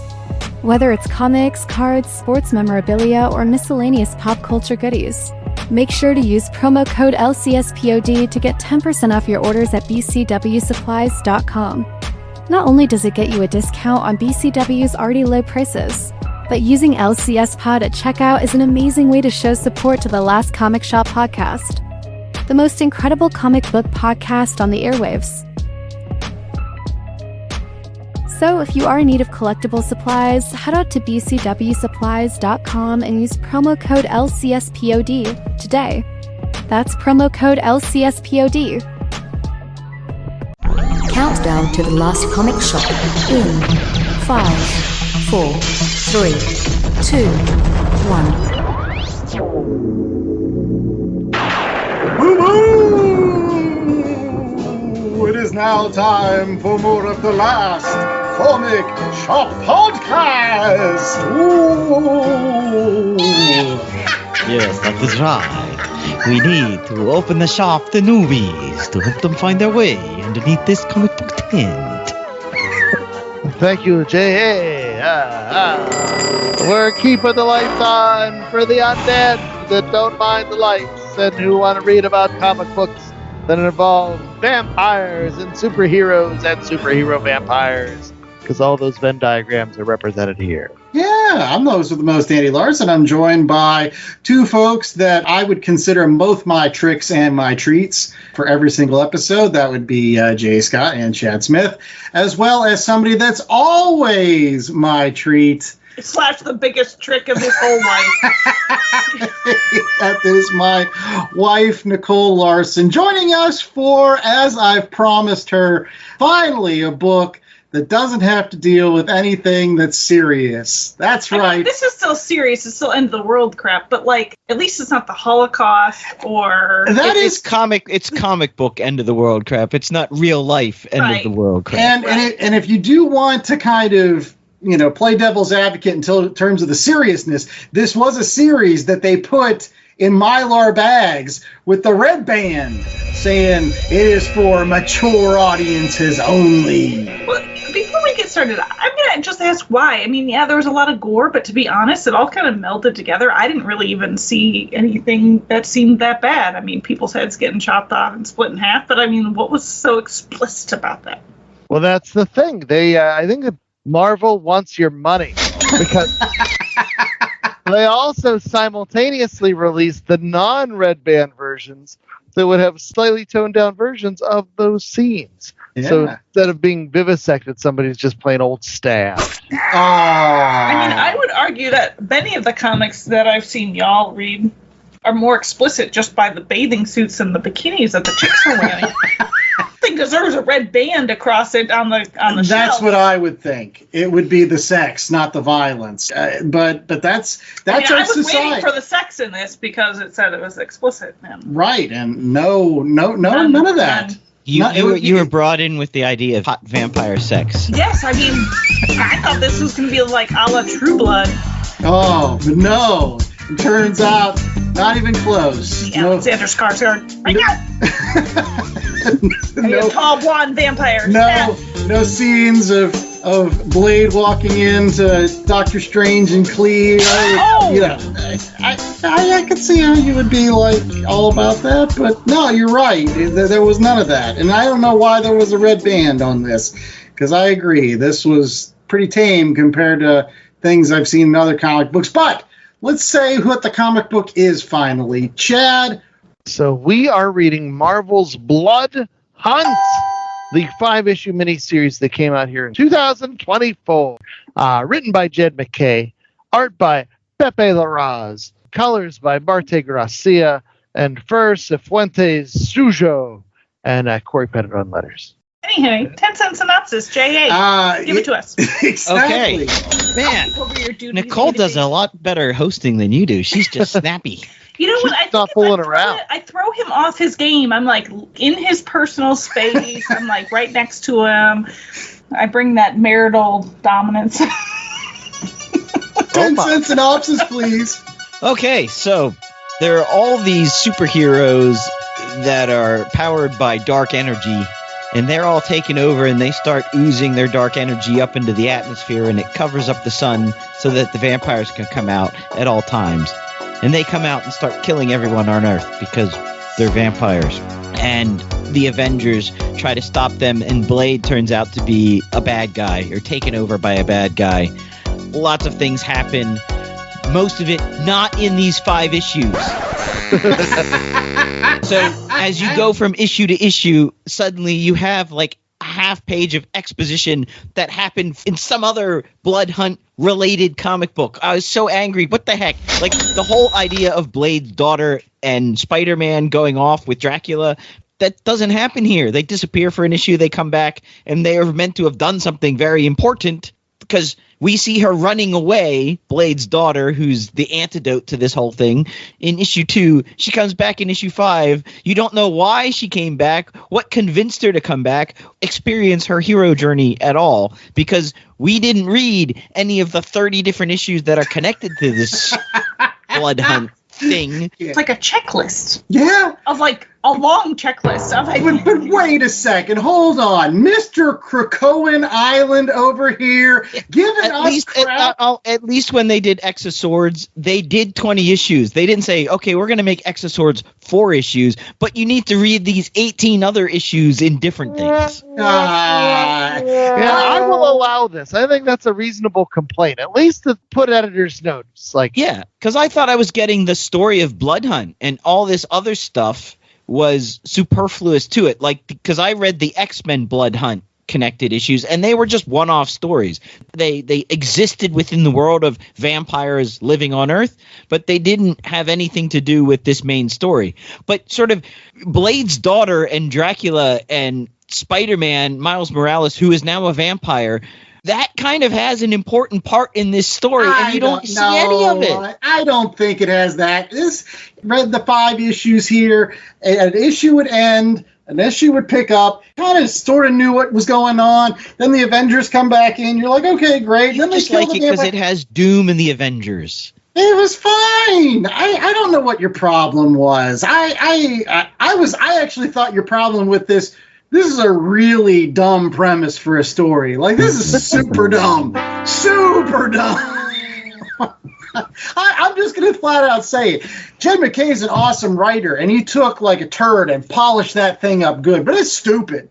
They sub in vampires for what we've been dealing with for the last 25 years, which is zombies. And they just said, like, no, it's not zombies because that's been done to death. We're going to do vampires. Yay. But they did seem more zombie-like. It made my mind, I'm thinking like Tom Cruise, Brad Pitt vampires. They weren't really out there to like kill everybody. They were just out there to make more vampires. Yeah. And like suck their blood in a sexy way. Right. Exactly. None of that happened here. It did, and that was my thing with the art. Like, it really wasn't that explicit because it just kind of was a bunch of people being zombie-ish. Yeah, like random chests open with like ribs sticking out and things. Whatever. Yeah, nothing more than we would see in like a Walking Dead issue. Did they have to be vampires? I do want to address the whole, what's the difference between the regular versions and the explicit red band versions? For example, issue number 5. All right, I have the regular version and I have the red band issue, and I'm walking through, and page 1 there's no difference, and page 2 there's no difference, and page 3 there's no difference, page 4 nothing, page 5 nothing, page 6 nothing, page 7 nothing, page 8 nothing, 9, 10. There's nothing explicit about this book. Oh wait, 11's the same, 12's the same, 13's the same.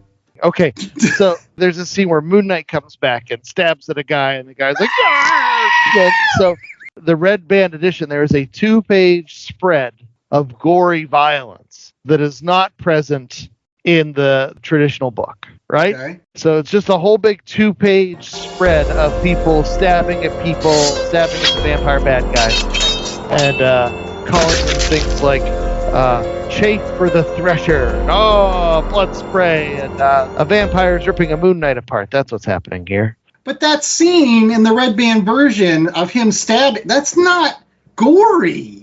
If you were reading like an Image comic or something like that, like you would see that stuff in an Image comic, like easy. Like they don't make these comic books for kids anymore, right? They're making comic books for people that have been reading comic books for like 20 years, or at least people that are like older adults, right? Like nothing in this is like so shocking that you had to put a red band on it. Right, exactly. Yeah. To my wife's point, if you would have saw lady parts or a big, vampire wang, that would deserve this red band thing. This blood gut stuff, no, I don't buy it. It's the fact you get 3 additional pages that don't change the story in any way.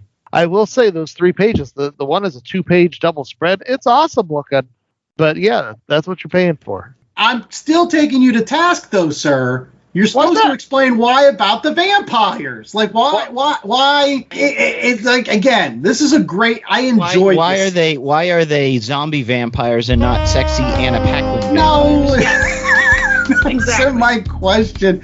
But that's what Jed MacKay does, and this is why I was waiting to get to this. This is what I love about Jed MacKay. This book represents something different than a lot of other comic books.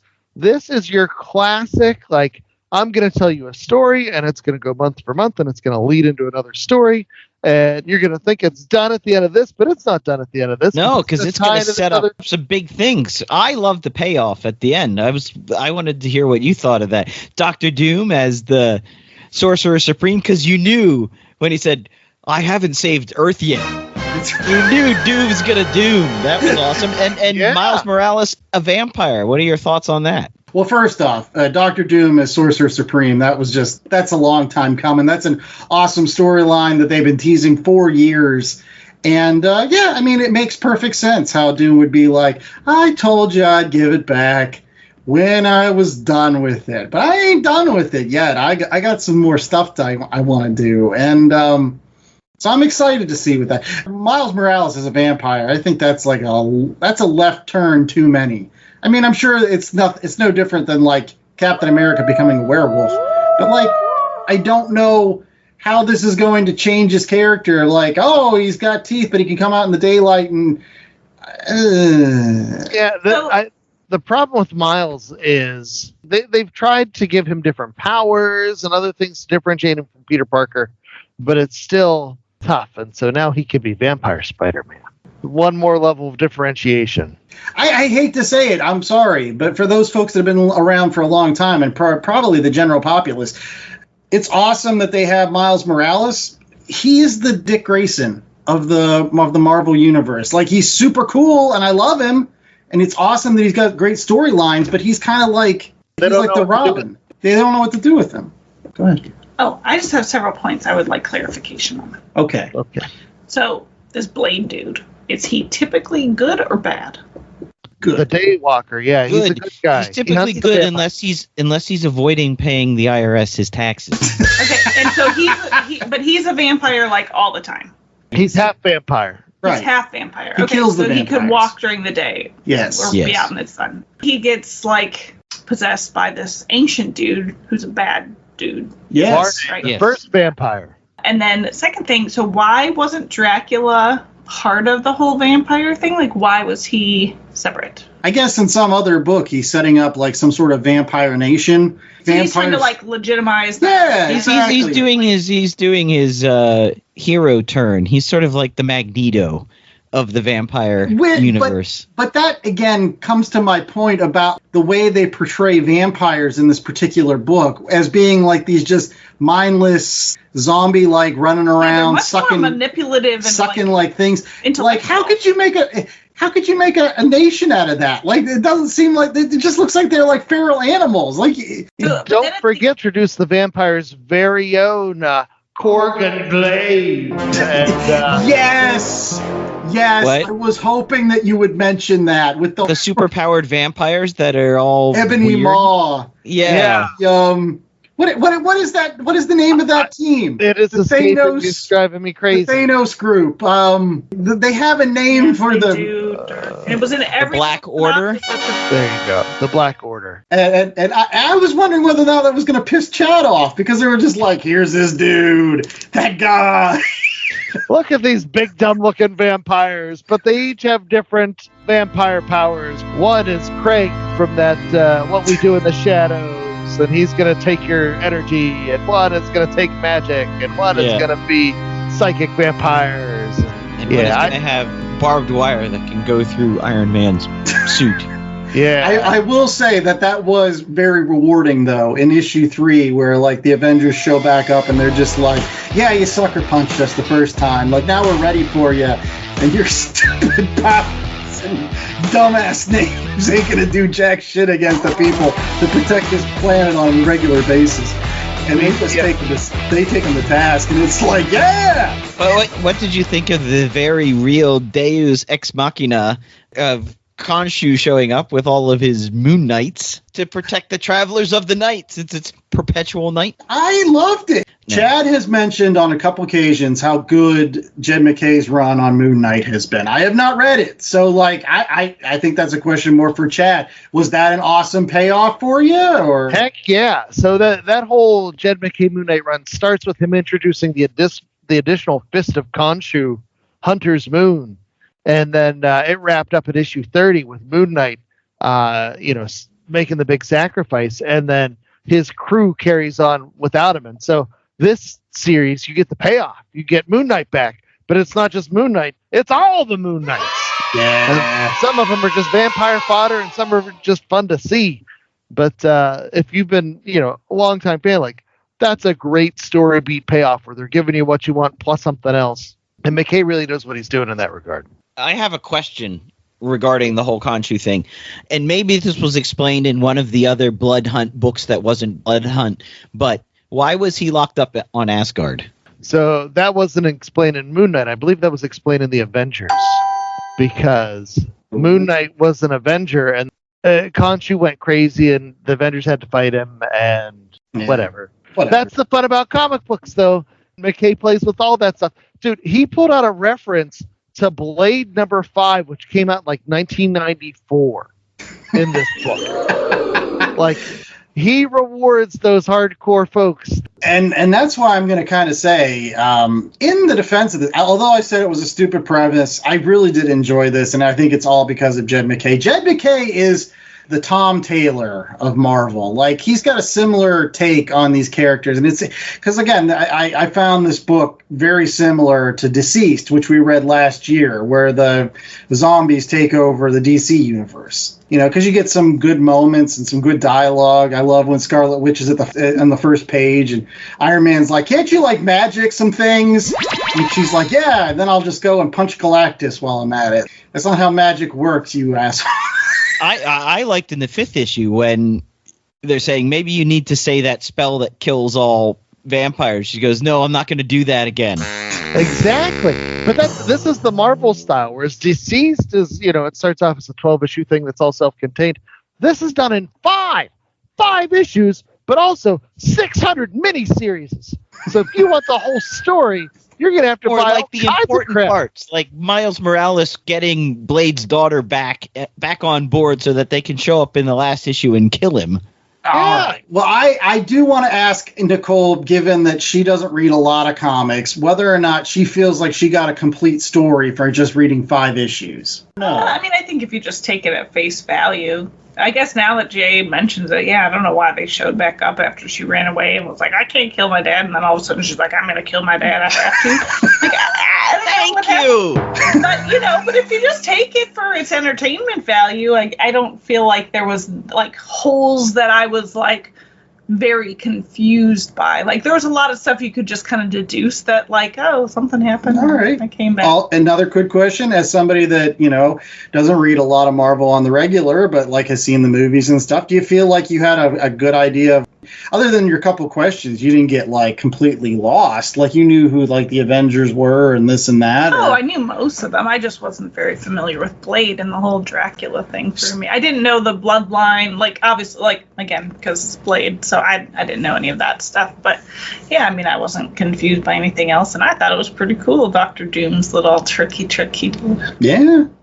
So you think that this is a decent series for somebody that's just coming off the street and picking this up in like a trade or something? So my only thing that I would say is, again, like, I don't know, I found myself, I don't want to say skimming, like I was reading the bubbles, right? But like the art didn't really, I don't know, there's just too much, like, I'm not into the gore, like it just looked like a pile of gory body mess to me. So like some of that, I don't know if that would be appealing to people who aren't used to seeing that type of stuff.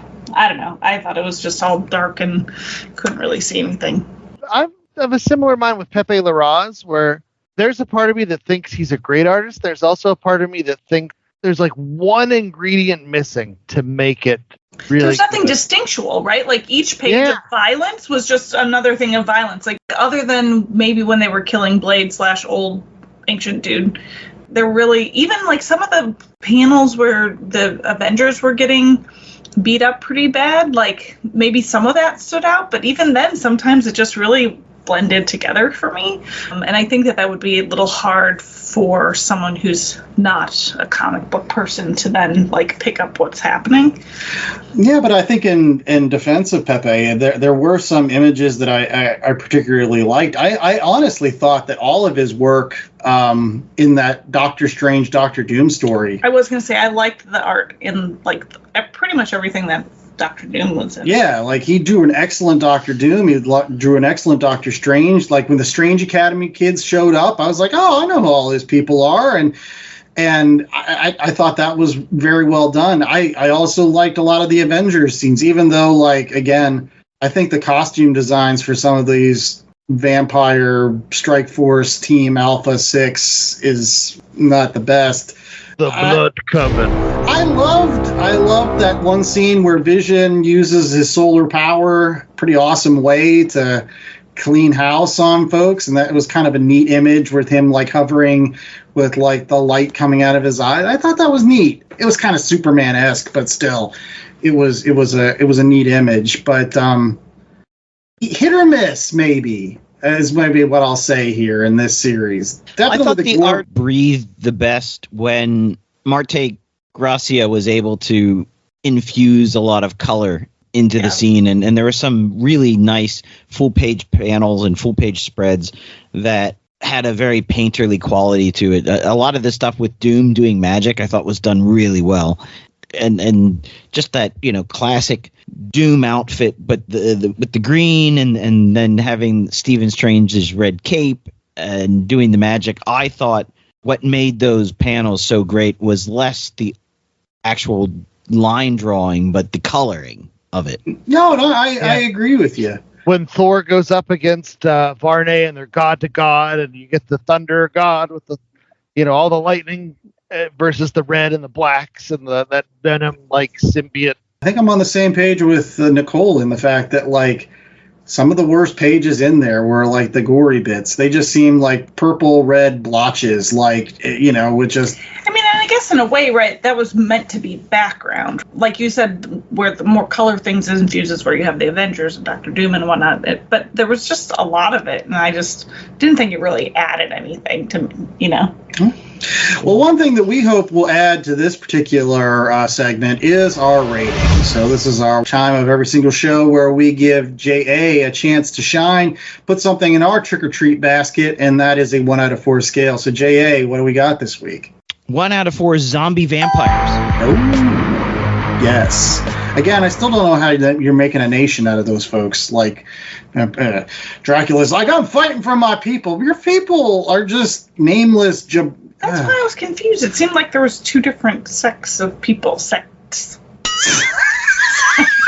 You really got that on your damn mind. Sexy vampires. That's 2 different groups of vampires. Yeah. Well, there you go. You're right. We'll go ahead and start off with you, Nicole. What are you giving this? Give it a solid 3 zombie vampires. I mean, like I said, take it at face value. It's entertaining, and again, could do without some of the more gory bits that just kind of didn't add much to the story. But I mean, I don't know that I'll read it, but I was kind of curious what happens with Doctor Doom. That was quite a nice little. Well, you know what? We'll read it on this show, and we'll bring you back for it. There you go. See how it works? Chad, how many vampire zombies you giving it? One world under doom. That is exciting. Yeah, I'm going to go 3.5. I really enjoyed this. I do think Pepe Larraz, when I think of his art, I just think it's too perfect to be memorable. I had read this story ahead of time. I read it a couple of weeks ago. And then I was like, all right, we're going to do the show tonight. I was like, I better read this again because I've forgotten most of it. So there's just something. I don't know what it is that I want to see out of Pepe Larraz. It's more his own as opposed to as perfect as it is. It's hard to say that being perfect is an issue, but it is. The story was fun. It was one of those things that harkened back to some of my favorite times in Marvel Comics, where you have this interconnected universe. And sure, we're reading this one story, and I do feel like you get enough meat on the bone here in this story to enjoy it. But also, it's like, well, what's going on with Miles? It inspires you to go pick up that Miles book. What's all this Moon Knight stuff? And you won't be disappointed if you go and pick up that Moon Knight stuff. The Hunter's Moon and the Midnight Mission and all that stuff is tons of fun. But you're inspired to go and explore the rest of the universe, and that's so much of the fun of Marvel, right? What's Doctor Doom's deal with Doctor Strange and being sort of like everybody wants to know. And so I think McKay and Larraz, they do a great job of getting you hooked in. And am I going to remember a lot of the official story beats next week? Probably not. But did I have a heck of a time reading it and rereading it? Yeah, I did. So 3.5.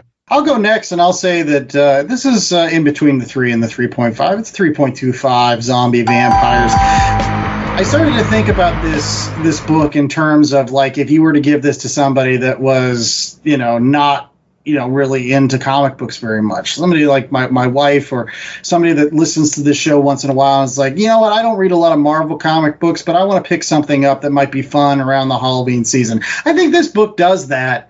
I don't think that you need to buy the other issues. I don't think if you want to find out what's going on and flesh it out a little bit, sure, you can buy them. But I think if you just find this in trade or just the 5 issues, you're going to get a fairly complete story. And plus, other than like the Doom thing at the end, a lot of the stuff that goes on with the vampires, it doesn't matter in the end. It's like it gets you to the point where the cooler story, which seems to be like Doom being Sorcerer Supreme, maybe the cooler story about Miles Morales becoming a vampire. But it begins, the Earth's like, oh no, it's destroyed. And by the end, it's like, oh, even Blade doesn't even have to pay the price of his own life to resolve this thing. So it's kind of like, all right, push that status quo button. Let's go back to the way things were. Well, again, other than the Doom thing. But that's awesome. Doom being a central point of any ongoing storyline is the best. The Avengers look really awesome in this. It's never going to be a 4 because the whole premise of the story was stupid. It was dumb. So it's never going to be a 4. 3.25. Good job, though, with a stupid storyline. This from the man who has the Atlantis attacks omnibus. I thought it was a fun story. Was it stupid? I don't know if it was stupid. They could have delved into sort of the different vampire sects. It's hard to say. It is very hard to say. Sex for Nicole. Sects. Yeah, there could have been more sex. Exactly. Use that red band to its advantage.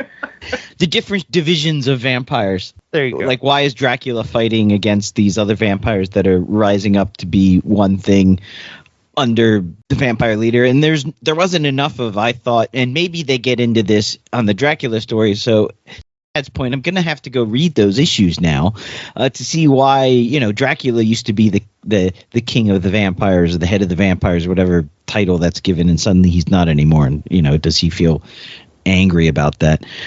This is very much an Avengers story, and I liked it. I haven't read a sort of modern Avengers story. The last thing we read was Avengers Twilight, and that was old, get off my lawn Avengers, and this is sort of normal Avengers. I do like how they lay out in each issue the key players right at the beginning with images and names, because I needed that. And if you're somebody new to Marvel or you're new to some of these comics, it helps to explain who Bloodstorm 1 is, and Smoke Eater, and Cruel, and Damascene, and Unusual. These are worse. Yeah. That is the Blood Code. That some of those names, not the best. They're not as bad as Corvus Glaive. Corvus Glaive. Ebony Maw. But that being said, it was fun. It was a fun story. It sets up Doom. It sets up some other things. It was a quick read with only being 5 issues. Yeah, you missed some bits, but maybe that's like what you did when you had halfway through the movie. You had to go to the toilet and come back because you're an old man and can't make it through a 3-hour movie without a toilet break. I don't know. 3.25. Well, we'll be right back with more of The Last Comic Shop right after these commercial breaks. We're going to be playing a game for our Halloween party here on The Last Comic Shop. That was weird. Not as weird as Corvus Glaive. Hi, it's Carlo Calantuan, Last Comic Shop podcast listener and comic book tragic here in the Philippines. Mabuhay! When I'm in the US, I'm always on the lookout for a good deal on boards, bags, boxes, and all other manner of comic book related supplies. And that's why I love to go to bcwsupplies.com and use the promo code LCSPOD to get 10% off of all my orders. Not only do I get a discount on everything I buy at BCW, but I'm able to support the podcast when I use LCSPOD at checkout. So if you're in need of comic book supplies, head over to bcwsupplies.com and use the promo code LCSPOD. Oh, and guys, I'm still waiting for that Tressie review. Come on, when is it?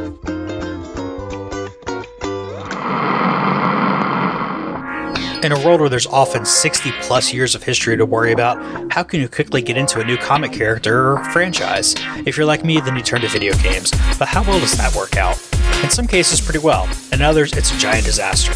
But how can you know which games will set you on the right path and which games will just leave you more confused than you were before? Play Comics is the show for you. I'm Chris, and each episode we take a look at video games based on comic properties and how well they stick to that source material. So listen in and get the scoop on which games are worth your time over at playcomics.com or wherever you find your favorite podcasts. When 6 teenagers are caught in a devastating storm, they wake up the next day with unimaginable abilities. Now the same storm that gave them their powers has awoken an ancient evil set on destroying their home and the world at large. And it's up to them to stop it. In a world without heroes, they're here to kick some ass. Read Born a Storm, a new ongoing series for free at Born a Storm Comic on Instagram. #BornAStorm.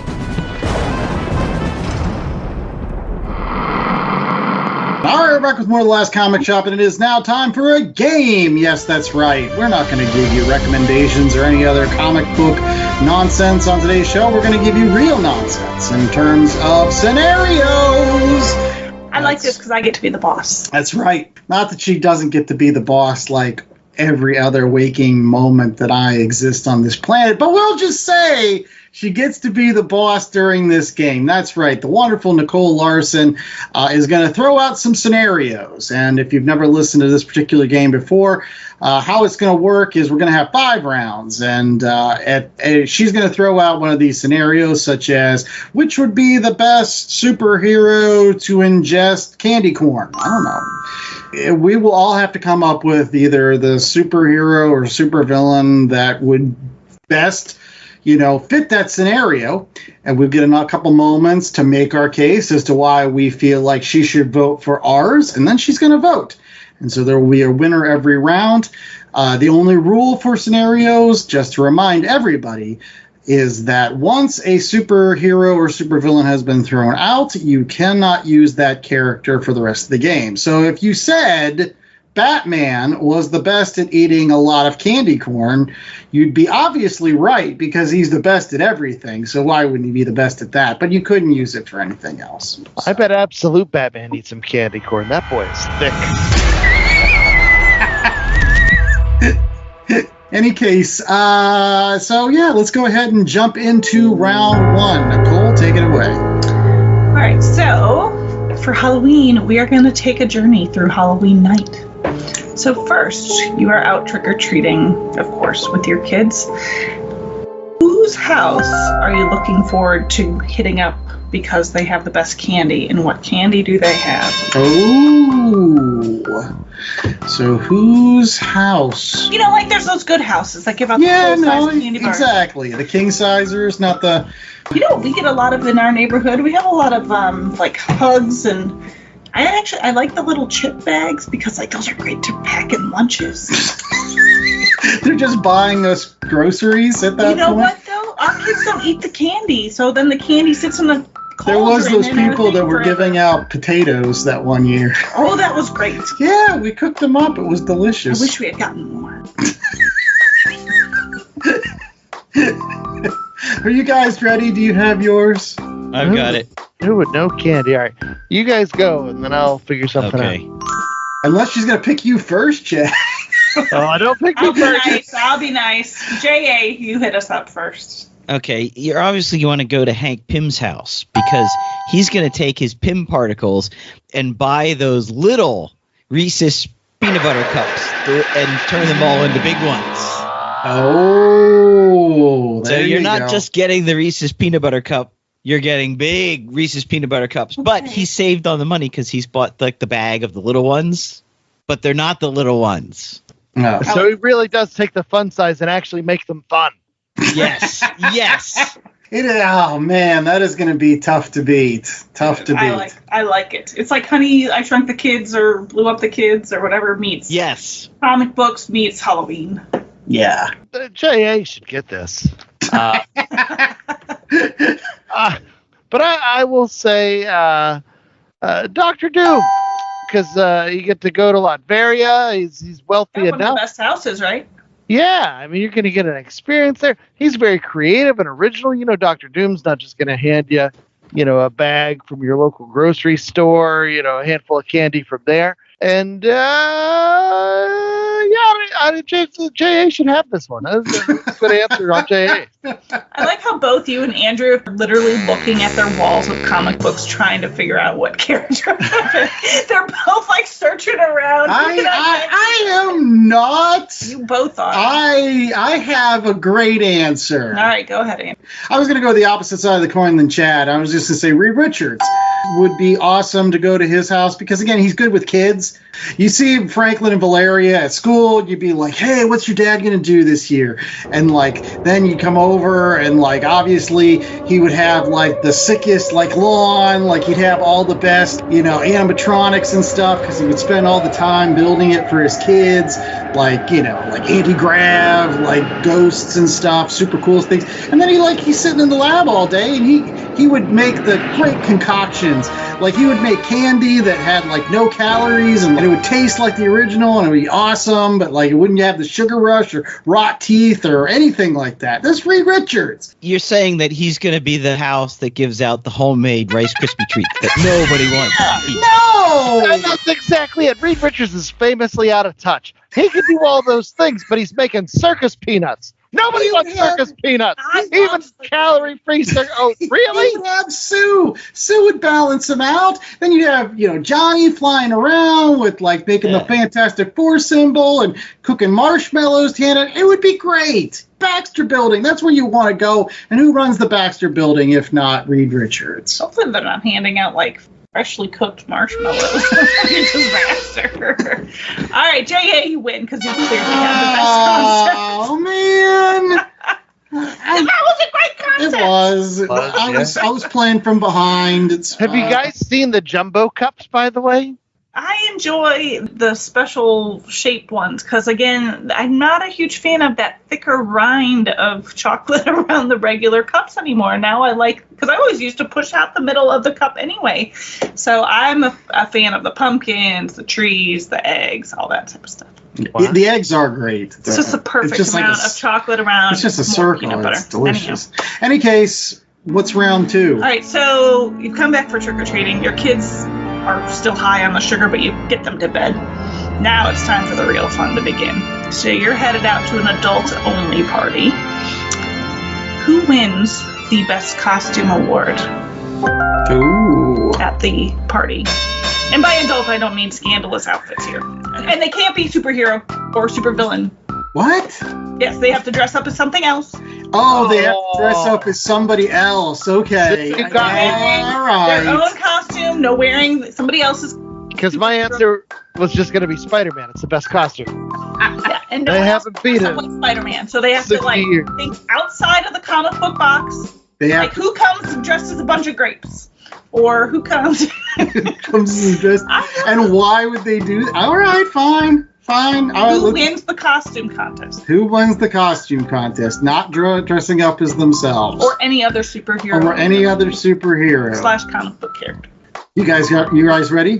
Yes. All right, Nicole, who's going first? You can go first. Me, I'm going first. All right. And I'm going to say Clark Kent is going to go. He's going to show up as a farmer. Because he knows how to dress like a farmer. He's on a farm all the time. He's going to have the suspenders, the overalls or whatever. He's going to have like the straw hat. He's going to be carrying a hoe. Not Lois, different kind of hoe. But then he's going to show up and everybody's going to think it's the awesomest costume because they're going to be like, wow, Clark, you are really buff for being a farmer. And so all the ladies are going to love it. They're going to be like, oh, I'd like you to plow my fields. So I will say, as you were describing that, Jared Padalecki did come into my mind, dressed in plaid. And there you go. All right, so Clark Kent as a farmer. I'm winning it. J.A. I'm going to go with Jamie Madrox, the multiple man who's going to show up dressed as the entire Brazilian football team.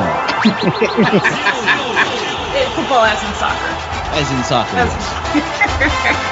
That's clever. Okay. They would all look the same, though. All the Brazilian. She's the boss. She's the good judge. Right, I'm the judge, so shush. All right, Chad. I'm gonna go with Deadpool, and Deadpool's gonna come dressed up as a piece of pizza because without the sauce, they take out the cheese. It's just. What is he talking about? I'm so confused. Yes! You know, when you pull the cheese off a pizza and it's just that sort of... He's really cracking himself up. I know. The connection to Deadpool. I'm glad Jay bad. It's all rotting and gross. Yeah, Deadpool has that pizza face underneath the mask, and so has to lean into it and just become the rest of the piece of pizza. Maybe he has extra toppings hanging off somewhere, but he puts a piece of pepperoni on his head. I think J.A.'s reaction to this one is priceless. What?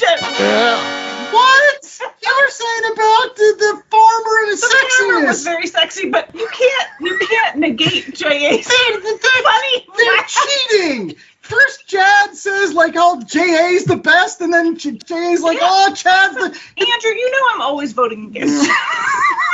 Poor guy's never going to win.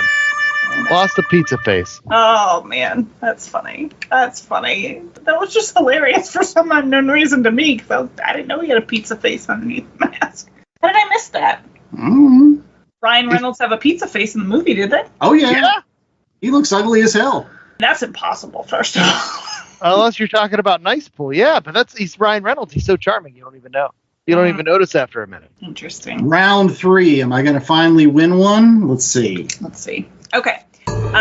So one of my favorite Halloween movies, of course, is Hocus Pocus, right? And so you've got these teenagers who light this candle and bring back these witches, and then the witches are trying to hunt them down, but then they're trying to kill the witches, and they go to this party, though. So that's where we encounter the Sanderson sisters are up on stage.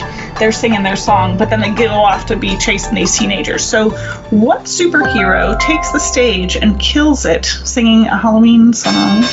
Oh, snap. Which superhero kills... Okay, fair enough. Yeah, no. You guys ready? Yeah. Okay. Who has not gone first? Chad has not gone first, right?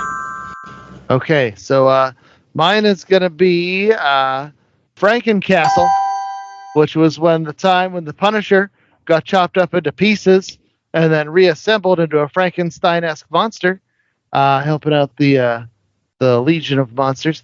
But he's just going to get up there and he's gonna gargle his way through Monster Mash, and it's going to be awesome because it's FrankenCastle doing the Monster Mash, and that's all I got. But I feel like that's all I need. Next. Very good. Okay. Johnny Andrew, I think you are stuck in the middle again. So I had somebody that I was going to go with, but then you would not know them, Nicole. So I'm tailoring my answer for the judge. Good play. And I go with Andrew's newest favorite comic book, Dazzler. Man, I gotta come up with another one.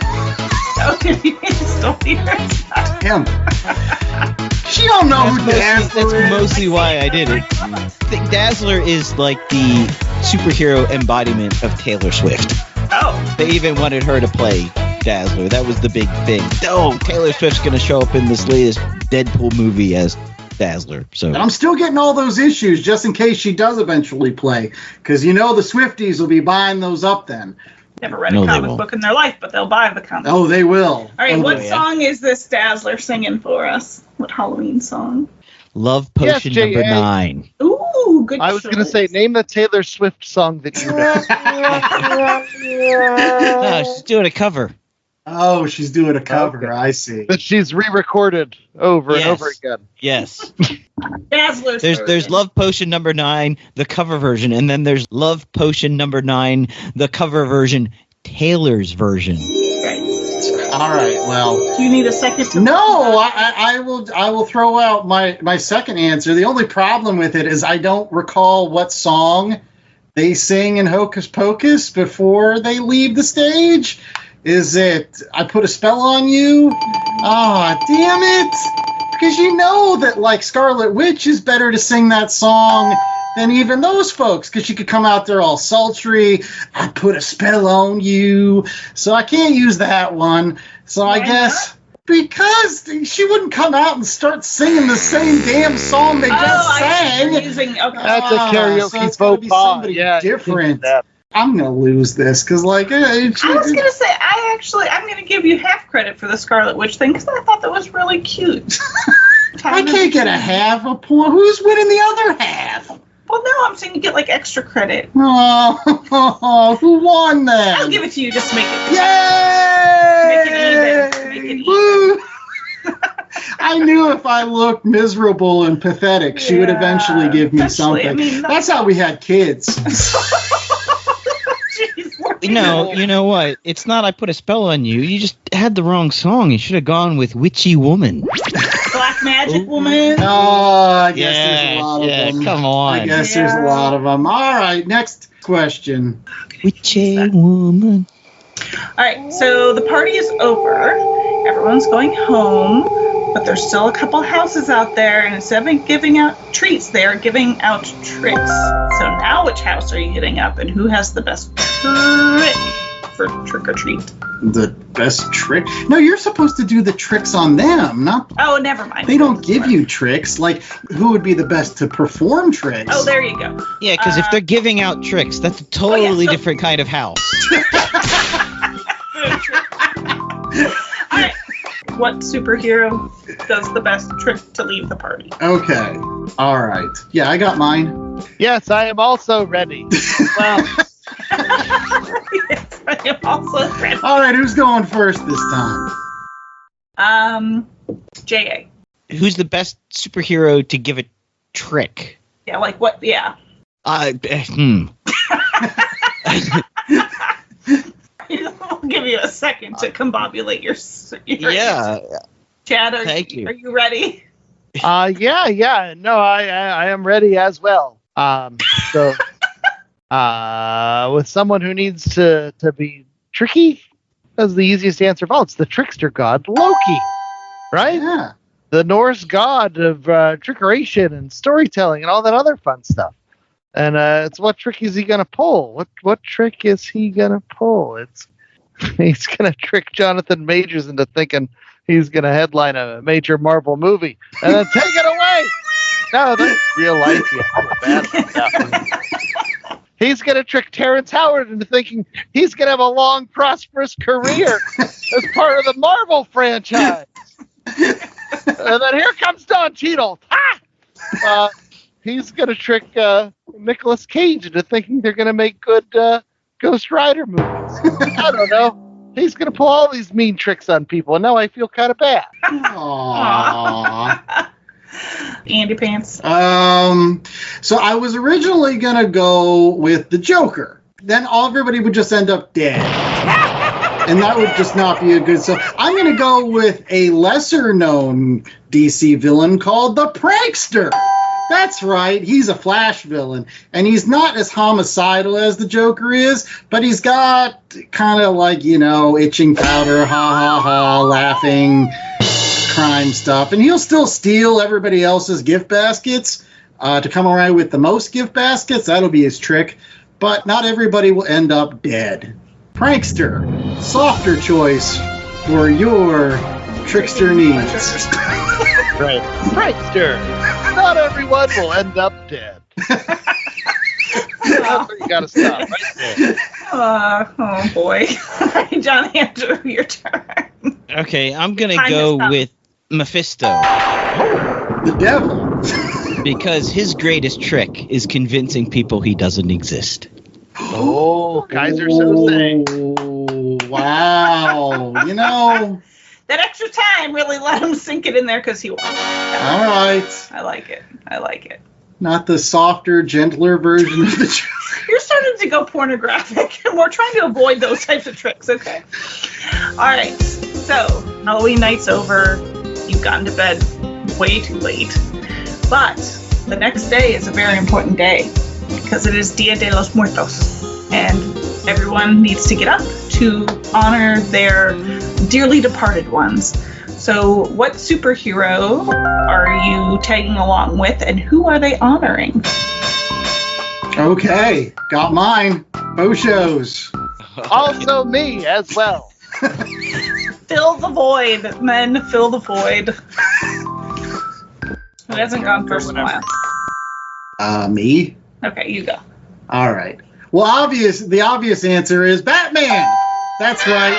Batman, that's who you want to tag along with, because not only is he somebody that will tell you all the time about how his parents died, he's also awesome at it. Like, he's awesome at going and, spreading the flowers down in Crime Alley, making a big to-do out of it. My parents! Pain! Parents! But Dia de los Muertos is supposed to be happier. No, well, he's trying too dramatic. No, but that's what you want. You want a show. Dia de los Muertos, you want a party. And then, Bruce Wayne will then party afterwards. He'll take you somewhere, but pain, parents, dead parents. All right, you're done. All right, Johnny Andrews. Well, it's obviously got to be Cyclops because he's going to pay homage to Jean Grey, who's dead but then not dead, and then dead again but then not dead, and then Wolverine can show up and they can have a threesome. So yes, if that's not a good party, what is? Interesting. All right, Chad. All right, so I got to cheat a little bit here. This is a superhero who's appeared in the Marvel Universe. He's appeared in the Image Universe. I'm going to go with Gene Simmons from Kiss. Then who's he going to honor on Dias de los Muertos but the people who have rocked all night and partied every day? And you could drive Gene Simmons wild, but he'll drive you crazy. And you'll keep on shouting. You'll keep on shouting. So you'll be his for a while, I think, on Dios de los Muertos as you're enjoying your celebration in full Kiss regalia. And you can show him everything you've got. And baby, that is quite a lot. You drive him out, he'll drive you crazy. I think it'll be a good time. All right. Well, Chad, I have to tell you, you win it just because the Kiss makeup is the closest to the Caballeros that people would dress up skeletons. Dia de los Muertos. All right. So it's an official tiebreaker between Chad and J.A. with me. Sorry, honey. Cultural appropriation for the win. All right. Well, in any case, what's the tiebreaker, dear? Oh, I didn't think of one. They still have to stick with Halloween. Sure does. Or you could move on to the next holiday, which some people think is Christmas, but it's not. There's Thanksgiving that people don't do enough with. I remember when Thanksgiving was awesome. Now all right, I got it. I'll use Thanksgiving. All right. I was talking about Thanksgiving. I know. I'm going to talk about Thanksgiving right now. Oh, good. Before you start, though, don't make it Charlie Brown. Don't make it Charlie Brown. Jay will get real mad. No Charlie Brown. So everyone's leaving their Dia de los Muertos celebrations and honoring their dearly departed loved ones. And they're making plans because just a few weeks away is Thanksgiving. So which superhero are you hoping to be invited over for Thanksgiving and why? I don't have one for this because I don't get to play. Oh. Wow. Do you have yours, gentlemen? See, I like when I get to do the scenarios because I know just totally like real life stuff and not anything really related to. Yeah, people dressing up like grapes. That was the best. I love that costume idea. Okay, or like I've the got matching mine. M&Ms. I've got mine. I too am ready. All right, Andrew, pick who goes first. That would be Chad. All right, so it's going to be tricky to get in. We're going for Thanksgiving celebration. Who are we celebrating Thanksgiving with? Volstagg and the Warriors 3 in the halls of Valhalla, where we are going to have the best feast and the finest mead and the biggest celebration and really get into the things that we're thankful for, except for the fact that we're kind of dead. Most guys are dead. But yeah, I'm just invited as a guest, so I don't know if I have to be dead. Just visiting, some friends that just might be dead. But yeah. The big tubby guy that hangs out with Thor. I think he was played by... He was the Punisher. No, he wasn't the Punisher. I still don't know who. Okay, but Yes, someone like some Asgardian people. Yeah. Oh, yeah, he was. He was in the Punisher in that terrible movie. Ray Stevenson. Hanging out with the Asgardians when their big feasting hall. It's a pretty nice party. I would think. Can you beat the feasting hall of Asgard? I can, because why settle for a hall when you can have an entire world? That's right. I'm going with Galactus, the devourer of worlds. Are we eating a world? Imagine all of the side dishes you get with that.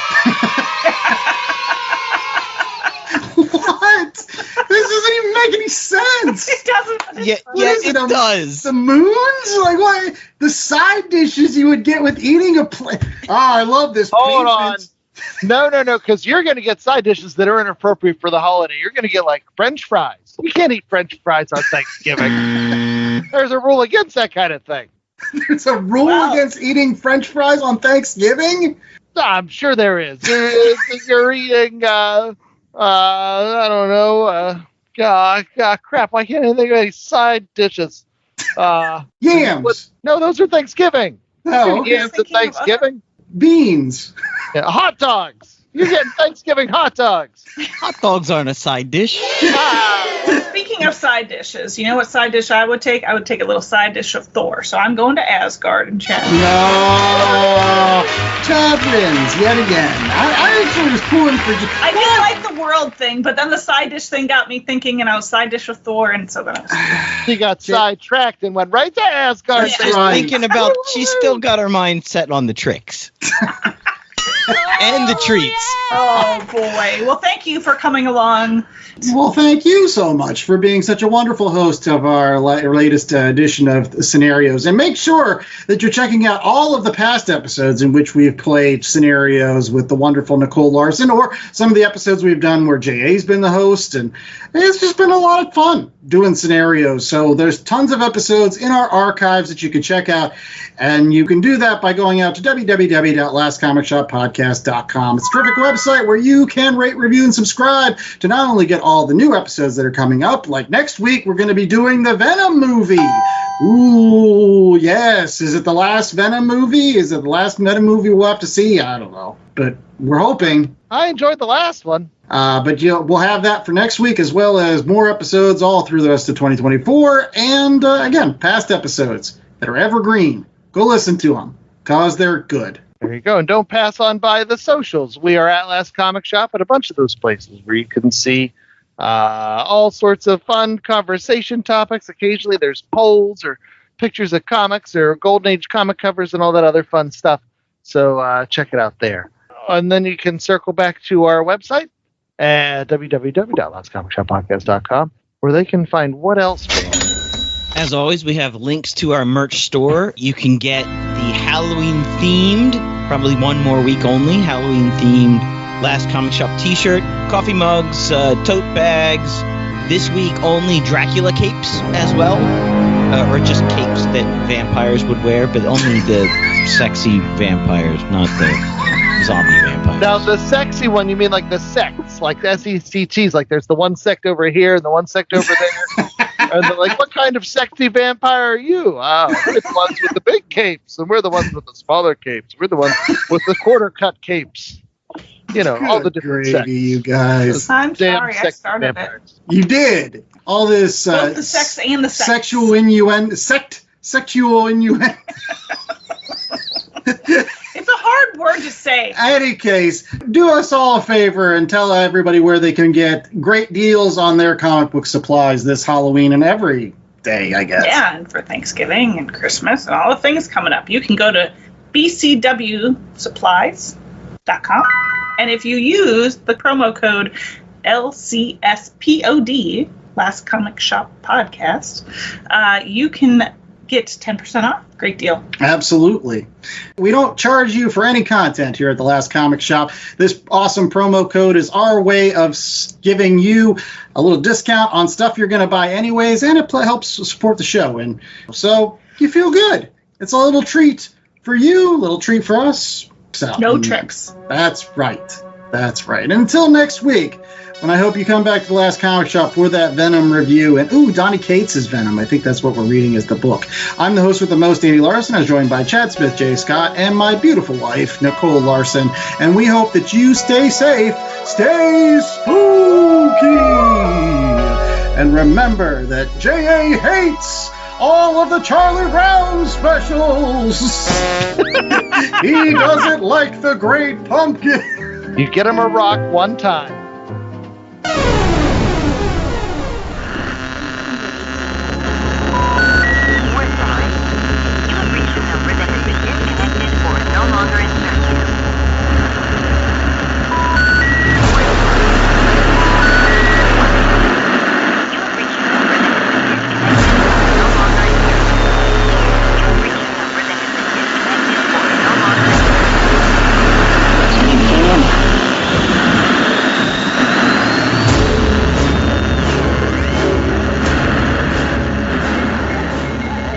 The Last Comic Shop podcast was a 2024 Black Angus production.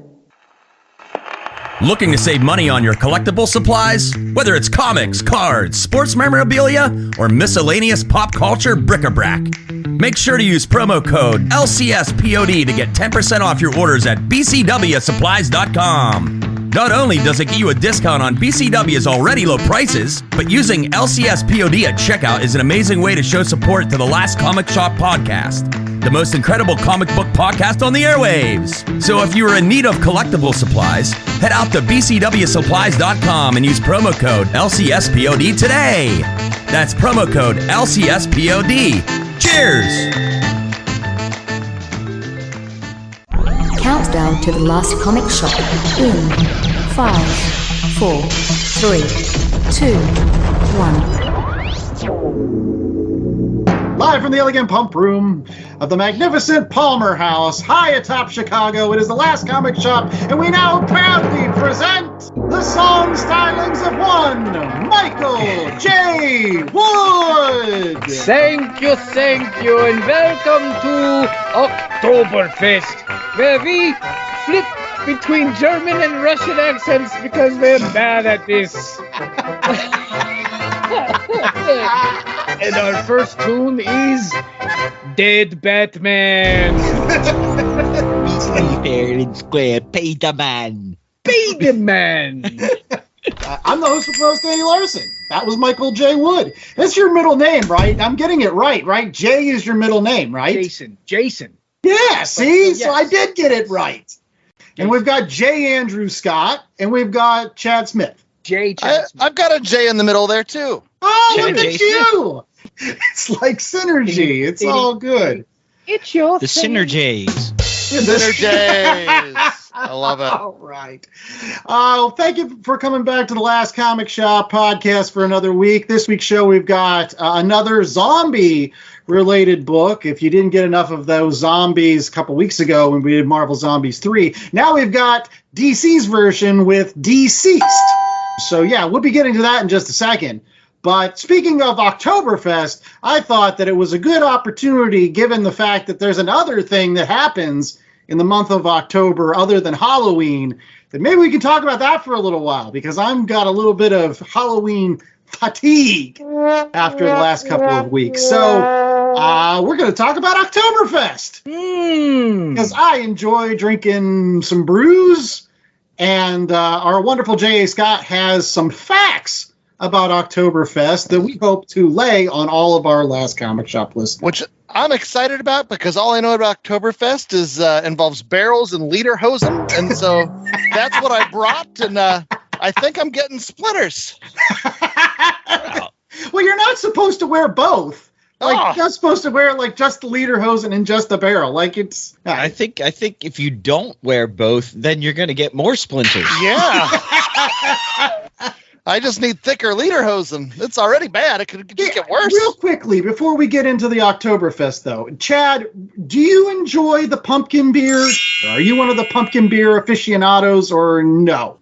There was one that I really, really enjoyed back in the day, but that establishment has since deceased. No. Yeah, it's done. So that pumpkin beer is gone. So it's okay, but it's not my favorite anymore. J.A., pumpkin beers. No. I put them in the same category as pumpkin spiced latte. That's also a no. Mikey. Pumpkin beer, I'm not really sure to be. Yeah, I had one called Pumpkin that was awesome, but I'm a pumpkin spice basic bitch, man. I put on my Uggs. I do. I put on my Uggs, and I put on my yoga pants and my big heavy sweaters, and I go to Starbucks and I get me some pumpkin spice. The spice must flow. I am the Kwisatz Haderach, or whatever however it's pronounced. I love the spice. Wow. Love it. My eyes glow blue all fall. I am Fremen. It's wonderful. Speaking of the Pumpkin, last year I had the brewery that makes Pumpkin. They also came out with a Pumpkin flavored whiskey, and I had that. Ooh. And I actually liked that more than the beer, because I don't know why. I just thought that like the pumpkin flavor with the whiskey was actually a more interesting, I don't know, combination than because I'm not a big pumpkin spice fan, and I'm not a big pumpkin beer fan. I like Oktoberfest though. I really do. I love a harvest time beer. Coleslaw that doesn't taste like coleslaw. Yum. Yeah. The pumpkin spice conspiracy is like the best marketing thing I've ever seen, because you can get cinnamon now. Like, you can go get it. Like, all of these things are available to you. It's not like cinnamon, allspice, and nutmeg disappear. Yeah. Pumpkin. Pumpkin in the pumpkin spice. That's right. No pumpkin at all. And you can actually get pumpkin all year too. It's in cans. You can just get it. Like, it's already mashed up or whatever. Well, one thing that you can't get all year is Oktoberfest, right? So, J.A., why don't you lay on some fun facts about Oktoberfest? Like, for example, where did Oktoberfest start? Well, Oktoberfest started in Bavaria. Okay. As I'm sure most people know. But what most people may not know, it was originally a horse race. Ooh! Were they champing? Champing at the... Oh, you know it. You know it. So it was a horse race to celebrate the wedding of Prince Regent Ludwig of Bavaria, who was later King Ludwig I, and Princess Therese of Saxony-Hildburghausen. They were honored with a huge horse race, and they were married on the 12th of October, 1810. With festivities taking place on the 17th October on the grounds of their castle. Okay. And people wore barrels and lederhosen to the wedding? Nobody wore a chicken hat either. Like, it was fine. However, in 1810, after the wedding, everyone said, "That was awesome. We want to do it again." And so they just kept on getting drunk every year around this time. So then it went from being a wedding to a Landwirtschaftliche Verein in Bayern, which is the Bavarian Agricultural Association, basically celebrating all things Bavaria. So it turned into a county fair. Yes. Okay. However, everybody can get behind that. Just 3 years later, it had to be canceled because of the Napoleonic Wars. Well, you'll have that. I don't know, though. I mean, that would still be a reason to drink, right? I mean, Napoleon. I don't know. You get one case of chafing from these hoes and you can get pretty angry. People aren't usually celebrating during the war, but after the war, at the conclusion of the war, it started up again and was made a top priority in 1819 because of the amount of crowds it was guaranteed to draw and the amount of wealth it generated for the city. Been going on ever since, obviously, probably with the exception of World War I and World War II, when it was stopped because of horribleness. When the Germans tried to ruin everything. That's right. So the other question I had is, like, again, everybody equates Oktoberfest with, like, sausages and pretzels. If you're in the, like, let's have some bratwurst or knockwurst or whatever. Actually, that's not the most famous food there, right? It's like actually one of the first foods was, wasn't it chicken? Yes. In 1881, they opened a roast chicken stand there. I don't know if it was a precursor to KFC or not, but or Kenny Rogers, probably. And is that why they had to hire all the polka bands for the chicken dances? Oh, yes. Yeah, that makes sense to me. I mean, if you're going to be drinking, I mean, you need food, right? Like, so, like, this was brilliant. Like, opening up a fried chicken stand or roasted chicken stand, I guess. Whoever did that, man, they should win the Nobel Prize. My father lived in Germany when he was in the Air Force, and he almost starved to death in the first week because every time he went into the restaurant and asked what the best food was, they said it's the worst. You're the worst. Good night, everybody. That's just terrible. So now it is the world's largest folk festival. Attracts over 6 million people annually, breaking new records for beer consumed and chicken devoured. So there you go. If you are into drinking beer and or chicken, I suggest you head over to Bavaria and get yourself some chicken and beer. And there you go. And in the spirit of this book, grab yourself a giant chicken leg and tear into it with your zombie faces and get to it. Yes, but they're not zombies. They're not zombies. That's right. They're not. No, as we'll get to in just a second. Right after these commercial breaks, they are definitely not zombies here in DCeased. So let's go ahead and get to that book. So we'll be right back with our comic book review right after these messages. Hi, it's Carlo Calantuan, last comic shop podcast listener and comic book tragic here in the Philippines. Mabuhay! When I'm in the US, I'm always on the lookout for a good deal on boards, bags, boxes, and all other manner of comic book related supplies. And that's why I love to go to bcwsupplies.com and use the promo code LCSPOD to get 10% off of all my orders. Not only do I get a discount on everything I buy at BCW, but I'm able to support the podcast when I use LCSPOD at checkout. So if you're in need of comic book supplies, head over to bcwsupplies.com and use the promo code LCSPOD. Oh, and guys, I'm still waiting for that Tressie review. Come on, when is it? Hazel always knew there was something special about her cat Mooney, but she's still shocked when Mooney opens his mouth to tell her he's just had a vision. An ancient evil has awoken after centuries of sleep, and only one man can stop it, the legendary warrior Beowulf. Unfortunately, it's been over 1,000 years since he slayed a dragon, and he's been reincarnated as this guy. His name is Victor, and he's more unemployed millennial slacker than mighty warrior. Go to monarchpublishing.net for a free sample comic. All right, we're back with more of The Last Comic Shop, and it is now time for our Read Pile Review. Yes, where we are going to tuck in to some wonderful zombie stuff. Tom Taylor really did a lot with this particular concept. He took something that could have been, I don't know, crap, and he made it really good. He took something that could have been Marvel Zombies and made it. Oh, come on. I do want to talk about that because, again, if you're a Last Comic Shop listener, just 2 weeks ago, we covered Marvel Zombies 3, which is one of my favorite books of all time. So, like, I don't think there's any better zombie book than that one. But we're going to see, because evidently I'm going to probably get voted down.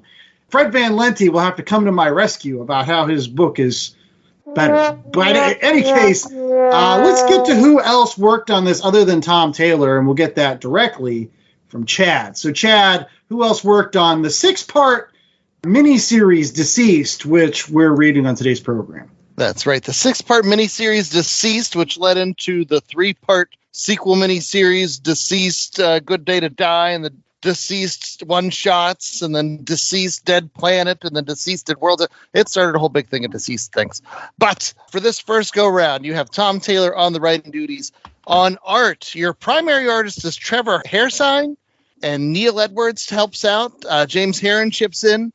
Stefano Guiadano does inks. And then on colors, you have Rain Barreto. And on letters, we have Saida Temafonte. So it's DCeased, because the whole time I was calling it DCeased. Well,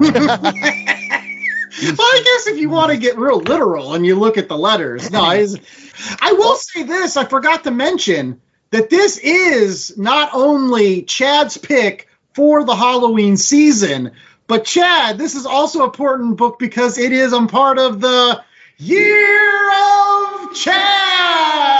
I know. One person we didn't mention on the art duties, it's the person that drew me to the book at first, is I've got the variant covers by Francesco Mattina. Dun, dun, dun. And recently, Marvel made waves by upping their prices $1 to $4.99 for their standard books. With DCeased, first couple of covers were regular priced, but then DC actually had started an initiative back in 2019 with like a cardstock cover where they raised the price $1. So they've been selling $5 books for quite some time, and the industry has borne it. I don't know if I've ever told this story on the podcast before, but I skipped this book the first time around.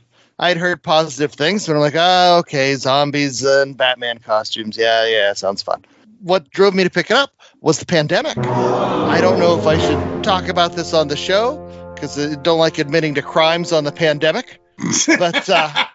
But during the pandemic, all the comic shops were deemed not necessary businesses and were shut down. And while that was going on, my comic shop stayed open. Oh. it was like a speakeasy for comic books. I felt like it was the 1920s, 1930s, but like my heart went out to all these people, not just comic shops, but a lot of folks in the pandemics that, with their businesses suffering, and some places were allowed to be open and some places weren't. But I was like, I need new stuff to buy. I'd still go in once a week and like sneak in and see what was there. And one of the books caught my eye were these beautiful Francesco Mattina DCeased covers. And I was like, yeah, okay. I know that Tom Taylor guy. I've seen his name before. I've heard good things. I'll pick it up. And wouldn't you know, I loved it. It's great stuff. But, were it not that terrible tragedy and that, in my mind, like cool, subversive, speakeasy like atmosphere, I may have kept on walking. No, we're very glad that you didn't. And let's go ahead and get that 10-cent synopsis from Michael J. Wood on what happens in these 6 issues. Dark side wins and everyone else loses. I mean, for people who are really hung up on things, this is, I guess, saying it's an Elseworld story. Of course, it's out of continuity and it's its own story.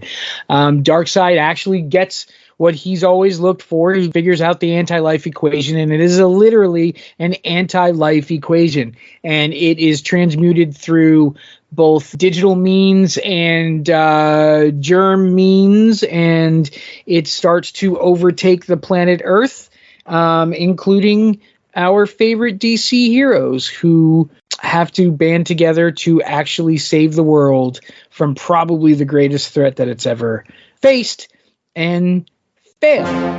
It's a very, very dark book. There are little rays of sun, but nothing ends well. Unless you're Lex Luthor, because then not only are you the smartest man in the world, because Batman died. Batman's still dead, right? That was like the best line in the whole book. But Superman dies too, so then you lose your main antagonist. Yeah, that is true. If you were Lex Luthor, it was a banner day. Kapow!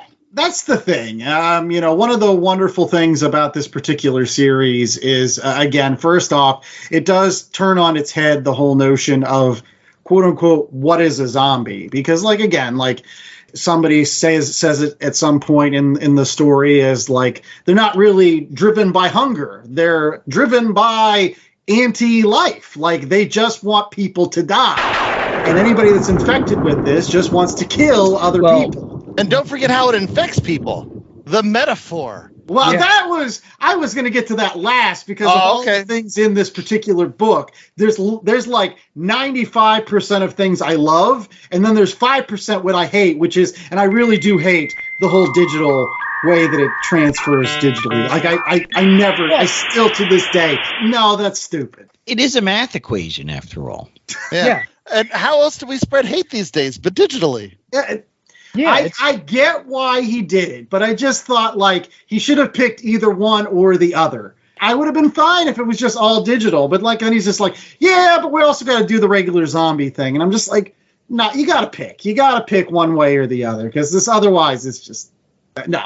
But I will say this, and I think that I said this to Chad when you originally made me read it, that the main reason why this is so good is because Tom Taylor is pitch perfect with a lot of the character voices. He gets how characters would interact. And when things are so final, people are going to be coming to their ends. Yeah. Spoiler alert, Hal Jordan bites it at issue 1. Right. Issue 1. There's this heartbreaking scene where Superman goes back to Smallville and his dad's been infected with the zombie virus and he locks him back in the grain cellar or whatever. And his mom's we can't leave your dad behind. And Superman's Mom, Dad's not here. And he flies away. And I'm oh my God. Spoilers, by the way. It's a pitch perfect way that all of these characters talk and they interact with each other. And especially when there's stakes. You know what I mean? There's stakes involved in this book. Not like the DC versus vampires. Not those stakes. That was also really good too, though. That was really good. It's fine. Yeah. But I do want to start off with the guy that hasn't read as much DC as maybe Mikey Wood, who is our DC aficionado, and Chad Smith, and that's J.A. Scott. What are your thoughts? I think I've been on record as saying that DC does these Elseworld stories better than Marvel. They don't worry about continuity. They give you a nice self-contained story. They don't care if they're killing the Earth or blowing up or destroying half of their heroes. You know, Hal Jordan bites it in issue 2. Superman doesn't survive. Batman, I think he dies in issue 2 as well. Or the Green Arrow gets through most of the book, which is kind of great because no one, even Batman's like, I didn't bother writing contingency plan if Green Arrow turns evil because just hurts his feelings.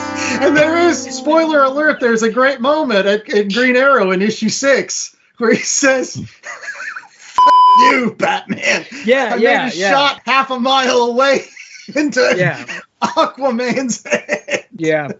And they go, I remember there was a big stink because Nightwing. Well, I mean, I know it's this way with Marvel, but usually with Marvel, it's like the female characters, like Dazzler and Jubilee and like fucking Squirrel Girl. Like they have rabid fan bases, right?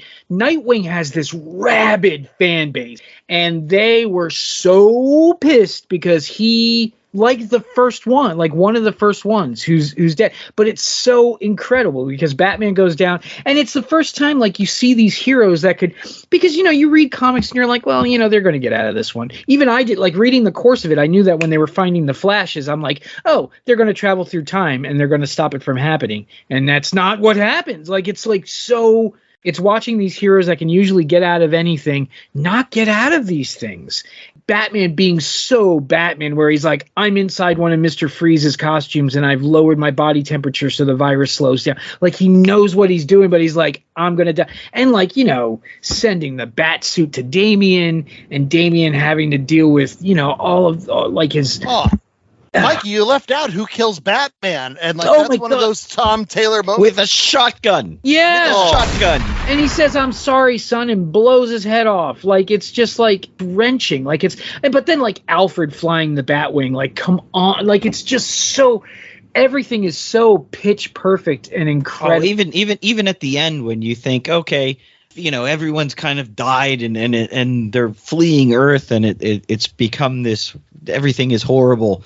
Yeah. But then Cyborg wakes up and he's like, wait a minute, no, I know the answer. I have to go get to them. And zombie Wonder Woman rips his head off and says, life is suffering. I missed this the first time around. I think it was just because I bought the first Marvel Zombies and I was like, all right, that's goofy. The only thing, and I don't know if it comes up later on, I was waiting for Swamp Thing. Like I was waiting for Swamp Thing and the Green to do something because Poison Ivy does something with, like Poison Ivy's awesome in this and Harley's awesome in this. Harley's awesome because like out of all the characters, Harley's like the one who doesn't crack. Like she's already cracked, right? Yeah, she's like, oh, everybody's dead now. Okay, and she's like, let's go bird hunting. She's always one of those characters I feel like would fit in very well in a Mad Max post-apocalyptic universe. She feels like one of those, I don't know, playing a guitar on top of a truck with giant steel things.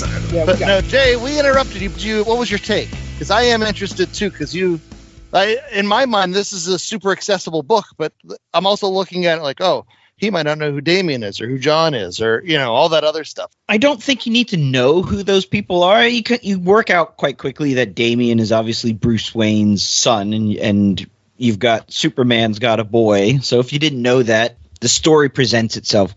As I was saying before we got tangentially tangent, is DC does these stories really well where it doesn't worry about continuity. It doesn't worry about killing its characters. It just tells a very well-defined, self-contained storyline. I feel they do it a lot better than Marvel does, and this is one of the examples of that. I loved it. I thought it was much better than Marvel Zombies because they didn't pull any punches. Batman dies in issue 2, and then you've got no Batman. Hal Jordan gone. It was almost like they had this dartboard of DC heroes on the wall and just started throwing darts, and wherever the darts landed, that person died.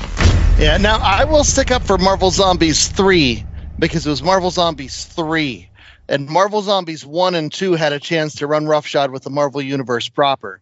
and you'd get your moments with Zombie Cap and Zombie Spider-Man and all those heroes the public knows about. And by the time you get to Marvel Zombies 3, it's like the exact opposite of this, where right. You need the canon. You need to know who Jocasta is. You need to care about Machine Man. Right. Well, I'm just going to simply say, like, this is it's the major difference between this particular book and the one that we did earlier. Not to say that it's not because I love that book. I love both of these books, honestly. But I just feel like they're different tracks.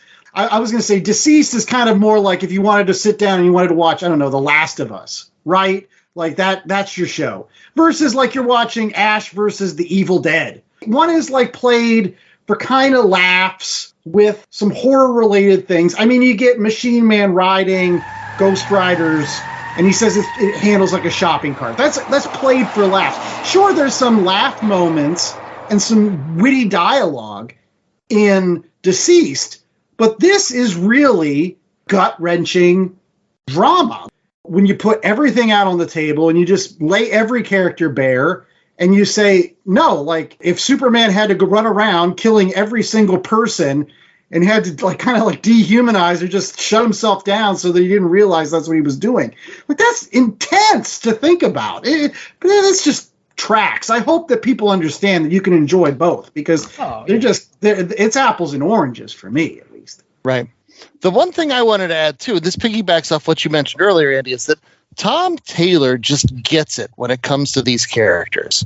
There are certain writers, like Mark Waid is one, where he just knows the essence of a character. You know, if Mark Waid is writing the book, you're going to get something that fits in with how you see that character, and it's going to be pitch perfect. And Tom Taylor does that in a way, and he's given the opportunity, because this is that Elseworld style story, to let things be the way they should be.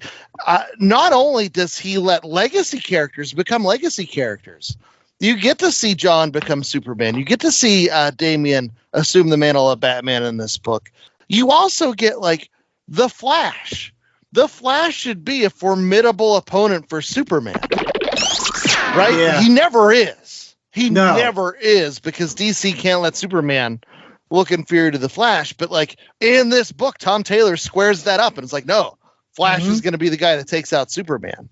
On paper, that's how it should work. But for corporate synergy reasons, it never happens that way. But Tom Taylor, he does it every time. He did it here. He did it in Injustice. Like, he just takes these characters and be like, no, if this happened, you know, Green Arrow is going to be discounted, but he's going to, you know, show up strong in the end. Or this is going to be like, it's just everything goes the way that it should, even in these terrible stories. I've never read Injustice either because I thought it was like a video game tie-in, so I just skipped it. I didn't realize it was a big, long thing. And it should be garbage, but it's not. And this is the first time that I've ever seen Martian Manhunter do anything of actual consequence and look cool while he's killing people. Oh, yeah. Lex Luthor, by the way, bites it through the Martian Manhunter. Yeah.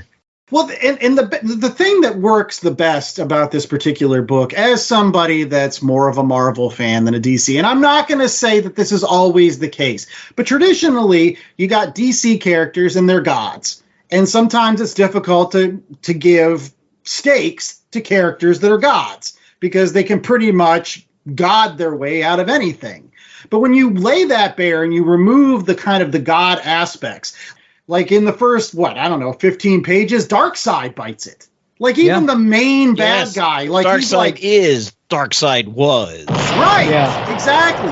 None of these characters are safe. And so when you remove that notion where like Superman can bite it, you know, Flash can bite it, Green Lantern can bite it, Wonder Woman can bite it, all of these characters, they're on the table and they could get the axe at any moment. All of a sudden, you're able to focus more on like them as people. They're not gods anymore. They're just people. They're people dealing with a terrible situation that keeps on progressively getting worse and worse to the point where their only option is to run away. Like not to fight it, to run. Like to run as fast and as far as they can. That's just gorgeous. I don't know. It reminded me a lot of Star Trek First Contact. Picard is like doing everything he can to save the thing, and the human lady was finding like Picard blow up the goddamn ship. You know, like there's nothing left to do. You have lost. And that's what these people, I mean, they managed to, you know, save what, like 7 million people or something, like very few people. They get off the planet. They do manage, but Earth is done. Earth is quarantined by the Green Lantern Corps, who show up at the last moment, which is awesome. Yeah, the sun's going to die because Superman's draining it. It ends on a hopeful note, the same way Empire Strikes Back ends. What do we do now? And it's Going and to it really Earth 2. Go into Earth 2, because that's what DC does. When you're done with Earth, you go to Earth 2. To go back to Andy's point about them being gods, it still works that way. You still have like their elemental forces where people rise up and fill the voids of all these other characters, and that's where the legacy guys come in. Yeah. And I still have to read the last chapter that just came out within the last year or so. Don't know exactly how everything wraps up. But this story, it isn't just here. They go throughout the DC universe. There's a mini series that goes into the villains and what all the bad guys are doing. You get all those Suicide Squad type bad guys becoming good guys and bad guys being bad guys. And like, I don't know. They touch all the bases of the DC universe. You get your Constantines. Do you? Yeah. Okay. Yeah, later on down the line. Yeah, I was wondering, like, with like the Endless or anything like that, if they come in or what happens, you know. Yeah, Tom Taylor, he touches all the bases. In a way, it's respectful. It just feels right. The regular DC to me never feels as right as their Elseworlds tales. And this just feels like the way that it should be. Yeah. Well, I guess before we get to commercial break, the last thing I wanted to ask is, again, we've got Mikey on our show, and he's the DC aficionado. Oh. And I just want to simply ask, as a story, it sounds like you really like this. It didn't bother you at all that, like, you know, all these characters just got axed or whatever? No. Like, quite the opposite. I thought it was fantastic. I thought they took really good chances. I thought they did things that you kind of wouldn't expect. Like, you expect... Well, I guess if you've read stuff for long enough, you expect Superman to be one of two things. He either saves the day or sacrifices himself to save the day, right? You know? Right. And that doesn't happen in this. And like Batman, same way. Like there's very Batman-y moments where they talk about how Batman has contingency plans to off everybody. And that was what there's a whole thing about it in Grant Morrison's Justice League years and years ago. Tower of Babel. It was actually Mark Waid. Oh, was it Mark Waid? Right, right after Grant Morrison. Right. Okay. Was that with Prometheus or whatever? I think. Or it was around that time. Yeah. So like Batman keeps a database on how to stop all of these people, because that's something Batman would do, because you never know when something terrible is going to happen. Like I mentioned, you know, there are people who are very upset about their favorite heroes going out in ways that they didn't want them to or didn't whatever. And I don't claim ownership or I don't hold any characters precious. So I like when writers do something really different with them. Like I really love Tom King's Batman because he put Batman through the ringer, and people didn't like that, you know. No. And in that series, when Batman and Superman swap costumes, Superman's like, "Why is this so itchy?" He's like, "Yeah, I have it dusted with kryptonite just in case." Yeah. Like it's cool because and you actually do feel. There are touching moments of, like you said, humanity. It brings them down to a human. You actually feel the love between some of these characters. Like everything is pitched. Right. The voices are so right. And it makes me want to read more, because to my knowledge, this is the first Tom Taylor thing I've read. I have a couple of issues of Nightwing that fall into like Fear State, like crossover, because I'm a big crossover whore. I have a couple of those things. But this is the first thing that I've read. I really, really love it. And I would love it if this was like the main continuity. That would have been awesome. But they're not that brave. If it was, it wouldn't be as awesome as it is. Because, like I said, you wouldn't be able to have Flash. Well, right. Yeah, it's true. Better Superman. And you know what I mean? Well, We'll be right back with more of The Last Comic Shop right after these commercial breaks with our rating of DCeased, as well as some recommendations of other books you can pick up while you're drinking your Oktoberfest or pumpkin spice beer. Stay tuned. The Santo sisters are back with a brand new comic book. Can Alana lead the charge to find Todd's stolen car? How did Cinnamon Bun gain sentience in the Las Brisas Mall food court? And why is Ambar using drugs? All this and more in issue 5 of the Santo Sisters. Find the Santo Sisters comic book in your local comic shop or online at floatingworldcomics.com. What if you could live with your favorite fictional characters and have a place to connect with the best nerdy neighbors and creators out there. Join us on your friendly neighborhood comic show. Every week, we keep hope, give help, and share comics with all. With games, interviews, and more, this isn't your average talk show. It's a living neighborhood. We are honored to be your CBC Comic Book Community Award-nominated nerdy neighborhood.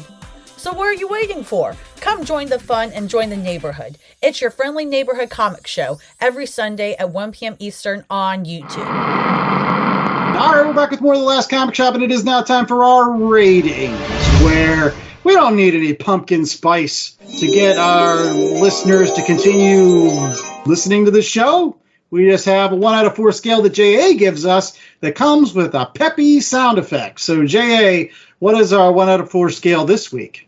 Well, I think this was underplayed, and we hardly talked about it, but the whole fact that everyone is getting infected by math. It's an equation that is killing people. So we're going to do 1 out of 4 math equations. Yeah. So I'm going to go ahead and start off. It's hard not to give it a 4. I loved like 95% of this, and then there was 5% I was just like, and I still don't like it. And so I guess that's going to be a 3.95 math equation. But yeah, what don't you like? Is it just I don't like the fact that it's transmitted both digitally and through bytes. Like, I get that, like, zombies have to do the biting. If you're doing it by bytes, I mean, there's the whole data byte. I thought that he should have picked one or the other. I get that it was like a math equation. I get that, like, Cyborg was originally the one that brought it in. I thought it was badass how it all started, though, because, like, Darkseid basically gets Black Racer to show up, and then he, like, stabs him, and he's like, give me some death! Yeah. You get a little my death fix thing. Like, I get it. Like, eventually that's the whole zombie thing, which is the terrifying part where people would eat each other. Cannibalism is just awful. But at the same time, like, But I will say, to those folks that were really pissed off that Nightwing was one of the first heroes to bite it, actually, that is one of the best parts of this book. Because what is Nightwing to the DC universe but its heart? It really, truly is. Whether it's Superman, whether it's Batman, the big two of the DC universe, they both rely on Dick Grayson to be their heart, that moral compass, the kid in all of us that comes through and says, let's work together, guys. So getting rid of him, putting him off the chessboard from the start, that ratchets up the stakes, like, incredibly. Plus the fact that I think that's who ends up offing Batman, is like his boys. His boys are the ones that bite him to death. It starts that snowball of, like, everything is on the board. And that's what I really do love about this.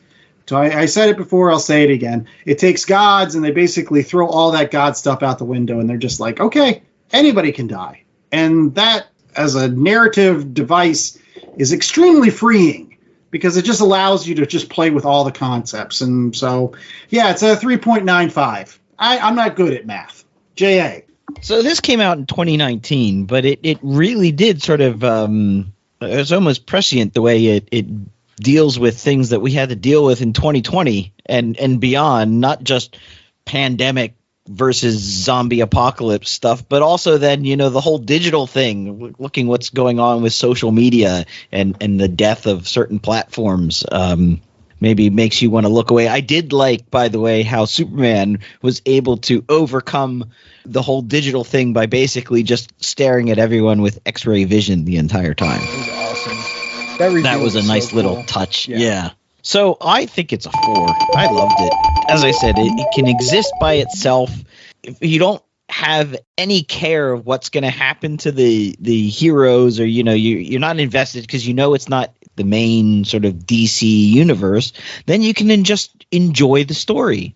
And it's a really well done story. Everyone has their little moments, except for Nightwing. I don't know if he has a moment. He does. It's just a creepy one. It's just a creepy one. Yeah.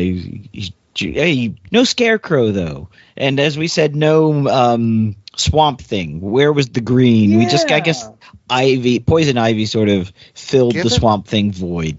Give it time. Give it time. He comes in later. Okay. Yeah. Spoilers.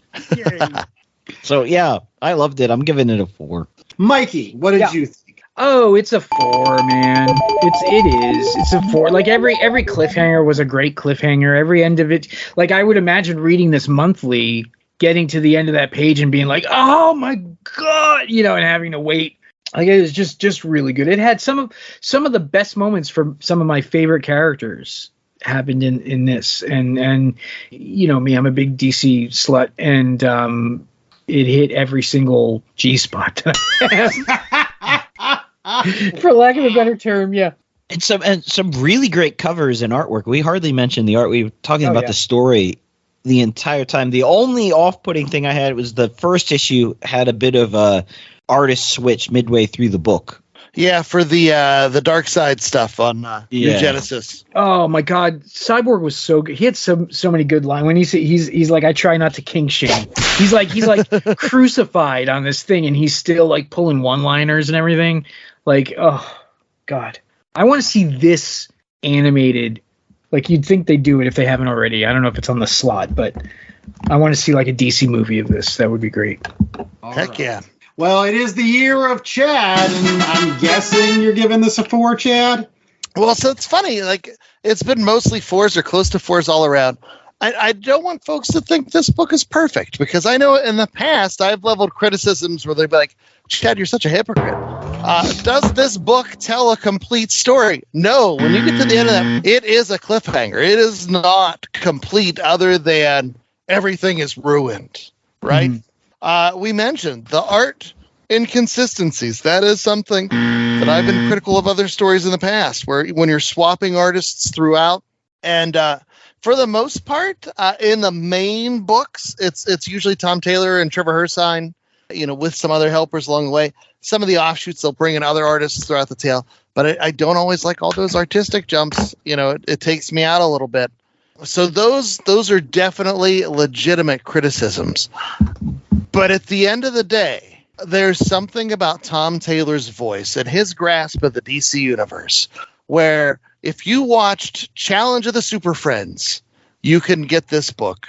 If you watched the DCU movies, you could understand like the basic gist of this book and enjoy it. There's just something that he makes things so accessible. And I will say, as I've read through a lot of the other stuff, this is the high water mark. Like, they're diminishing returns throughout the remainder of the things, but that's because Tom Taylor's busy getting into the deeper necks of the woods of the DC universe and touching all those different bases. So it becomes closer and closer to Marvel Zombies 3, but not quite anywhere near that. It's good, and Tom Taylor knows the notes to play. I was going to mention earlier when Mikey was talking about Green Arrow and how Green Arrow shouldn't be one of the last ones left, but he always is. Yeah, he always is. He's like one of those cockroaches where there's always going to be, he might not have both arms like in Dark Knight, but that's a note. It should be cliche, but the way Tom Taylor plays it, it's not. He knows how to do things the right way. And boy, is this series done the right way. So after pointing out all those critical elements, yeah, it's still a 4. This is great. It belongs as part of the year at Chad. I love it. I was so happy that I took a chance on it. Whenever I was like, oh, I just need to buy something to help my comic shop guy out. And like, for the covers, don't judge a book by a cover. No, when it's DCeased and they have those Francesco Mattina covers, they're worth the extra $1 for the card stock. They're just beautiful and scary. And I wish they would have continued throughout. But anyway, 4 math equations. Yeah. One of the last points I want to say is, Chad, to your point about like, this ends on kind of like a cliffhanger or whatever. Honestly, I think actually that's some of the strength of this particular book, because honestly, I don't really want to know how this is all resolved. The whole point of this book is like, I hate to say it, let's destroy the DC universe. Let's lay it bare and let's just see what happens next. And I feel like that's the strength of it. Like, I feel like rebuilding or finding out what's next, that would actually ruin it for me. So I may not read anymore. And I don't think I have. I think I read the first issue of the next one, Good Day to Die, because it had Mr. Miracle and Barda. And you know how I love Mr. Miracle and Barda. But then they died, and I got pissed about any case. Speaking of things we hope you don't get pissed about, is our recommendations. Hopefully you'll enjoy these recommendations. Other books that you can pick up at your local comic book shop in addition to DCeased. And we're going to go ahead and start off with J.A. Scott. So, J.A., what have you got for us this week? So I am recommending Kali by Daniel Friedman and Robert Samelin. It is a graphic novel from Dark Horse Comics. This is very much sort of Mad Max, Fury Road type stuff. It starts out, this chick is almost murdered by her biker gang. They cast her out. She swears vengeance on everyone. And they're going up against a big bad guy, very, very much like Fury Road. And then she finds out that she's got like 24 hours to live because they stabbed her and the knife was laced with a poison. And then she just goes on this massive mission to bring down this evil corporation that's taking over the world and destroying everyone. So if you like post-apocalyptic type stories, if you loved Mad Max Fury Road, this one is for you. Mikey, what do you got for us? I am going to recommend, because we're talking about spooky stuff, I'm going to recommend Dan Brereton's Nocturnals. I don't know if you're familiar with Dan Brereton. He's an incredible painter. He painted wonderful things like Thrill Killer, the Elseworld story with Robin and Batgirl. He has done a World's Finest series for DC. He did the famous trading card for Star Wars that actually showed Boba Fett without his helmet on for the first time ever, that they retconned because that's not what he looks like. But the Nocturnals, it is about a group of spooky superheroes, things like the Gun Witch and the Raccoon and things like that. And it's very, very Halloween-y, lots of pumpkins and lots of fall leaves and very pulpy and wonderful. And there's 2 omnibuses out. They're hardcover. You can actually buy signed copies off of budsartbooks.com for like $30 a piece for each one of the hardcover omnibuses, and they're so worth it. It's like such a great series, and it's so fun and wonderful. So the Nocturnals, that's my thing. There you go. And Dan Brereton, speaking of spooky work, and years past, he worked on FrankenCastle. Halloween fave. Yes. But yeah. I remember him from all the Marvel cards. He would do art for some of those too. Like, excellent. His style is awesome. Make sure you go back and listen to our FrankenCastle review from last year. Any case, my recommendation this week kind of goes along with the Halloween season, and it's one of my favorite characters that I think is very appropriate for this time of year, and that is the Scarlet Witch. If you know me, and you've been a Last Comic Shop podcast listener for a long time, I love the Scarlet Witch and Vision. They are my favorite comic book couple, and I recently picked up a gigantic trade called Vision and Scarlet Witch, and it has a lot of their stories, whether it was Giant Size Avengers where they first get married, whether it has the Steve Englehart 12-issue miniseries, which a lot of people know about. But I'm recommending the 4-part miniseries that preceded Steve Englehart's 12-issue run. And this one was done by Bill Mantlo, with art by Rick Leonardi. And anytime I can pump the tires of a Bill Mantlo book, I'm going to do so, because definitely we should be all supporting the wonderful work that Bill Mantlo has done over the years. But this one in particular is really, really good, because for the first time ever, they really just bring the Scarlet Witch and Vision down to earth and make them a real couple that has like a real family. And basically every single issue, sans the first one. The first one's really just, them moving into their house and they fight a wizard called Samhain, and it's kind of like spooky and trick-or-treaty, which is good for this time of year. The rest of the issues, though, deal with Scarlet Witch or Vision's extended family. Like, so issue 2 deals with the Wizard, who was originally supposed to be Scarlet Witch and Quicksilver's dad until they retcon that. Issue 3 deals with Vision's extended family, like his quote-unquote brother in Wonder Man, his father in Ultron, even his stepbrother in the Grim Reaper, and that's really a cool issue. But the main reason you should read this book is issue 4, which introduces the notion that the real true father of Scarlet Witch and Quicksilver was Magneto, right? And that was the way it was for decades. Magneto was their dad. It made total sense because if you look at Quicksilver and you look at Magneto, they pretty much look like the same dude. And so, not the wispy hair thing again. Not the wispy hair. Art does not denote genetics. Well, regardless, it all made sense. So you have that issue. I think it's called Revelations or whatever, and it's basically Magneto comes out and says, "Yeah," because it was at the same time that Magneto was making his face turn in the mid 80s. Mm-hmm. You know, he was going to become like the headmaster of the X-Men, and so like this was kind of like, yeah, there's another thing we can do to humanize Magneto. We'll make him a dad, and then later they fucked it all up, and I goddamn hated it. But anyways, this is really good because it was still, while it was nice. And Vision and Scarlet Witch are a good couple. And so it was before John Byrne killed him. And so you should read it. 4 issues. And I think it's really, really well read. And the Rick Lee and Artie art is just great. Chad. Okay. So I alluded to this earlier. My recommendation is going to be something that really shouldn't be as good as it is. It is Injustice, Gods Among Us, the comic book. Now, this ran for a ton of issues. They broke it up into years. Tom Taylor did the writing on years 1 through 3, and then Bruce Buccellato takes over. Sometimes, they were working in tandem. And it is the setup for basically the DC Comics Mortal Kombat game. Round 1, fight! And you would think, oh, this is just going to be a silly video game tie-in. But they gave it to Tom Taylor. You got pathos, you got heart, you got somebody who understood the DC universe, and basically they take DC's cast of characters, they sprinkle in some Civil War elements, so you can get the fighting game, and you get the whole Batman side of things versus the Superman side of things. But then you have all those Tom Taylor moments, like at one point Damian sides with Superman, and there's a fight, and Damian's fighting against Nightwing and Batman.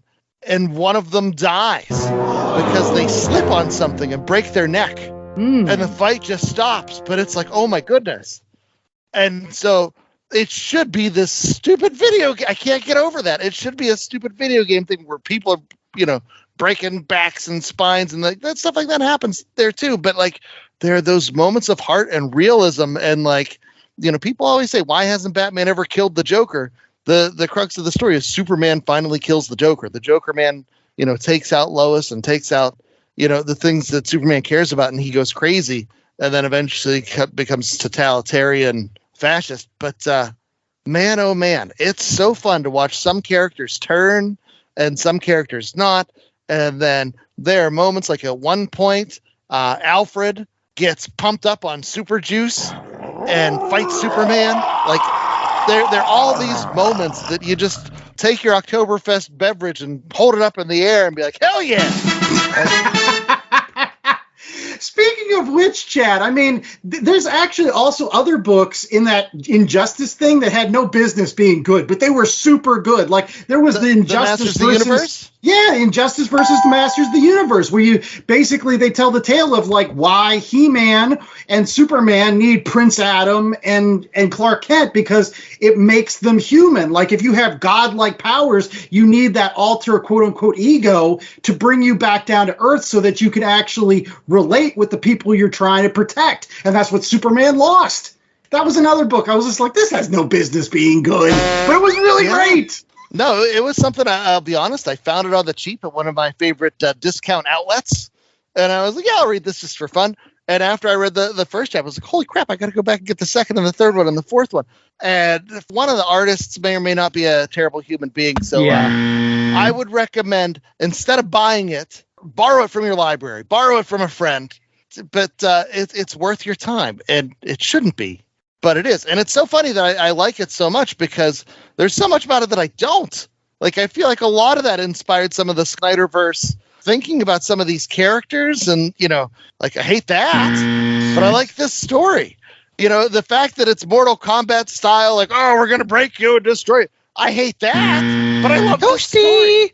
I don't enjoy those dark things. I like my DC characters to be hopeful and all that other stuff. But despite all those things being stacked against it, Tom Taylor, and this is where he put himself on the map for me, and it makes you care about the DCU, and it's you're like, man, oh, Dave, if this guy ever gets his shot in a regular DC book, look out. And lo and behold, he finally got a shot on Nightwing. And it seems like he's taken over his own corner of the DC universe. He's got Nightwing now. He's got Titans. Like they're giving it to him, and it's well deserved. But Injustice, check it out from your local library, borrow it from a friend, buy it from a store, and then return it. But check out Injustice: Gods Among Us. Right.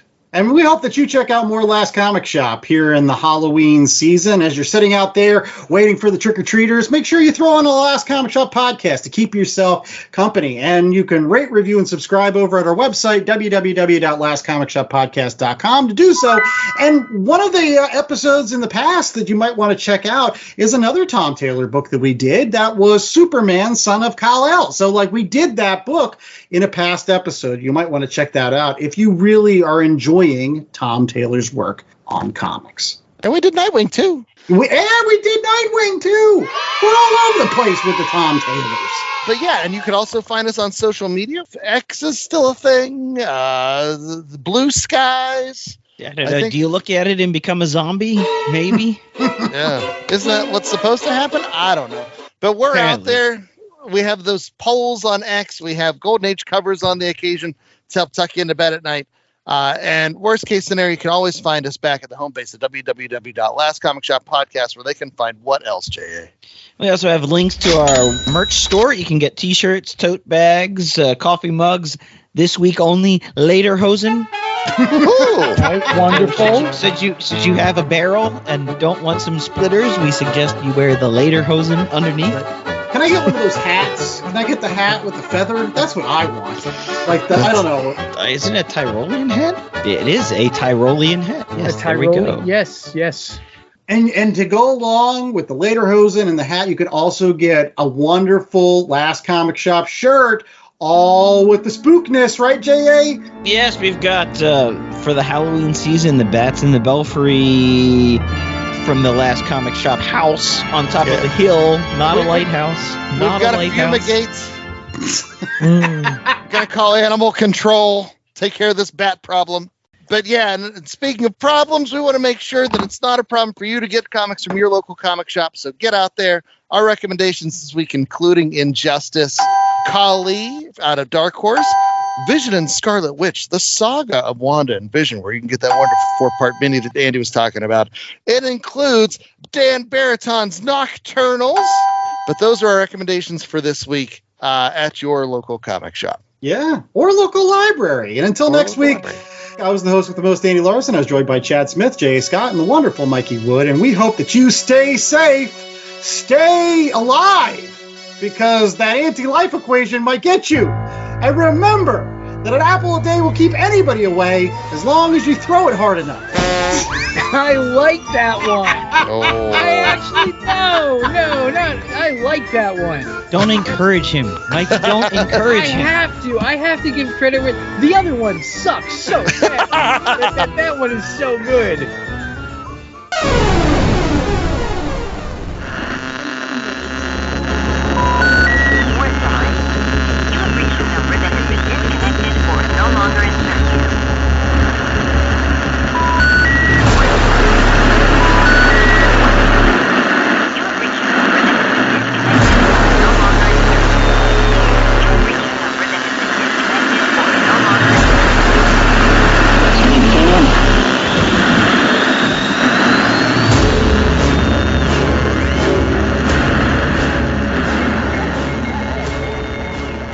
Comic Shop was a 2023 Black Angus production. Hey fellas, looking to save money on your collectible supplies? Whether it's comics, cards, sports memorabilia, or miscellaneous pop culture goodies, make sure to use promo code LCSPOD to get 10% off your orders at bcwsupplies.com. Not only does it get you a discount on BCW's already low prices, but using LCS Pod at checkout is an amazing way to show support to the Last Comic Shop podcast, the most incredible comic book podcast on the airwaves.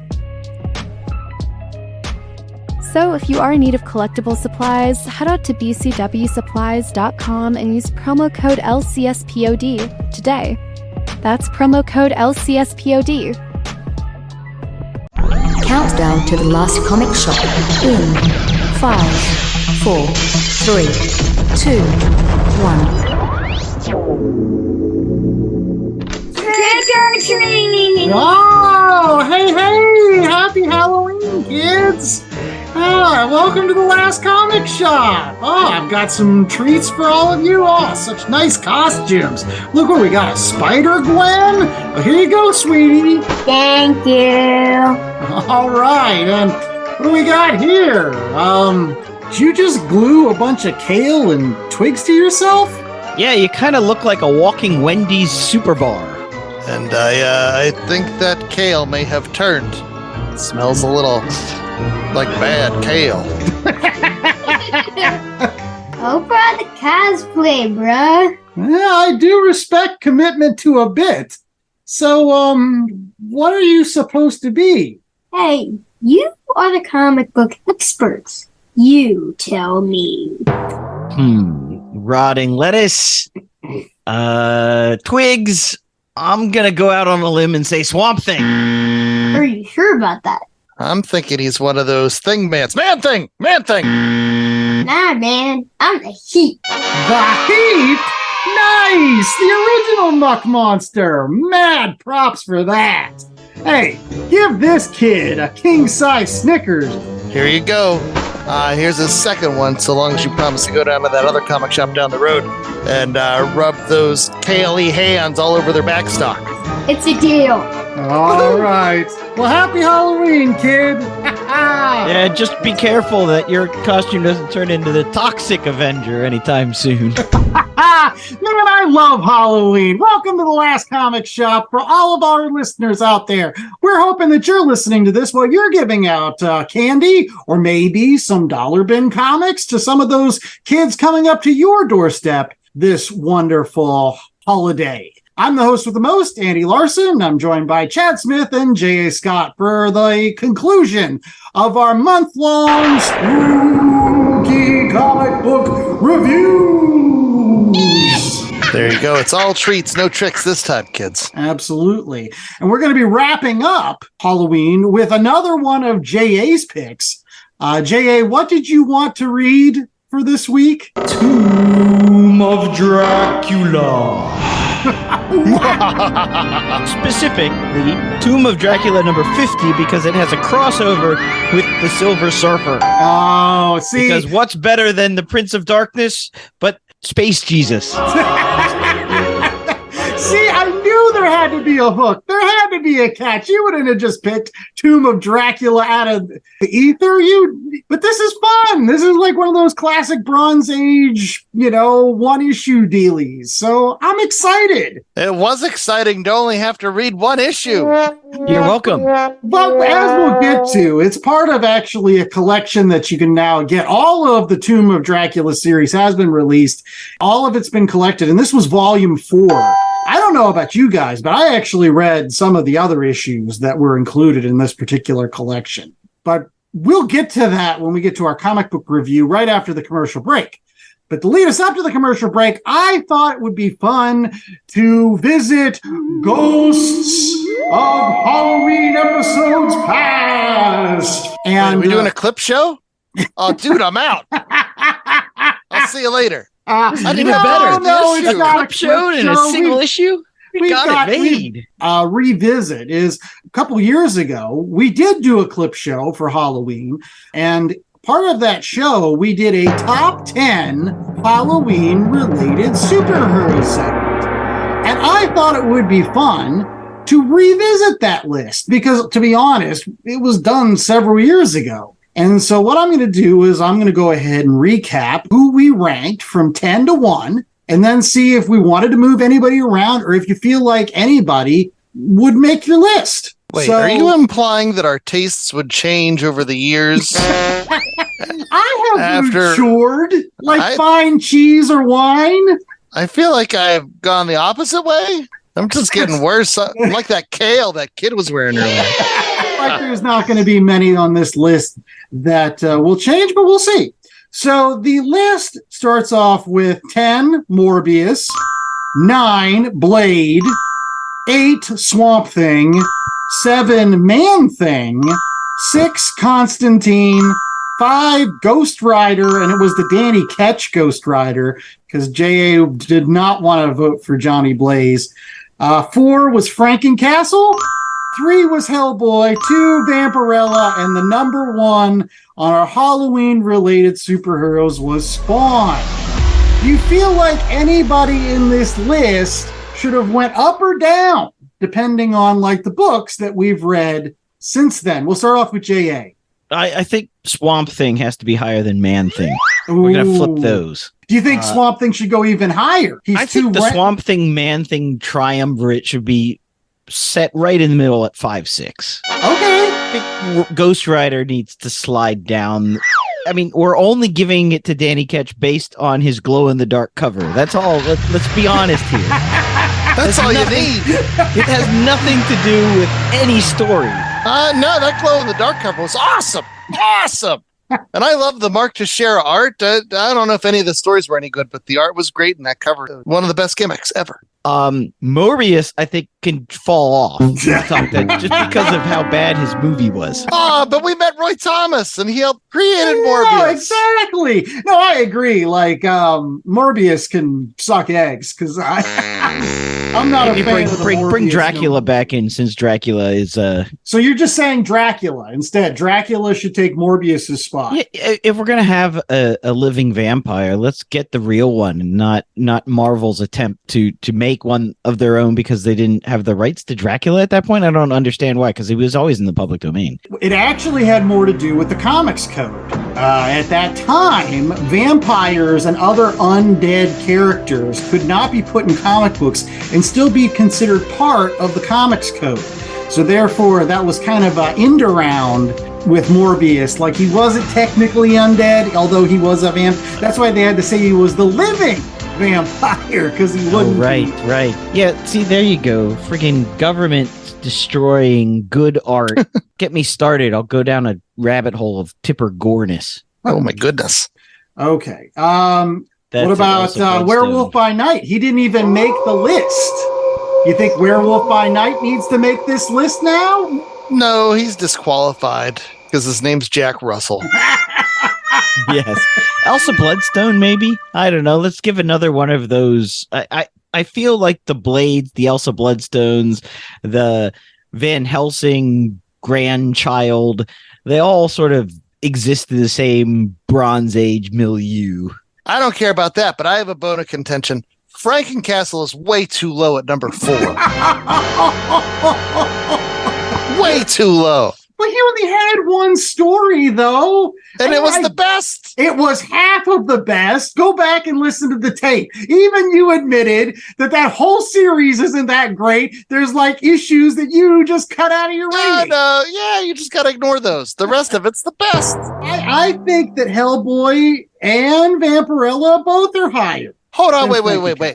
Let me propose this. Okay. If you're going to knock FrankenCastle because there were a handful of bad issues in his run, let's look at Spawn. How many issues is Spawn? Yeah, I think Spawn is too high. I don't think he takes number 1 anymore. I don't know what we were thinking. Yeah, let's look at Vampirella. How many high-quality Vampirella books have you seen in the last 4 decades? Oh, I've seen I'm sorry. Yes, I've seen lots of covers, and that's all that matters. When it comes to Vampirella, it's just the covers that matter. I would sooner go Elvira than Vampirella, which I really like Elvira. I met her once in real life. She was real nice. Yeah, she's one of the most iconic characters out there. I think she deserves to be at the top of the list. I will agree. I think Spawn is rated way too high in retrospect. Like, everybody knows who Spawn is, but I don't think he deserves just the top spot just because everybody knows who he is. I mean, that's crazy. You can't give it to Vampirella for the top spot because there's like, name a great Vampirella story. I'll wait. And then Hellboy, we can't give it to Hellboy. Why not? Even though Hellboy has a very long lineage of high quality storytelling, even all the other artists that are brought in that aren't Mike Mignola still have a very high standard and carry that torch. They made that one movie and it sucked real bad. Which one? The David Harbour one? It wasn't. Yeah, it wasn't that terrible. They had a good thing and they screwed it up. They went all Amazing Spider-Man with Andrew Garfield on that David Harbaugh movie.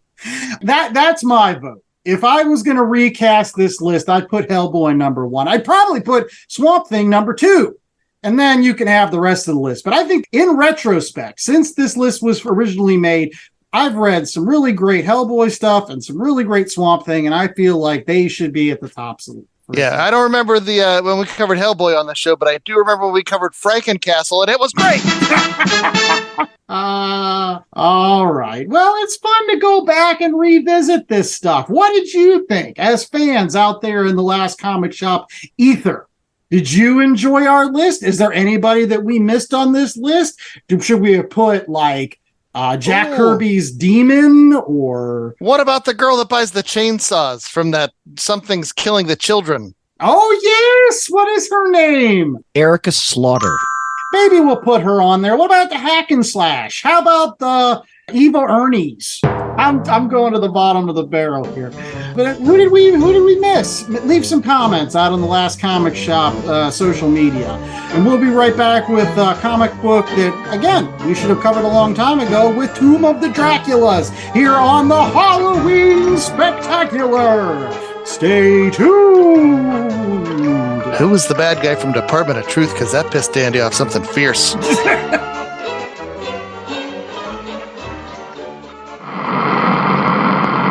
Hey, it's Mikey Wood, frequent Last Comic Shop guest and collector. And as a collector, I'm always in need of boards, bags, long boxes, and more to house all those comics. That's why I use promo code LCSPOD to get 10% off my orders at BCWSupplies.com. Not only does it get me a discount on BCW's already low prices, but I know using LCSPOD at checkout is another way I can show my support to the Last Comic Shop podcast and their continuing mission to bring fans together under that big comic book tent. So if you're in need of comic book supplies, head out to BCWSupplies.com and use promo code LCSPOD today. That's LCSPOD.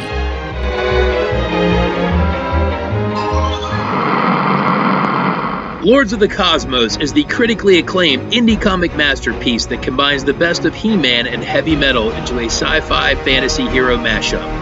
Bringing together artists, writers, and creators from across the comics industry, Lords of the Cosmos is about to launch a Kickstarter for their 5th issue. Jam-packed with celebrity artist pinups, dynamic storytelling, and beautiful artwork, this book is a masterclass for anyone who appreciates vintage storytelling in 80s and 90s style. Catch up on the back issues and join the Lords of the Cosmos for their next great adventure by signing up for the Kickstarter pre-launch at jasonlennox.com. And we're back, ladies and laddies and kiddies and tricks and treaters. And we've got a treat for you, which is the Tomb of Dracula, which we're going to be focusing on issue 50. But I think we're bringing some other treats to the yard as well. But let's start with J.A. Why don't you tell us the creatives behind the Tomb of Dracula issue number 50 in particular? Okay, so it was written and edited by Marv Wolfman with art by Gene Colan and Tom Palmer. John Costanza did the letters, and Tom Palmer returned for coloring. And that creative team of Marv Wolfman, Gene Colan, and Tom Palmer did almost all of the 70-issue run of Tomb of Dracula. Jerry Conway did the first couple of issues, and then he quit. Archie Goodwin came in for a couple of issues, and then he quit. Gardner Fox took over, and then he quit. So it had a difficult beginning, this Tomb of Dracula story. And Marv Wolfman even said that he was floundering on the book as well, and he didn't really hit his stride until issues 12 through 14. And that's the storyline where he said he finally figured out what that book was about, and then continued through the next 60-some issues. Interesting and ironic that Dracula would be mastered by a wolf man. A Marv Wolfman.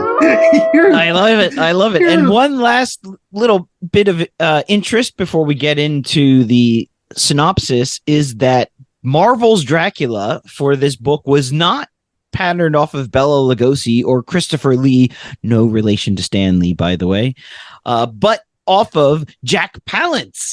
What? Played Dracula in a television production of the Stoker's novel after the Tomb of Dracula debuted. You are my number one. Yeah. All right. Any case, the 10-cent synopsis for issue 50 of Tomb of Dracula, which was the focus of this week's show. This is a part of a continuing storyline that's been going on for several issues leading up to this, in which basically Dracula is becoming the king of hell, and he has a wife, and she's pregnant with his kid, and they're like living in a castle or something. But now that she's impregnated, all the rest of the coven or whatever that put Dracula on the throne says, we don't need this Dracula no more. We're going to have his kid, and we're going to be able to manipulate his kid. So we need to find someone that can kill that SOB. And so they use their wonkety-wonk magic and witchcraft to Svengoolie, the Silver Surfer, into doing the dirty work. And Silver Surfer shows up, and he's like, I don't know what's going on. My brain's crazy, but I got to attack this vampire guy. And Dracula's like, get out of here, you fool. And they fight for a little bit, but it's like not an even matchup because Silver Surfer is being manipulated. And yeah, he knows he's manipulated. Yeah. And sooner or later, like, the magics go away, and Silver Surfer snaps back to his regular self and still says, I'm going to go kill that Dracula because it must have been him that was mind controlling me. And he shows up, and Dracula's wife at the time's like, no, go away. And he's like, sure, whatever, I will.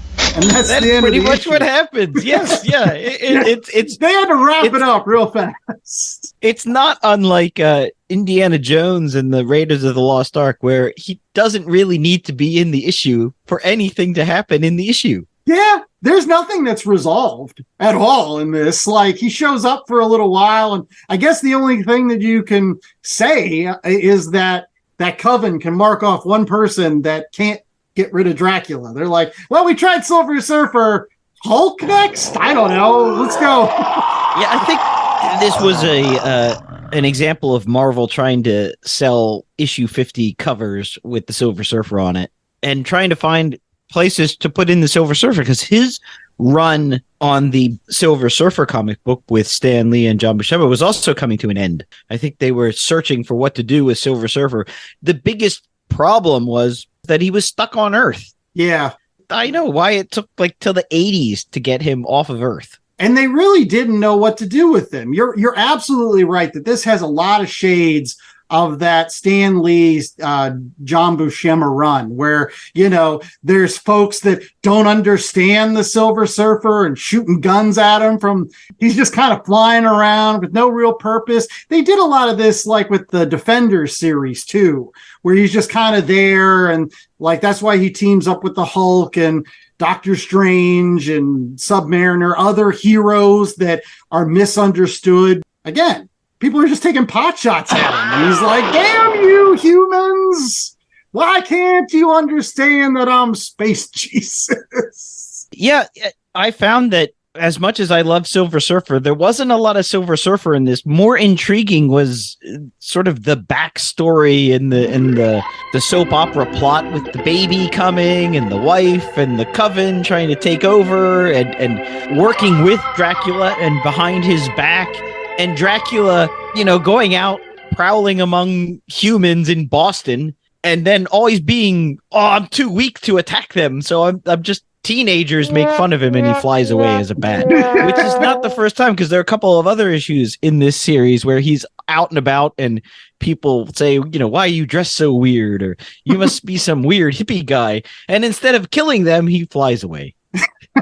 It definitely was a unique perspective on Dracula. And one of the things I loved about this was that classic 70s. You're dropped in for an issue and you get all that melodrama, but there's enough context that you can figure it out. I was excited to see that Vlad was turning into a family Drac.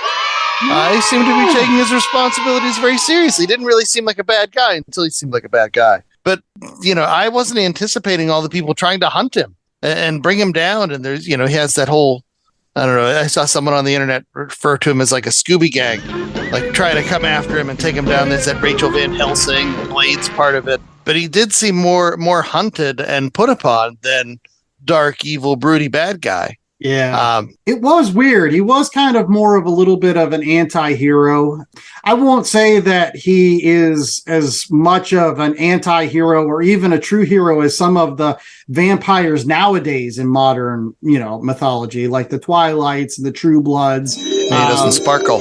Exactly. He's not truly good. Like, at no point do I feel like, yeah, that Dracula, he's a great guy and like we should be pulling for him. I just actually honestly think he was just like his own thing in this. Kind of like Silver Surfer. That's kind of why I thought this issue was kind of neat. Even though we're supposed to think of Silver Surfer as the good guy in this fight, like neither of them were quote unquote the good guys. Like, the one was being controlled by dark magic. The other one was just trying to protect his baby and his pregnant wife. Like, both of these things canceled each other out. And I was just like, nah. The fight was pretty lame, too. I thought the setup was a lot better than the payoff. The payoff was like, really? This is what we get? We get like a drunk Silver Surfer versus a Dracula character that has no business of wanting to even be there. Well, I just honestly thought that, again, going back to the Stan Lee and John Buscema run, this issue was almost a repeat of a better issue, which I'm going to talk about now, and that's Silver Surfer issue 4, where Loki does pretty much the same thing. He manipulates the Silver Surfer into fighting Thor. And that is like one of the all-time greatest covers, with Silver Surfer flying down and Thor's about to smack him in the face. He's winding up for like the home run hit. And I just enjoy that issue much more. But it's the same story. Like, it's like, again, somebody using dark magic to manipulate the Silver Surfer into fighting some dude on their behalf. Yeah, so Last Comic Shop listeners out there, if you want to read this issue done even better, just go find Silver Surfer issue 4 from his first runs. Oh, come on. One thing I thought was better, and this is something like, I'm a big Daredevil guy, but for me, Daredevil begins at Frank Miller. I've gone back and read some of the Wally Wood things, the Bill Everett things, and Gene Colan was a very prominent Daredevil artist, prominent Iron Man artist, but there's something about his work that has never really clicked for me. He's very stylized, very impressionistic. His, big action, big bombast, but there was always something where people were stretched out just a little too much, or I don't know what it was, but I hadn't found the key to unlocking that yet. And when I heard we were going to read Tomb of Dracula, I was like, oh, that's Gene Colan. All right, here's another opportunity, to figure out what makes him great, because he's a super well-respected artist. And I do think the combination with Tom Palmer, like Tom Palmer really takes a lot of those elements of Gene Colan's art and focuses them in a way. They're still action-packed, but they're not as exaggerated. There's that extra little touch of realism. And then whenever you factor in all the different like Zipatone things and all the different coloring things, like for a comic that was coming out in the late 70s, the art on this book is super impressive. And I really did enjoy that creative team. And plus, too, with Marv Wolfman, like I love Marv Wolfman on Spider-Man, on Teen Titans. Like, this felt like good Marv Wolfman, too. I don't know. I enjoyed all the different aspects to this.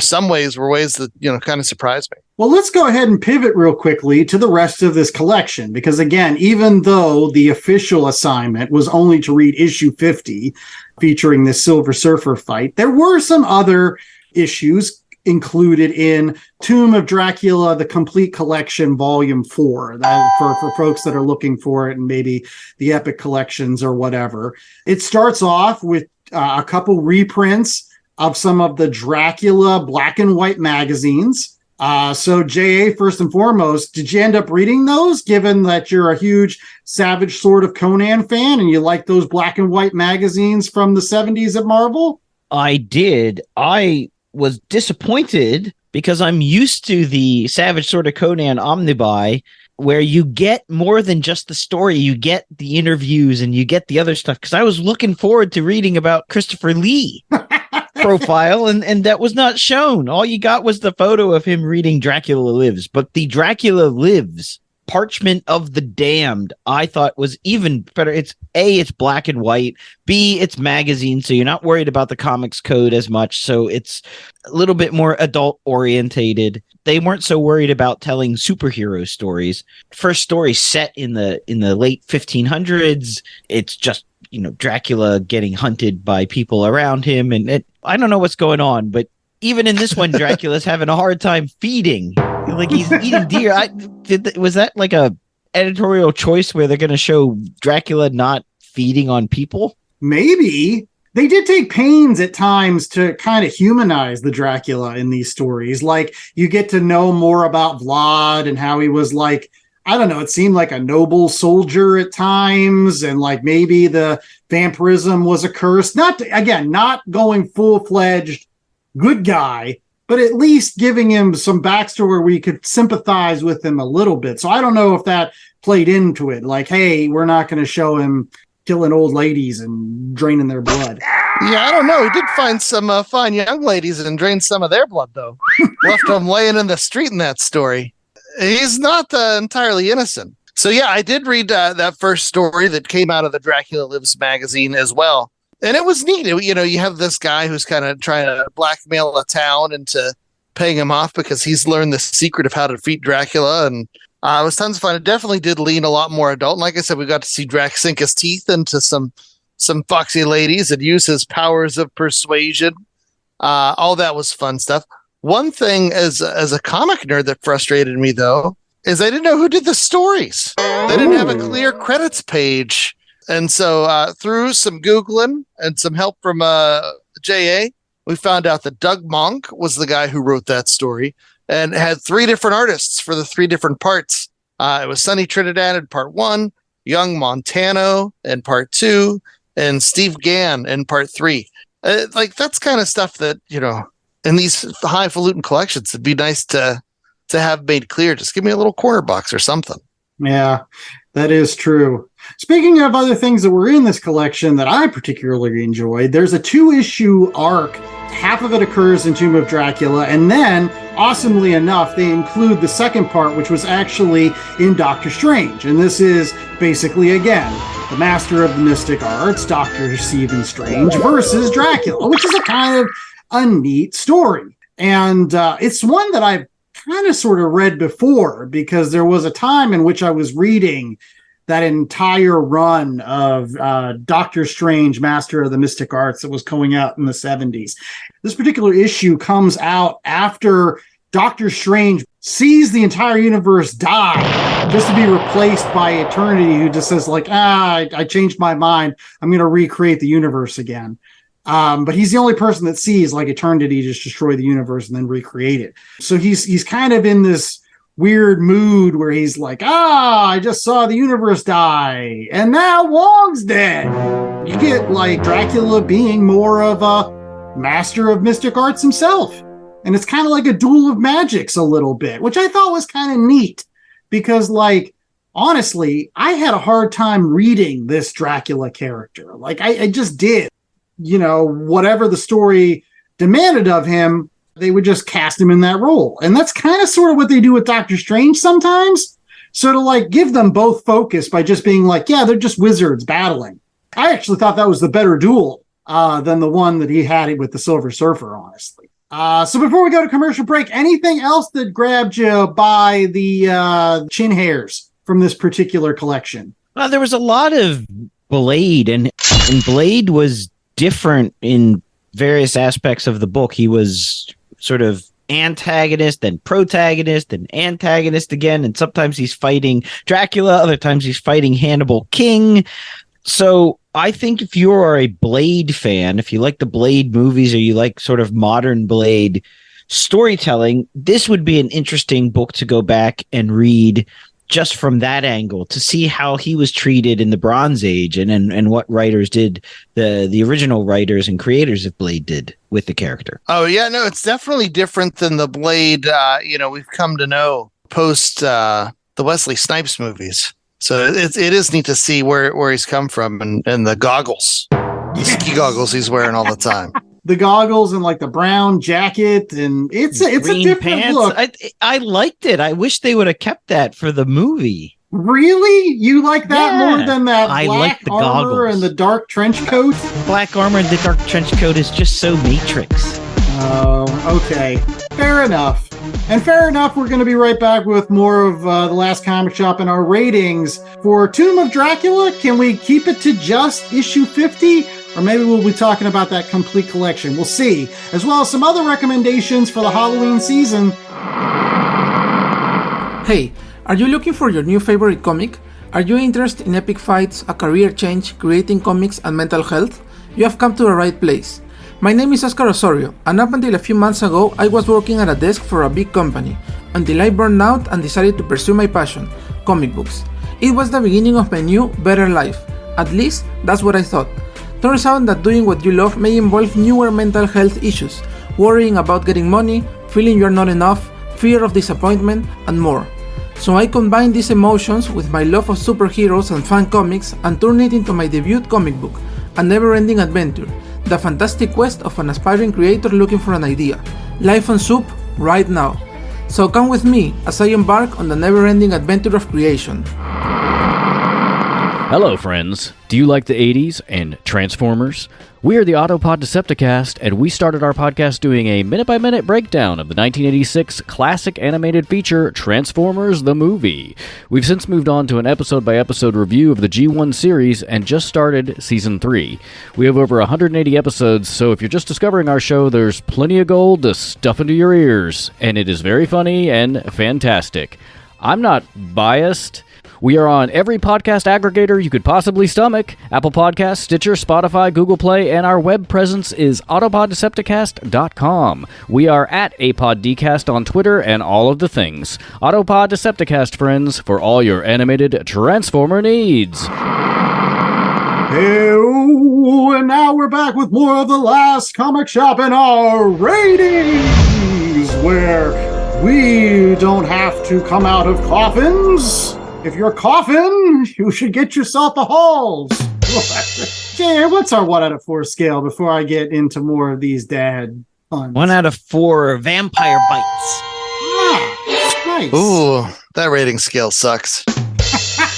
See, he's doing it too. All right, Jay, well, this was your pick, right? Like, you wanted to read some Silver Surfer on this show, and you got your wish. Did it live up to your expectation? It's weird. I can't say that it scratched that Silver Surfer itch for me, because Silver Surfer was not really Silver Surfer through most of the book. He was sort of this character that had been subsumed by this coven cult thing. He didn't know what he was doing, and he couldn't control his actions so much. So that part of the book was really uninteresting to me, and I felt like this is just peak 70s Marvel not knowing what to do with this great character, the Silver Surfer, that was obviously selling books for them, but was not getting a lot of good stories told. That being said, I love the other bits of it. I love being thrown into sort of Bronze Age Dracula and getting all that melodrama and the soap opera aspects, and, you know, Dracula the dad, sort of, this is pre-Hotel Transylvania type Dracula. You know, they were trying to make him approachable for the kiddies, I guess. So I enjoyed those bits of it. If I was to buy this book at a convention or a comic book store, it would be one of those that I would look at. Maybe I'll just slab it because I'm never going to want to read it again. But the cover is great, and I think it's worth a pretty penny these days because it's number 50 and because of Silver Surfer on the cover. So I have to give it, like, I don't want to go less than 3 because it is Silver Surfer and it was fun. But I can't give it more than 3 because I think it's just didn't scratch that itch, didn't live up to the hype of the cover. Chad. Yeah, I'm going to stick with Jay's rating of a 3, but because I liked it. Like, I wasn't necessarily anticipating being all that wowed by a Dracula book. I'm not the biggest horror comic fan, but this was classic 70s Marvel goodness. I was able to pick up an issue, just dropped right into the plot, and, you know, I knew enough about Silver Surfer and I had enough background about Dracula to find my footing and just let the creators do the rest. The art was really great. The Marv Wolfman writing was something that I miss. And for 20 some pages, it was just a really enjoyable story. And whenever I went back and I was flipping through some of the other issues in the collection, they were fun too. Would I recommend them like for everybody? Probably not. It's not a thing that I plan on going back to, but while I was there, I really enjoyed it. And so the Gene Colan art with Tom Palmer, like Tom Palmer helped me unlock something about Gene Colan that, that wasn't there before. So I'm excited about that. I might go check out more issues for that. And the story itself was fun. I want to find out about the rest of the gang that's trying to kill Dracula and Dracula's wife and Dracula's kid and what happened. His wife seemed really creepy and like one of those creepy positive people. Like maybe he saw the future and it was good. Like, what the hell are you talking about, lady? But it was intriguing enough. Like, I wouldn't be sad if I picked up an issue. And at the same time, if I don't pick it up again, like, I'll remember, I enjoyed it while I was there. So 3 out of 4 are vampire bites. I'm going to go a little bit lower than both of you guys, but not by very much. I think I'm going to give it a 2.75. It is above average, honestly. And anytime I get to read Marvel from the Bronze Age, I'm going to enjoy it. And this was a series that I had been looking forward to reading for a long time because I am a fan, actually, of Gene Colan's art. I think he's one of the best Daredevil artists out there, honestly. There's a great issue where he's like flip-kicking a bunch of thugs on like a staircase. And just the athletic and acrobatism, is that even a word, of Daredevil in some of his issues are just wonderful. And I think sets the stage for everything that came after that with the way that Daredevil should be drawn. So I liked it. Plus, I think that Tomb of Dracula has a lot of shades of eventually what Gene Colan would do on another really unknown series called Gem, Son of Saturn, which I got all 12 issues in a $1 bin, and I actually really enjoyed. And it's kind of got a long, gaunt type character with a flowing cape, kind of like his Dracula in this. But I honestly, I've wanted to read Tomb of Dracula for a long time. I'm going to give it a little bit lower than the 3 because I'm still not a fan of Marv Wolfman writing. I think he's a little bit too verbose. Still, like whether it was his run on this, whether it's his run on Fantastic Four, or even Crisis on Infinite Earths, I think he's just wordy. And sometimes I like that, sometimes I don't. And his kind of wordiness, I don't know. It's just, it's not my bag. I'll just say that. It might be others. But simply put, I'm glad that I read this. And again, it actually made me want to go back and reread other Silver Surfer issues that I really enjoy, like Silver Surfer 4. I then went back and read Silver Surfer versus Mephisto because I thought that was a better battle with cosmic evil force than, Dracula. So I like those things. Plus, I got to read the rest of the collection, and that was neat. I won't lie. I enjoyed going back and having some of those Dark Shadows, Barnabas Collins kind of soap opera elements and seeing where those played out. So in any case, it is now time to see how our recommendations play out. Yes, these are other books that you can pick up at your local comic book shop in addition to Tomb of Dracula or either issue 50, if you can find it in single issues, or any of the Tomb of Dracula complete collection trade paperbacks, including volume 4, which this issue appears in. So we're going to go ahead and start off with J.A. So J.A., do you have something spooky and horror related for all of our fans? I do not. But I do have something that is out now and I recommend for every comic book fan. And even those who might not be or are burgeoning comic book fans. And that is the newest Penguin Classics Marvel collection that has just been released earlier this fall. You get Avengers, X-Men, and Fantastic Four. And these collections, it's all Silver Age stuff, and it's great. Avengers, you get Avengers 1 through 4, 9, 16, 26, 28. 44, 57, 58, 71, 74, and 83. X-Men 1, 3, 4, 5, 7, 8, 14, 15, 16, 38, 41, 42, 44, 45, and 46. And Fantastic Four may be the best of this 3-book run.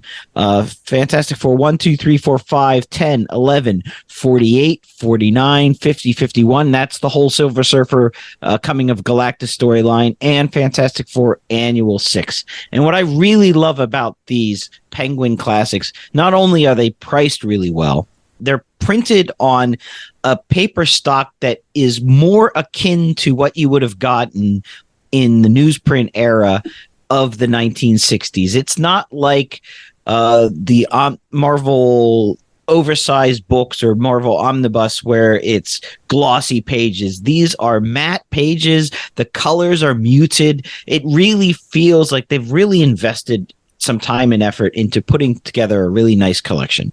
And just to piggyback, don't misunderstand. It's not like the garbage paper of the comics from the 60s and 70s, but that feel is there. That touch is there. They actually managed to use really high quality, expensive stuff to give you that garbage paper feel that we all love. Gold leaf, except they have all the original colors from the 4-color newsprint. It's a crazy combination. And oh my gosh, I'll just say this. If you're going to get them in hardback. I mean, the paperbacks are fine, but what you need these for is those beautiful, beautiful hardbacks, especially this time around, that Fantastic Four.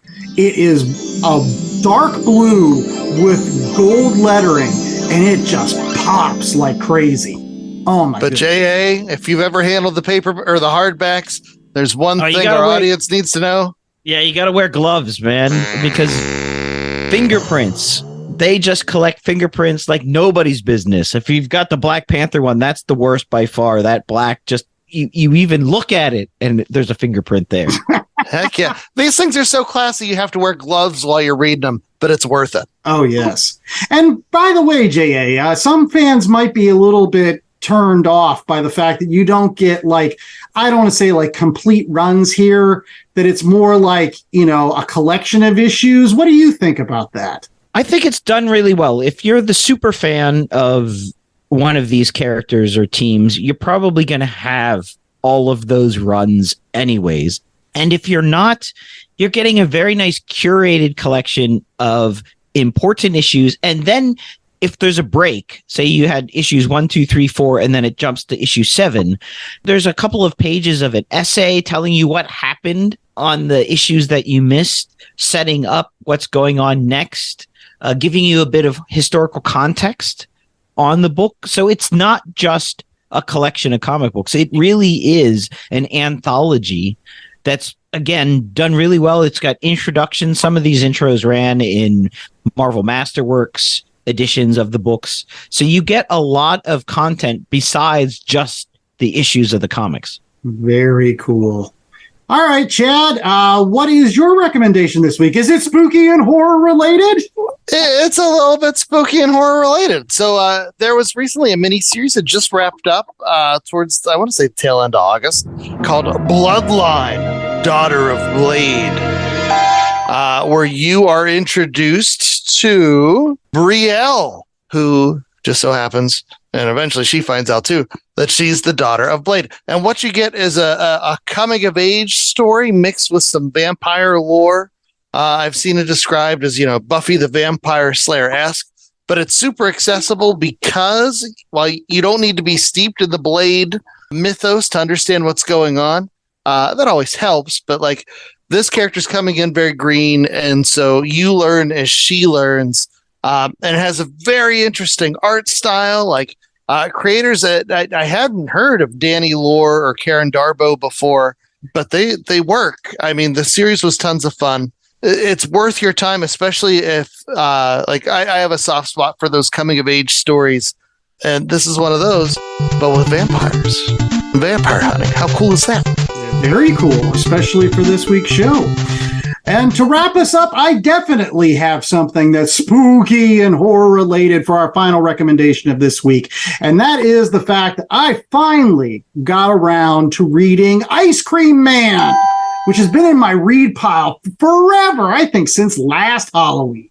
Now, for those folks that may not know what Ice Cream Man is, It has been a series that's been very highly acclaimed, written by W. Maxwell Prince with art by Martine Morazzo.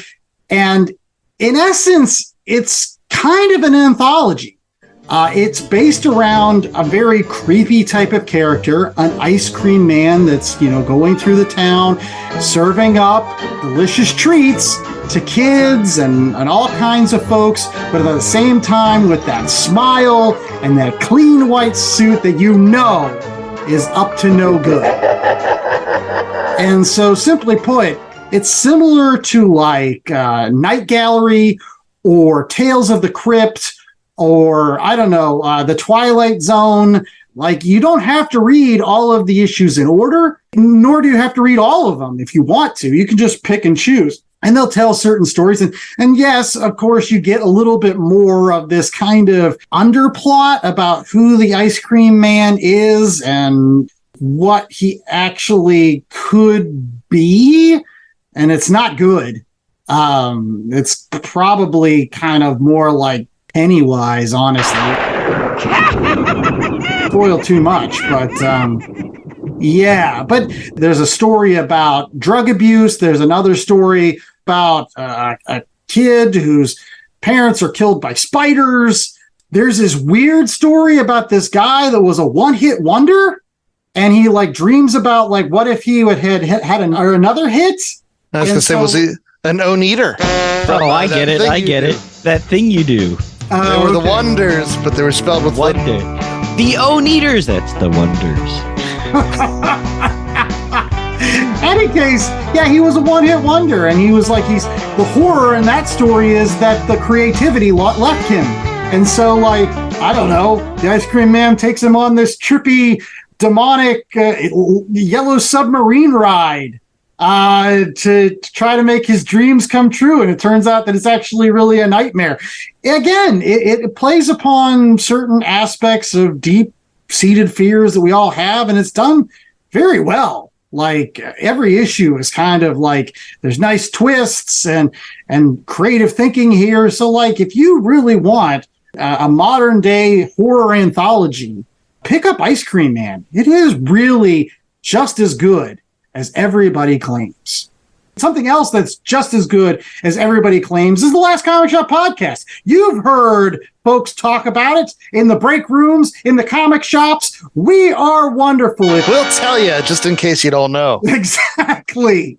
We give you comic book reviews and recommendations every single week, and our shows are evergreen. So if you want to listen to other comic books that are horror related, go back and listen to past episodes, like our reviews of FrankenCastle, like we mentioned, or Once in Something's Future killing about the children. Zombie King Arthur. Yeah. Or that was a good one. I like that one. Yeah, or just this Can I put year. Zombie King Arthur on our list? No, we did not put Zombie King Arthur on the list. Yeah, he was so scary. Yes. And Grendel's mom. But don't be scared to rate, review, and subscribe to The Last Comic Shop and to download as many episodes as you want, because you will be well rewarded. What was that book we read by Stephen King's son that was about the Antarctica? Plunge. Yeah. Plunge gave me the promise of math and never delivered. I'm still kind of bitter about that. Yes. But we deliver all the time, especially out there on our social media accounts, where you can find us at Last Comic Shop, where Andy will post Golden Age covers to help put you to bed. Jay does his weekly polls over there on the X. We're on Blue Sky. We're on Mastodon, I think. We still have an Instagram and Facebook pages. So check us out there. Or worst case scenario, you can always go back to the home base, which is www.lastcomicshoppodcast.com, where they can find links to all our shows. And what else, J.A.? We have a link to our merch store last week to get the Halloween-inspired T-shirt. After that, you're going to have to stick around for the Christmas-inspired T-shirt. Maybe we'll put out something for Thanksgiving. I don't know. It's the Thanksgiving shirt is like the normal Last Comic Shop T-shirt, just has some gravy stains. Oh, okay. That's it. I was going to say, though, that the moment Halloween is done, people are putting their Christmas ornaments up. So they're already thinking about, And I am too. Man, just bring me some of that Christmas Yuletide cheer. I'm ready for it. I'm ready Christmas for in the creeps. Philippines. It's already been up since the middle of September. That's where I need to live. I love it. Any case, what I also love is all of those wonderful books that we reviewed on this week's show. Chad, why don't you recap them for us? There you go. And you can find these at a local comic shop or bookstore near you. So we started off by talking about Tomb of Dracula, and we're reading from the Complete Collection, Volume 4. And then we also talked about the Marvel Penguin Classic Edition collections that just released earlier this fall with the Fantastic Four, which got the #1 recommendation. The Avengers, the X-Men, they're all classy. Get your gloves. Have yourself a time in those wonderful curated collections. Or maybe you want to go with the Ice Cream Man, which I've been meaning to check that book too, or that Ha Ha Ha. Or I've heard so many great things about those anthologies. But Ice Cream Man is out there. Or finally, Bloodline, the Daughter of Blade, which is a little bit lighter, a little bit more youthful energy there. But there are all kinds of different ways to find your flavor at your local comic shop. All right. And until next week, when we hope that you come back to the last comic shop, I'm the host with the most, Danny Larson. I'm joined by Chad Smith and J.A. Scott. And make sure that you stay tuned next week. It is Public Domain by Chip Zdarsky. Until then, stay safe, stay giving out candy. And remember that if you have a favorite Halloween movie, this is your last chance to watch it. I know I'll be watching Bride of Frankenstein. That's my annual tradition. Guys, you got one? Evil Dead. Bust out the Bruce Campbell, the original version, Evil Dead #1. I've got so many. I think this year I'm going to do a Christopher Lee Dracula. Ooh. Run. Especially looking forward to Dracula 80, 1972. Yes, but they don't have Jack Palance. Says I bite bigger than you. I suck bigger than you. That's all. He sucks so hard.